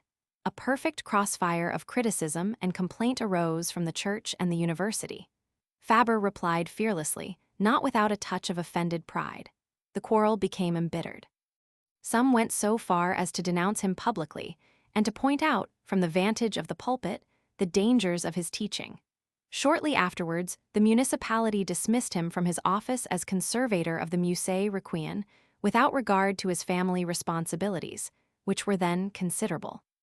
When he visited Fabre in 1914, Monseigneur Laty was fully aware of these proceedings, and of the exodus which followed them, and also of the painful impression which it had produced upon Fabre, and the bittersweet reflections to which it still at times gave rise. Did the eminent prelate approach the illustrious old scientist, bearing an olive branch as well as the golden laurel? I do not know, but the fact is that this first interview was quickly followed by a second, which was still more friendly, and from that moment Fabre never again spoke of and did not seem even to remember the privations of the past. One reflection naturally occurs to us here, and it is rather an attempt to be just than a plea pro domo. Because once in his life, the great naturalist was confronted by the hostility of certain persons belonging to the world of religion, need we erase from his carefully secularized history all that connects him with the Church, from the motherly caresses of the holy woman who assuaged his first griefs to the tender care of the worthy sister who consoled his last sufferings? Must we forget that he was admitted as pupil teacher to the Lycée at Rodez, as pupil to the Seminary of Toulouse, and the Normal College of Avignon on the recommendation of M. l'Abbé d'Aigle in Pujol? his old Rodez had master. Are we to say nothing of his articles in the Revue Scientifique of Brussels, one of the principal organs of Catholic science, or of his very important contributions to the classic series published under the editorship of M. l'Abbé Coombes? If we are, rightly, deeply interested in the smallest details of his life and all that concerns him, are we to say nothing of his friendly relations with his curé, or of the religious practices of his family and household, or of his generous participation in all the works of charity in his parish, not excepting the free school? Neither of Armagnac nor a Burgundian, neither secular nor clerical. The truth is that if we consider the matter candidly, without bandaging our eyes and without exclusive prejudice, Fabre should serve as a bond of union rather than a bone of contention. The ex-director of the Beaux-Arts, Henri Fabre, who was a fervent apostle of national concord, used to say, "Statutes are only lastingly beautiful if the sons of the same mother can inaugurate them without railing at one another." Fabre, according to this maxim, might well have statues erected to him, and speaking of statues, we must not, having mentioned the orators, forget the artists. All the illustrated periodicals had already popularized the original, eloquent physiognomy of our hero. This was too ephemeral a homage for his admirers. His features must be chiseled in marble and exposed under the blue sky to the delighted and affectionate eyes of his compatriots. Provence was the first to propose the idea. Le Rouergue followed. Aveyron, Orange, and Sérignan each wanted their monument. Saint Léon's profited by its right of seniority to take precedence of Rodez and Mélène. Nous voulions te faire vivant du patriarche, et grand savant, et fier amant de la nature, et le Rouergue où tu naquis, et la Provence où tu conquis le laurier d'or qui taugers d'or. We wish to honor you living, gentle patriarch and great scientist, and proud lover of nature, both Le Rouergue where you were born, and Provence where you won the golden laurel that lasts forever. The first subscription list was opened by the Normal College of Avignon, and a special appeal was made to the schoolmasters of Vaucluse and the rest of France. Other appeals were addressed to all without distinction, and the subscriptions flowed in from all sides, from scientists and men of letters, priests and schoolmasters, bourgeois and workers in town and country, to whom it was explained that the statue was in honor of one of themselves who had achieved greatness by his labors. He himself, in his modesty, wished all to regard him only as a diligent student. "Master," ventured an intimate of the Harmas one day, "they are talking of putting up a statue of you close by here." "Well, well, I shall see myself, but shall I recognize myself? I've had so little time for looking at myself." "What inscription would you prefer?" "One word, laboremus." What lesson was ever more necessary than this eloquent reminder of the great law of labor? But this grand old man, who by labor has achieved fame, teaches us yet another lesson of even rarer quality. Let us hear him confiding his impressions to a friend. "The mayor of Sérignan, it seems, proposes to erect a bust of me. At this very moment I have, staying in the house, the sculptor Charpentier, who is making my statue for a monument they are going to set up in the Normal College of Avignon. In my opinion, there's a good deal of the beautiful saints about it."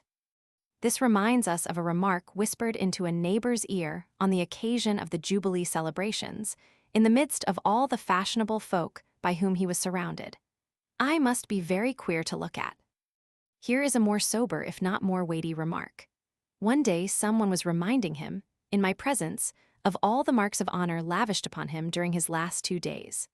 I heard him reply quickly with the famous apostrophe, mu alpha tau alpha iota omicron tau eta sigma, mu alpha tau alpha iota omicron tau eta tau meganu, kappa alpha letter 1f76 pi alpha nu tau alpha, mu alpha tau alpha iota omicron tau eta sigma.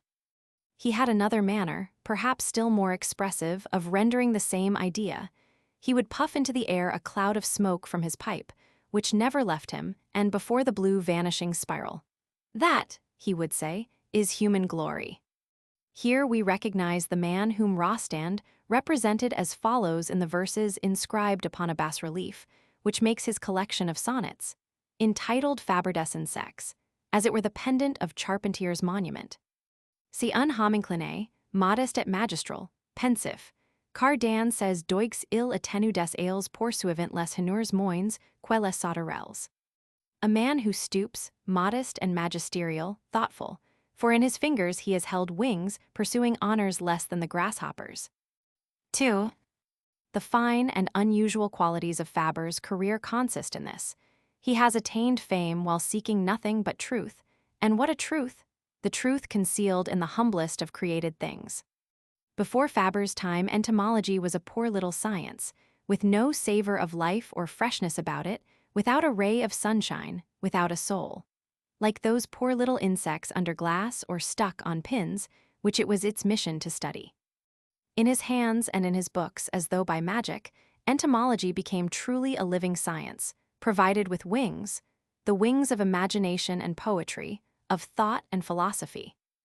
It is a far cry from the dense materialism of the dust-to-dust scientists who content themselves with dissecting poor little murdered bodies to the winged spiritualism of this open-air entomologist, interrogating with his bright, loving glance these little insect souls, at once so wonderful and so unconscious.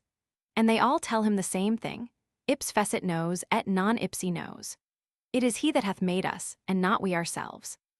Someone has said, and it is a saying worth repeating, so just and admirable is it, and so characteristic of the man and his work.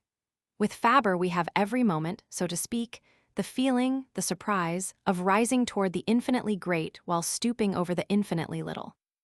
Of this scientist, this philosopher, whose mind soars so readily from the little things to the great, to the very great, from the little curiosities of observation to the great problems that are to be encountered in the higher domains of thought, his friends conceived the idea of demanding a synthesis of the reflections scattered through the pages of the souvenirs.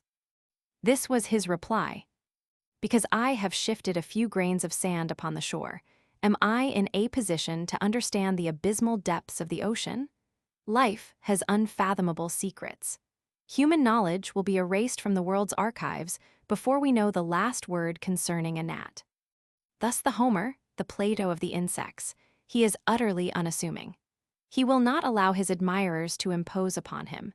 He does not allow himself to be snared by the lure of vivid, brilliant language, nor by the intoxicating problems of inner truths whose surface he grazes. According to him, the sum of all his work has been but to shift a few grains of sand upon the shore of knowledge, and it is useless for him to endeavor to sound the mysteries of life. He has not even learned. He does not even think it possible to human knowledge to learn the last word concerning a gnat. Does this imply that he has relapsed into skepticism, that finally, in despair, he renounces the ambition of his whole life, vitam impender viro? By no means. He has striven to attain it even beyond his strength. When he considers himself incapable of adding further volumes to his work, he busies himself with preparing a definitive edition. And in a touching farewell to his beloved studies, he declares that they are so full of charm and unexplored marvels that could he live several lives, he would devote them all to them without ever succeeding in exhausting their interest. There we have Fabre. After laboring all his life without troubling about fame, plowing his straight furrow like his peasant forebears, like them, when the night has come, he simply binds his sheaves with a humble and profound realization of the narrow limits of his work as compared with the immensity of the world and the infinite mystery of things. It is a fine spectacle, that of the entomologist on the summits of science, as of fame, raising himself, by his humility, above both, and fully prepared, to return to him toward whom aspire those souls that have attained the limit of human climbing. O Jesu corona celsior, et veritas sublimir. 3. Neither science nor fame could prevent him from suffering. To begin with, there is suffering attaching to these, for all labor has its burden, all light its shadow. This none knew better than he whose genius was a protracted patience, and his life a hard-fought battle. And as though it was his destiny to suffer to the end, he did suffer still when the tardy hour of his fame had struck. Was it not an ordeal still to be assailed by visits and speeches when nothing was left but rest and silence? How can a man delight in the incense of his admirers when he is broken with fatigue? To express this contrast, to show that all was not unmixed joy in these flattering visits to the Patriarch of Sérignan, I will borrow the delicate brush of an artist friend of Fabre's. Night falls upon Sérignan, serene, limpid, violet, and amethyst. The sounds of day fade one by one. Still a few distant hoots from the horns of motor cars flying along the dusty roads, or the sound of a dog baying the new moon, which shows its slender sickle on the horizon.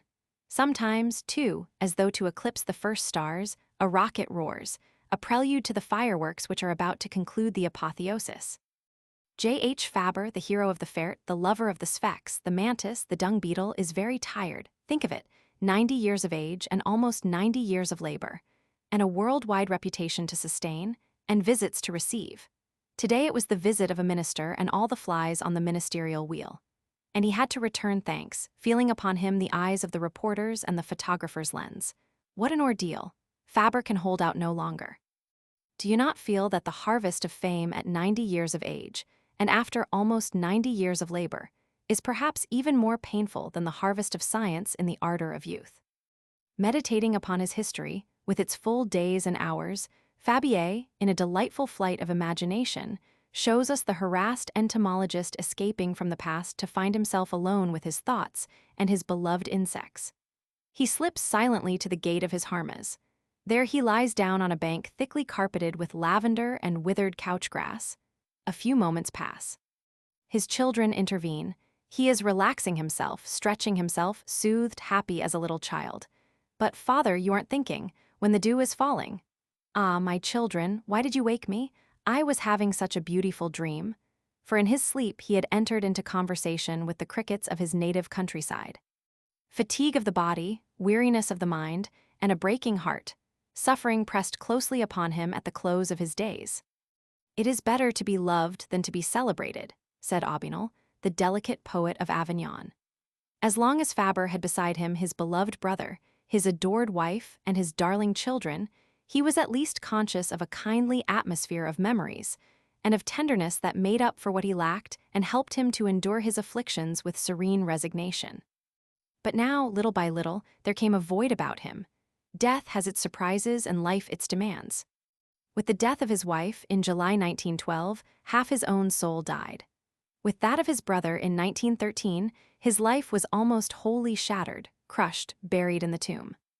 With the marriage of the last of his sons and his two youngest daughters, almost all the life of the house, all the caressing grace of light, considerate footfalls, of clear tender voices, of smiles and kisses, had forsaken the old man, to return only in passing and at distant intervals.